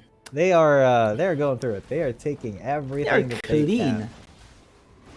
This is why KBG is sitting at the very top right now. They have a similar performance by J-Team with being very clean in all of the fights and all of the efficiency angles into the game. With a hint of, well, never mind, a big splash of aggressive playstyle. Big splash. That is KBG. They seem reckless, but everything is actually calculated. It is. It is so calculated, their aggression. They won't go into a fight if they know that there is a chance that they'll lose it. Just even one chance, they're like, no, we are not gonna lose. But every single time they engage, they do it with the best intentions to, you know, to take a lead, and they may engage onto the well there as well. They're just looking for every single opportunity here in the jungle. And if they're, you know, if they take a fight that may be a little bit more in Buriram's favor, they can just disengage, get away from there. Yeah, they're trying to be connecting for the mob just for the disengage, but the damage is actually very high coming in from BRU, able to isolate the members here of KeepS Gaming. You not gonna be surviving. That is 2 kills picked up. Shama trying to flash away, able to dodge the skill there of Valdez, but BRU able to strike back better now. What just happened? Well, we did see Tipper died in the bottom lane, so that's still a win by Anran. At least there was something gotten by Anran, but I was just talking about how KBG had this on lockdown and Buriram had to respect them, but then suddenly Buriram with the disrespect, and wow, everything just went their way, huh? Interesting. Okay. That was a little bit unfortunate, but that's how it goes here. Tipper dying there. Yeah, that was actually a very sick outplay there by KG. Almost. And then he got that call as well. Almost, but not quite. No. Oh, round 2. This time not good here for BRU as Valdez is immediately blown up. Tried to use the his ultimate to try and stay alive, but won't be able to do so. Cast gonna be used as well, just to shove Golden Feet away. Actually was used to try and put him in bad position, but the Flash was able to at least buy enough time for him to escape. But again, with 2 kills, KBG now posting onto the Baron. Yeah, KBG, they now have everything going for them. What can Noel and Golden Feet do in this situation?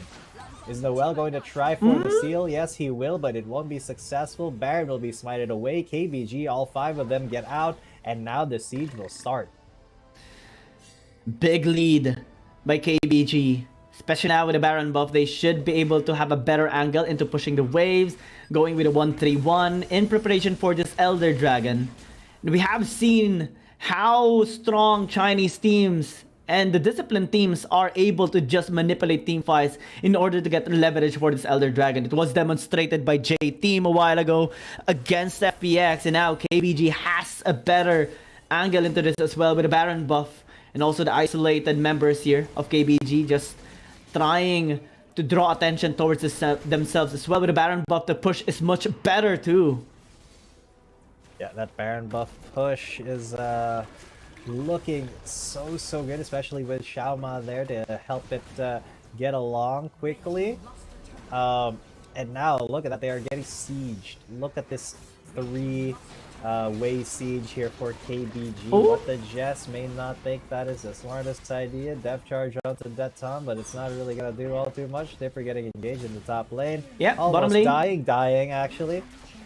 And now bot lane fight as well, but all the towers are being threatened now. 2 inhibitor towers gonna get taken down here on the side of BRU as KBG just outsmarting them, maximizing the capability of this Baron buff. Now Xiaoma gonna be trapping this Nautilus down, able to get this tower taken out as well. The game is just so clean as KBG just ends it. Once again, KBG proved that they are the best for a reason. I mean, if that put any sort of justification to them to be in the big leagues, in the top in the Chinese conference and of this league in general, then I mean, you guys saw it. It's just so oppressive the way that they play. Even if you have a lead, right? And there was a lead there at the time for BRU. Even if you have a lead, they just will not relent. They will not stop until you give up, and you have to be so aware of that. BRU tried to be efficient in this. Actually, we saw a lot of times that BRU initiated a good fight against Keep Best Gaming, but we just saw the clear distinction between these Chinese teams and the APAC teams. A lot of times we saw BRU getting punished instead, especially because of how KBG is just able to counter them. You use Bot Slam in that red side jungle of KBG fight, allow them to just completely turn the tides, allowing them to also get the next objective for them, shut down Thipper along the way as KG got a lot of gold for himself.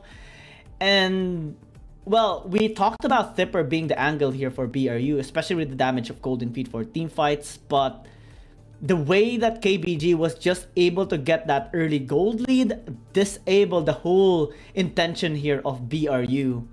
And the team fight discipline as well of KBG is just on a different level, man. We saw Unrun popping up at the very end of the fights, and Keep Us Gaming also having a lot of tools to counter the engages there of BRU, especially the cask of Yu, the body slam as well, and the chain of corruption. It's so difficult to penetrate the front line when KBG has those tools. And I think one of the ways that BRU could have handled that was try to bait the abilities first and then re-engage when they don't have those ultis anymore. But we didn't really see that. Most of the time they fully commit into the fight, or they couldn't escape anymore because, again, the isolation play of Keep Us Gaming is just on point as always.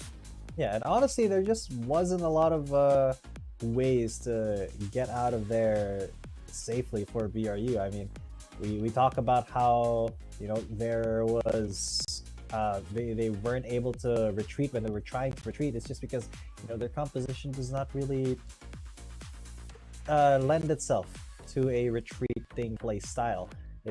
That is a big problem because you want to be able to fight back and forth, but if you're only able to go in, how do you get out when you're the one being engaged on? That is a big question that Buriram have to answer in their next one. I think they had to find a way to enable Thipper this time, because he kind of popped off earlier. He was starting to be a big problem for KBG, but after the 3 fights that they had in which KBG managed to pop off, that's when we saw even Thipper struggle against KG. That's when we saw even KG getting a solo kill onto him, and Anand gonna be getting another MVP for himself. Again, this is his 7th MVP, this time his first onto the Gwen. Yeah, and I mean, it's just because he's had such a wide champion pool. So many champions can be played by Anran9, and he plays them all well. Can this man be the faker of Wild Rift? I don't know. We'll see, I guess. I mean, he is definitely the best mid laner so far here in this tournament, possibly in the world as well. And let's see if BRU is going to be able, since they are going back into the drawing board, let's see if they can fight back in Game 2. Alright, with that being said, ladies and gentlemen, Game 2 will be coming up after a very short break. So stick around with us. I'm G10 coming at you. With me is Giang, and we'll see you for game number 2 after this break. Dear Summoners, Wild Rift League Asia is about to begin. With a brand new tournament format and teams, what changes can we expect? Let's take a closer look. WRL consists of 2 conferences, WRL CN and WRL APEC. 12 teams from the WRL CN conference and 8 from the WRL APEC conference will compete through the regular stage, playoffs, and finals to view our ultimate glory. All matches will be played in the BO3 format in the regular stage. The 20 participating teams will compete within and across their conferences. Each team will play a single round robin with every other team within their conference once, and half of the teams from the other conference once. Throughout the regular stage, teams will be ranked based on their points within their conference. The top 8 teams from the WRLCN conference and the top 4 teams from the WRL APEC conference will qualify for the playoffs. The playoffs will also be held separately for each conference, adopting a BO7 double elimination format. Only the top 2 teams from each conference's playoffs will advance to the finals, vying for the championship. Of course, a new tournament brings unique challenges. The Wild Rift League Asia Season 1 WRL A1 Finals will be a 3-day extravaganza. On the first day of the finals, the 4 qualifying teams will play a single round robin in BO1 format. The top-ranked team will advance directly to the grand finals, while the remaining 3 teams will battle it out in a single elimination bracket on the second day to secure a spot in the grand finals on the third day. The 2 teams that make it to the grand finals will face off in the BO7 showdown to claim the championship. Additionally, in both the WRL A1 regular stage and finals, teams will participate in the Fight for Side FFS match before the official games commence. The FFS match will be played in a 1v1 solo mode. Each team will send 1 player to compete. They will ban 2 champions each from the official weekly rotating champions pool, and then select 1 champion each for 1v1 competition. The winning team of the FFS match will earn the right to choose their side first. Wild Rift League Asia Season 1 regular stage will officially kick off on April 8th, with 20 top-tier teams assembled and ready for action. Who will climb to the summit and seize the crown? Let's wait and see.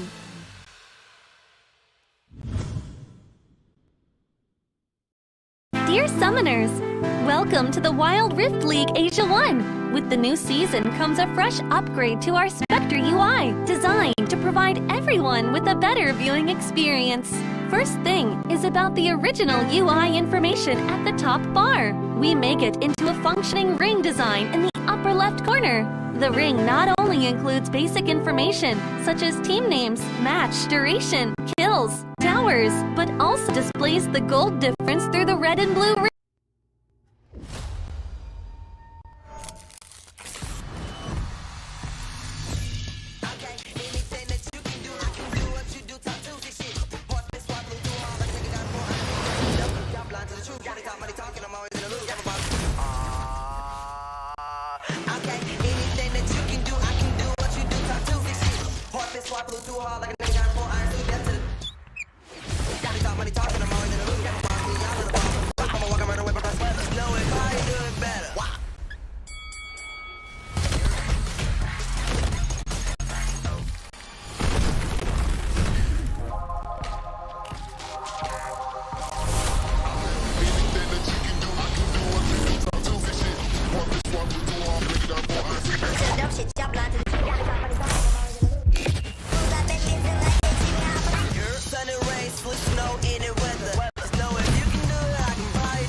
拿下下一个第一。 Ready to go wild. 要比你们都闪耀。 Team mình chỉ cần bé mèo này thôi là đủ quẩy team bạn rồi. 给点新颜色，小小。Let go wild. 提起他的打野挥发，历经2个赛季的沉浮，终于是完成了自己的归。我说过我会回来的。任凭浪起。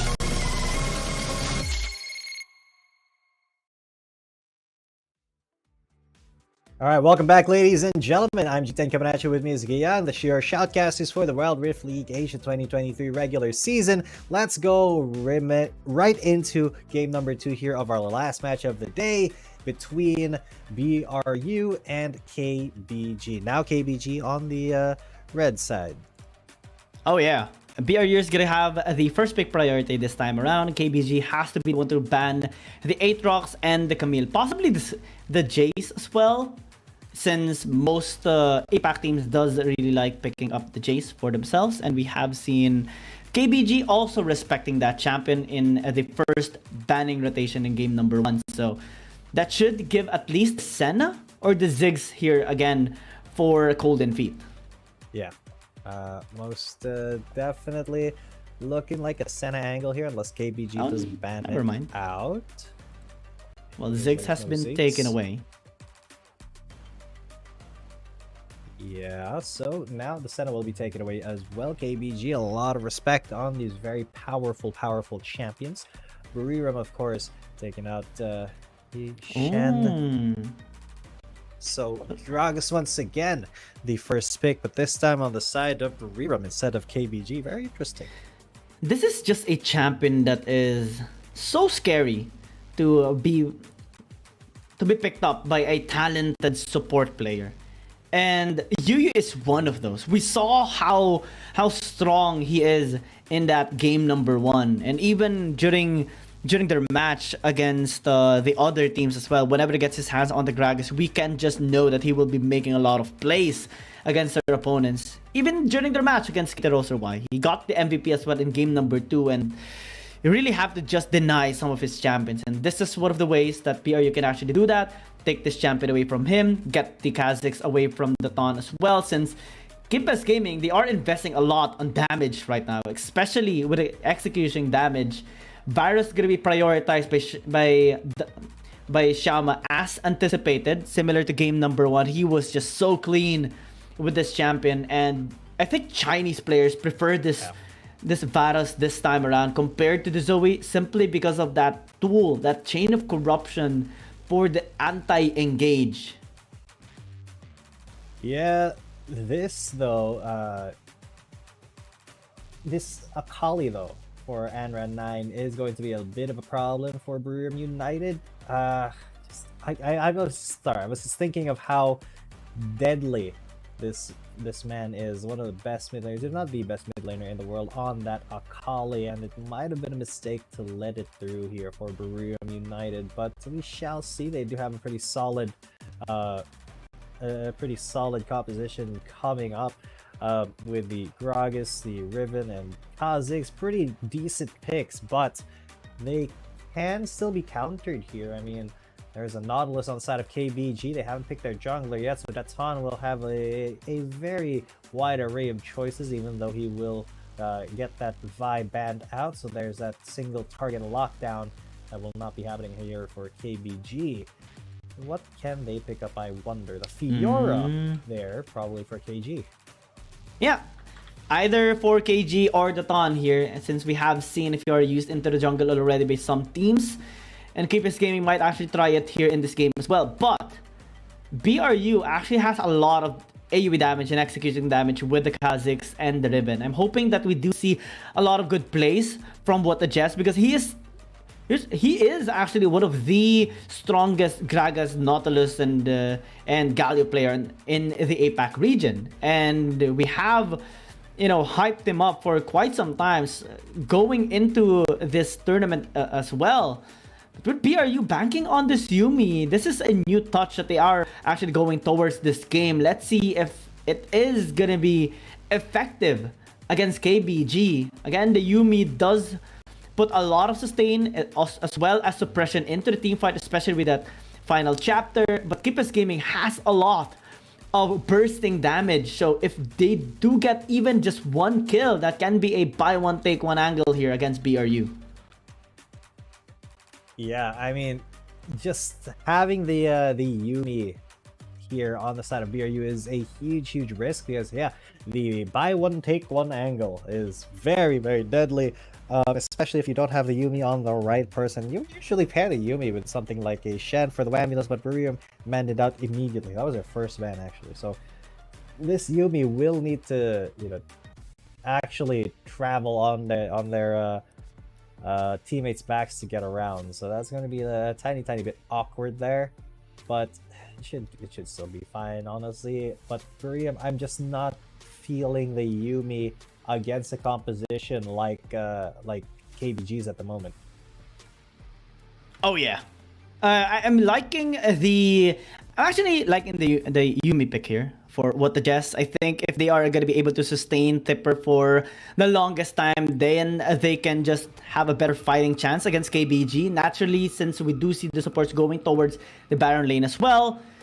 Well, if Tipper is going to be able to be sustained here by what the Jess, then the Riven should win against Fiora, right? But this is Yuyu that we are talking about. Yuyu with the Nautilus, with KG on the Fiora, such high kill threat into our Baron lane later on for KBG. They have to be really careful, especially with the scaling here of KBG. Again, Anran with the Holly often gets the MVP. And he's going to be having that champion once again here for KBG. And BRU does have the Corki for the late game scaling, but not really a whole lot of frontline power for BRU. Not much that can sustain damage for team fights compared to the lineup here of KBG. Yeah, I mean, KBG, their team fight and sustain are really good, so their team fight, the sustained team fight, should be pretty decent. Haha, this is a little bit of a pun there. But with that being said, it is true. It is true. They do have much more both sustain and team fight potential here. I mean, you have that grand challenge with the big field that gives you HP. You have, well, the Xin Xiao has some is gonna have some innate lifesteal there as well. And the Akali just has innate lifesteal too, so more sustain.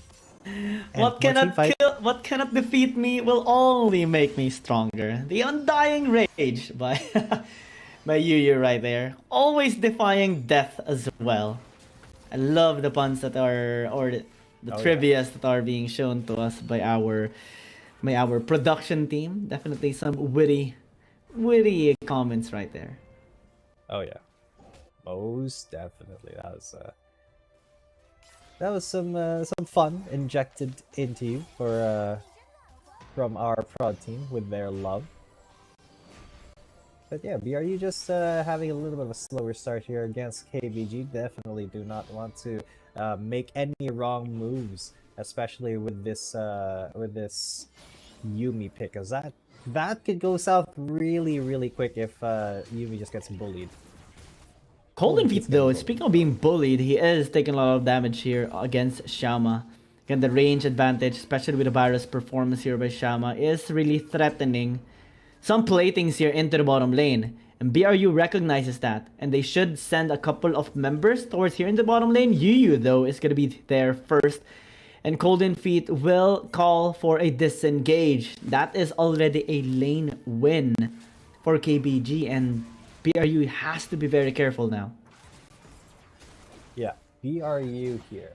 They have to be so careful. They have to basically tippy-toe, walk on eggshells, whatever they need to do here, just because they cannot afford to give up first blood or any kill that they may give, as Pipper maybe the one challenge here who is going to be almost taken down. Almost there by Tipper. Had KG landed that last vital onto the Grand Challenge, that would have been a kill and a first blood here by KBG, but he is gonna be going with a round 2. That's the ulti, but able to be reposted by KG. Oh my god! Immediate outplay, even without the help of Yu. That is already a big outplay. That is a little bit unfortunate. Quite a lot unfortunate actually. But that just means that KBG, they now have so much going for them in just that one pick, because they got like a 2,000 gold lead off of that. Let's take a look at that again. The Stipper did get a little bit too greedy for his bridges, a little bit too big there, tried to go for the slam, but the riposte immediately.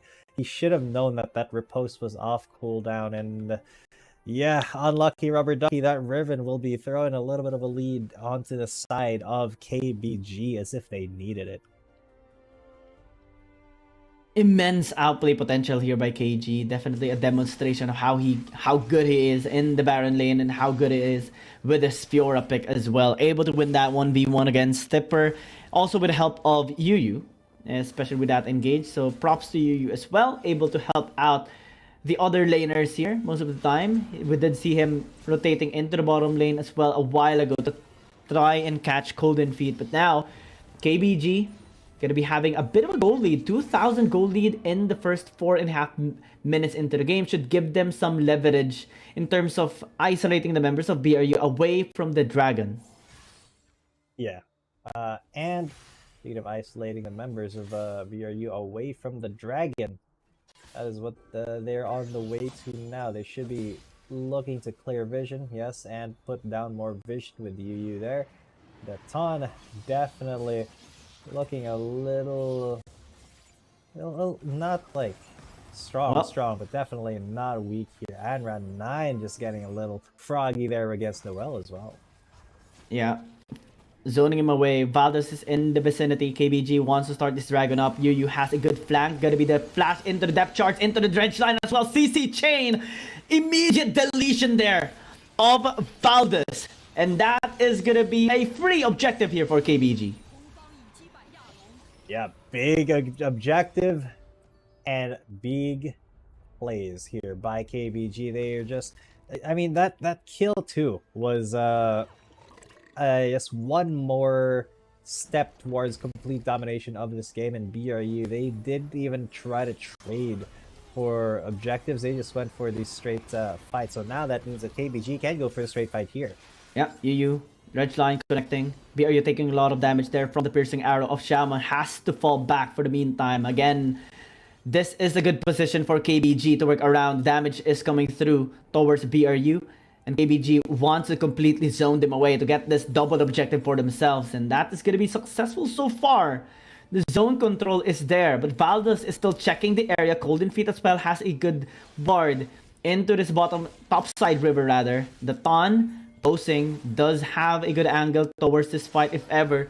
Chain of Corruption not going to be available just yet, but only has a short amount of cooldown to actually work around it now. They are going to be able to use it into the Gragas. The Shinzao still got the RH here for Keep escaping now. Tipper trying to get some damage done. Ballas got a kill onto the Varus. And now Andra and Nai with a good flank onto the backside. Tipper trying to get that 1-for-1 trade, but gets deleted. Instead, this guy is just a god and he is raining down towards the members of BRU. Well, listen what the Jets. They're just hiding in that bush. They're not gonna get found out. BRU now fast tracked to getting their ass beat by KBG right now. I do not know how BRU is gonna get back into this game after that. That momentum just kind of swung so far into KBG's favor that BRU were not really able to do much. I mean, sure, there was one kill there by the Kazakhs, but the rest of them just kind of fell over like dominoes. Look at Anran with that huge flank and the cleanest Akali play you've ever seen, getting 2 for nothing without pretty much a scratch on him, basically. He tried to go for Noel there as well, but missed the Shuriken and landed on a minion. Oh yeah, now we're seeing a 5,000 gold lead. KBG again, similar to game number 1. Chain of Corruption going to be connecting here on to the Gragas. Golden Feet trying to fall back. But on the other side, Valdez might just get taken out. A big outplay 2v1 by KG. And again, a follow-up by KeepS Gaming leads to a devastating result for Buriram Esports. Everyone just gets annihilated. Even Noel here in the bottom lane gets deleted. That is an ace on all 3 lanes. Let's go, KBG! They have mastered the art of multi-front war fighting, and that's exactly what they did. Now they're gonna reap the rewards of their efforts. Get a turret in the mid lane, get a turret in the bot lane, open up the map, and then start roaming around inside BRU's jungle, looking for picks, making them feel unsafe and pigeonholing them even deeper and deeper into their side of the map. That is the game plan here, and that's exactly what KBG want to execute. It is 1-10 right now, 9,500 gold lead at just about 9 minutes, and KBG are looking so solid. Solid and smooth like butter at the same time. I don't know what that is, but yeah, that is technically butter. Can be solid and smooth as well when it just is melted. But this time, it's not KBG getting melted. It is BRU getting melted all the time with the damage being thrown out here by KeepS Gaming. Also, KG with 2v1 outplay. That is a slap onto BRU. No matter how big of an investment they sent into taking him down, it is always going to be flipped over again and again and again by the best players here of KeepS Gaming. Yeah, best players of KeepS Gaming, some of the best players in the whole dang world here, ladies and gentlemen. And it is just insane how clean they have been playing this. And BRU they're holding on for dear life. What can they really do here? It's getting really scary for them. Yeah, the only angle they actually have here in this game is trying to get Valdez pick up a kill and try to burst down the members here of KeepS Gaming. But since they don't have the Ziggs to work around with, then the Riven doesn't really have that much executive power. So they have to rely on Noel with a free hit. But he can't really do that because of the backline access that Andran has into this game. So everything is completely negated. Even the Yuumi pick off is not really good as of the moment because the burst of KBG is just out of this world, man. Out of this world.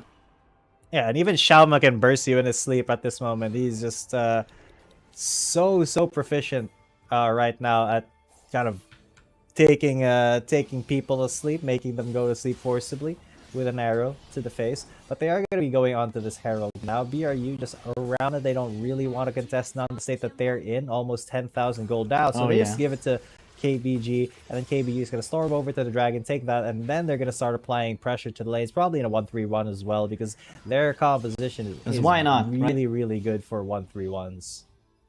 RH using the mid lane as well, so that they can just have one engage, and yeah, free objective. 2 Dragon stacks now, technically, for KBG. BRU, we have been trying to assess, analyze, look for a wave that BRU can actually fight back in this game, but everything is just being cancelled here by KeepS Gaming. Every intention, every gank, every position that they take into the map, now that's going to be engaged here onto the Kazakhs. Nothing that what the Jess can do. Even Tipper is being annihilated here into the back line and almost gets the kill, but able to still survive. Andran stasis up. Golden Feet now going to be the next target. He's going to be able to back away. Here comes the will as well. But KBG, they're just looking so clean into this fight. 2 kills picked up. Dredge not going to be connecting onto anyone, but KBG gonna be happy with what they got it already, but maybe not so as Daton goes in once more. Piercing Arrow not gonna be connecting onto anyone, but BRU just completely zoned away, scared here, traumatized by the engages of Keep Best Gaming. Yeah, and that's the sustained team fight that we were talking about at the start of the game in Champ Select. I mean, this is just what KBG does. They fight you pretty much all the time. They fight and fight and fight. And they're really good at keeping the fight going. And while they're wearing down BRU, they're just, you know, they are getting kills through burst and through just being in the fight for like 10 billion years, and BRU just run out of resources. And they're out of hope right now. They're running out of hope right now here for BRU. As a fight, the game has been so challenging. I mean, this climb is similar to climbing the Mount Everest as of the moment, with no protective clothing, as now KBG just gets everyone zoned away. Even Valdez has no angle, no window of opportunity to assassinate anyone here on the side of Keep Best Gaming. KBG, or KG now, posting here into the bottom side as well, able to just win 1v1 against Tipper any time of day, given the lead that they have, given the itemizations of this Fjord as well. And now KBG wants to maybe get into a fight. BRU though, able to disengage for the meantime. At least try to stall things out. Though Tipper might actually be in trouble. That's a grand challenge and an immediate kill by KG. Style points away as Satan now engaged here with the cards and strike. Valdez forced to disengage. But that should be free Baron now for KBG. Yeah, free Baron, free towers. Look at how the map state is. It is all according to plan of KBG here. I wonder what Buriram can do, but maybe they can KG do is... Gonna be going on and out play here, but won't be able to do so. I thought he would be able to at least show a fight there, but yeah, net profit still for KBG as they do get the Baron. Yeah, KBG's Baron, KBG's game looking like, at the very least, because now all they have to do is siege up. This is the final push for KBG. Buriram have to kill as many minions as they can to stop these waves from pushing in, and then regroup. Let's take a look at how KG, you know, got that.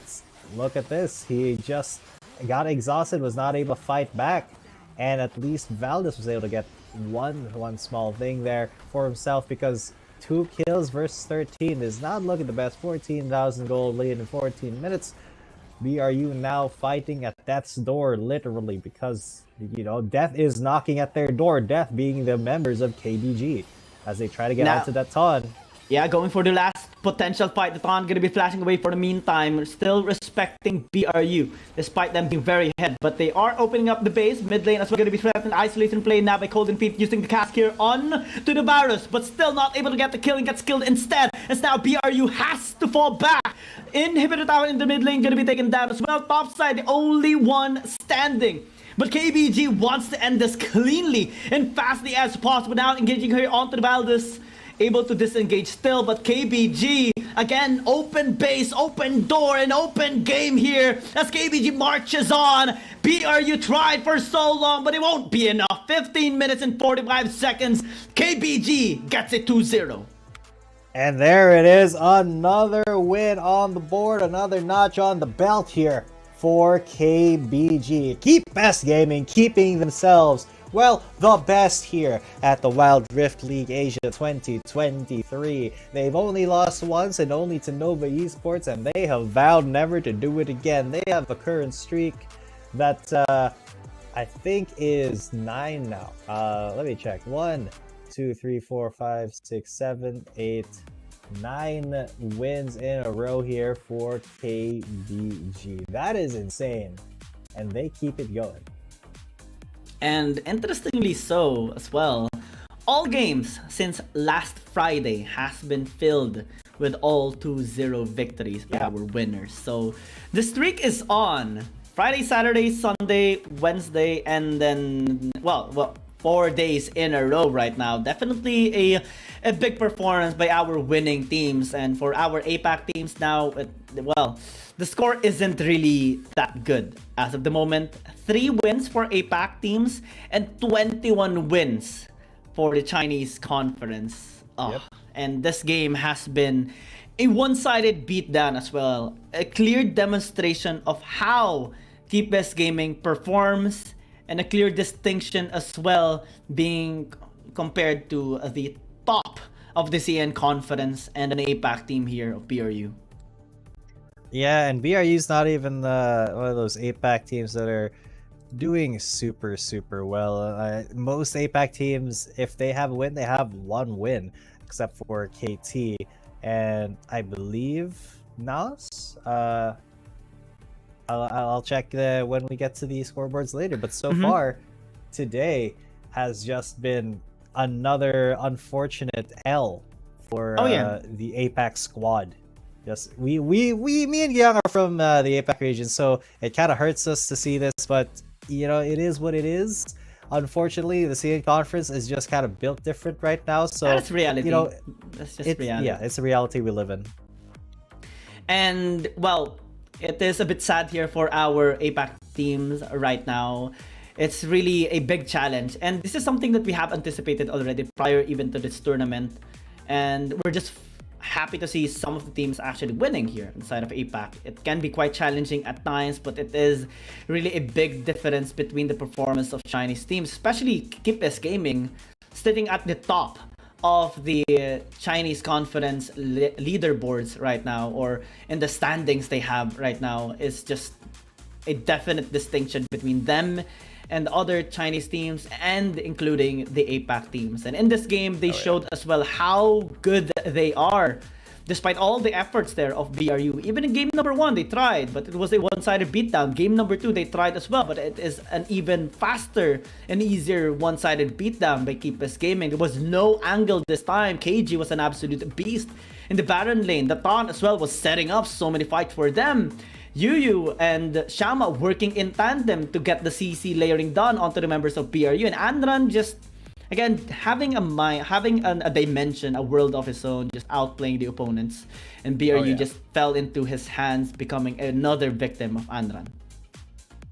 Oh yeah, and another feather in Anran's cap. They were just so good here, and he definitely deserves the title so far of best mid laner in WRLA, and you know, maybe even the world. But unfortunately, he won't be getting the title of MVP once again, because it's gonna go to Yuyu this time, who has 3-0-6 on the score, 60% kill participation, you know, 9 out of 15. And it's his 7th MVP count, but yeah, he did do a lot to set up those plays and just be a big presence in the front line for KBG. So I say that's a pretty worth it MVP there for them. Oh yeah, he definitely performed extremely well in games number 2 and even in 1. The isolation play, the good synergy with the rest of the members of KBG allowed them to just get all the kills done, get all the objectives, and completely zone away any enemy that comes in their path. And this time around, BRU just fell into a victim in their prowess. And again, it will take a lot for any APAC team to actually have a chance against our Chinese team. This is the result of our today's schedule. Congratulations to Trace Esports in the 2-0 victory against Team Flash. J-Team as well, with a demonstration of just how clean they are, even in that last game, in game number 2, wherein FPX just completely out-macroed there, outplayed and out-kited by J-Team, allowing them to secure the Elder Dragon through 0-7-11. And in this last series, KBG Gaming just a one-sided beatdown, a clear dominance here of the best team in the CN conference, possibly in the world as well. And I think we have tomorrow, I believe we will have another APAC team. This week is actually going to be filled with APAC teams, APAC matches against CN conference teams. Just a little upside right now compared to last week, wherein we had only 2 APAC matches: KT Roller Y against FPX and KT Roller Y against KBG. And this is the standings as well in CN conference. KBG 8 game win streak right now. Oh, this huge. Or 9 game win streak rather. 9 game win streak. Wow. Yeah, that's really big. KBG has just extended their win streak, really showed that they are so consistent here, consistently better than anybody else. And then yeah, it was Naus that was the number 2 here in the APAC standings with only 2 wins, but the rest of them, and Buriram not able to really do much to improve their standing today. Invade is now in the top 4. Service Esports is going to lead the bottom half of the standings, unfortunately, with Fennel and Team Flash bring up the rear with 0-3 and 0-6. Oh, Team Flash has just not won a single game yet.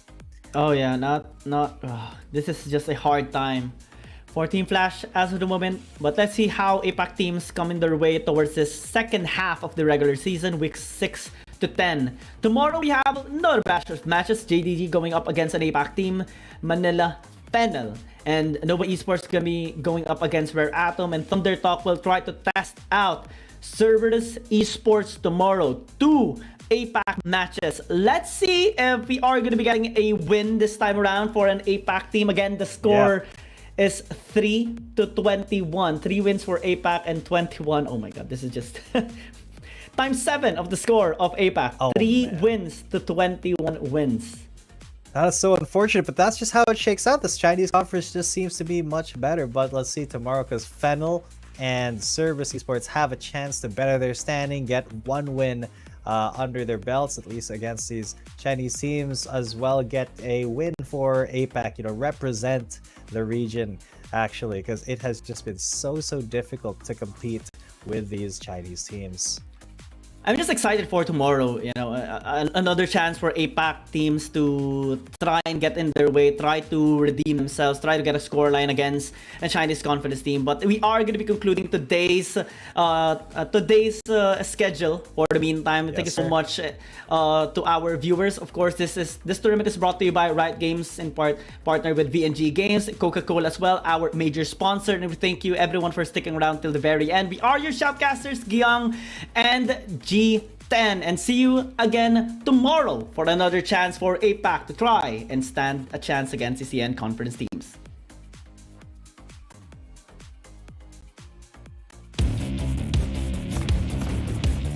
There's something about games. What you doing there gives you real chills. There is one thing that can't be stopped. Feelings. And if you can feel it, it must be real, right? And that's real magic.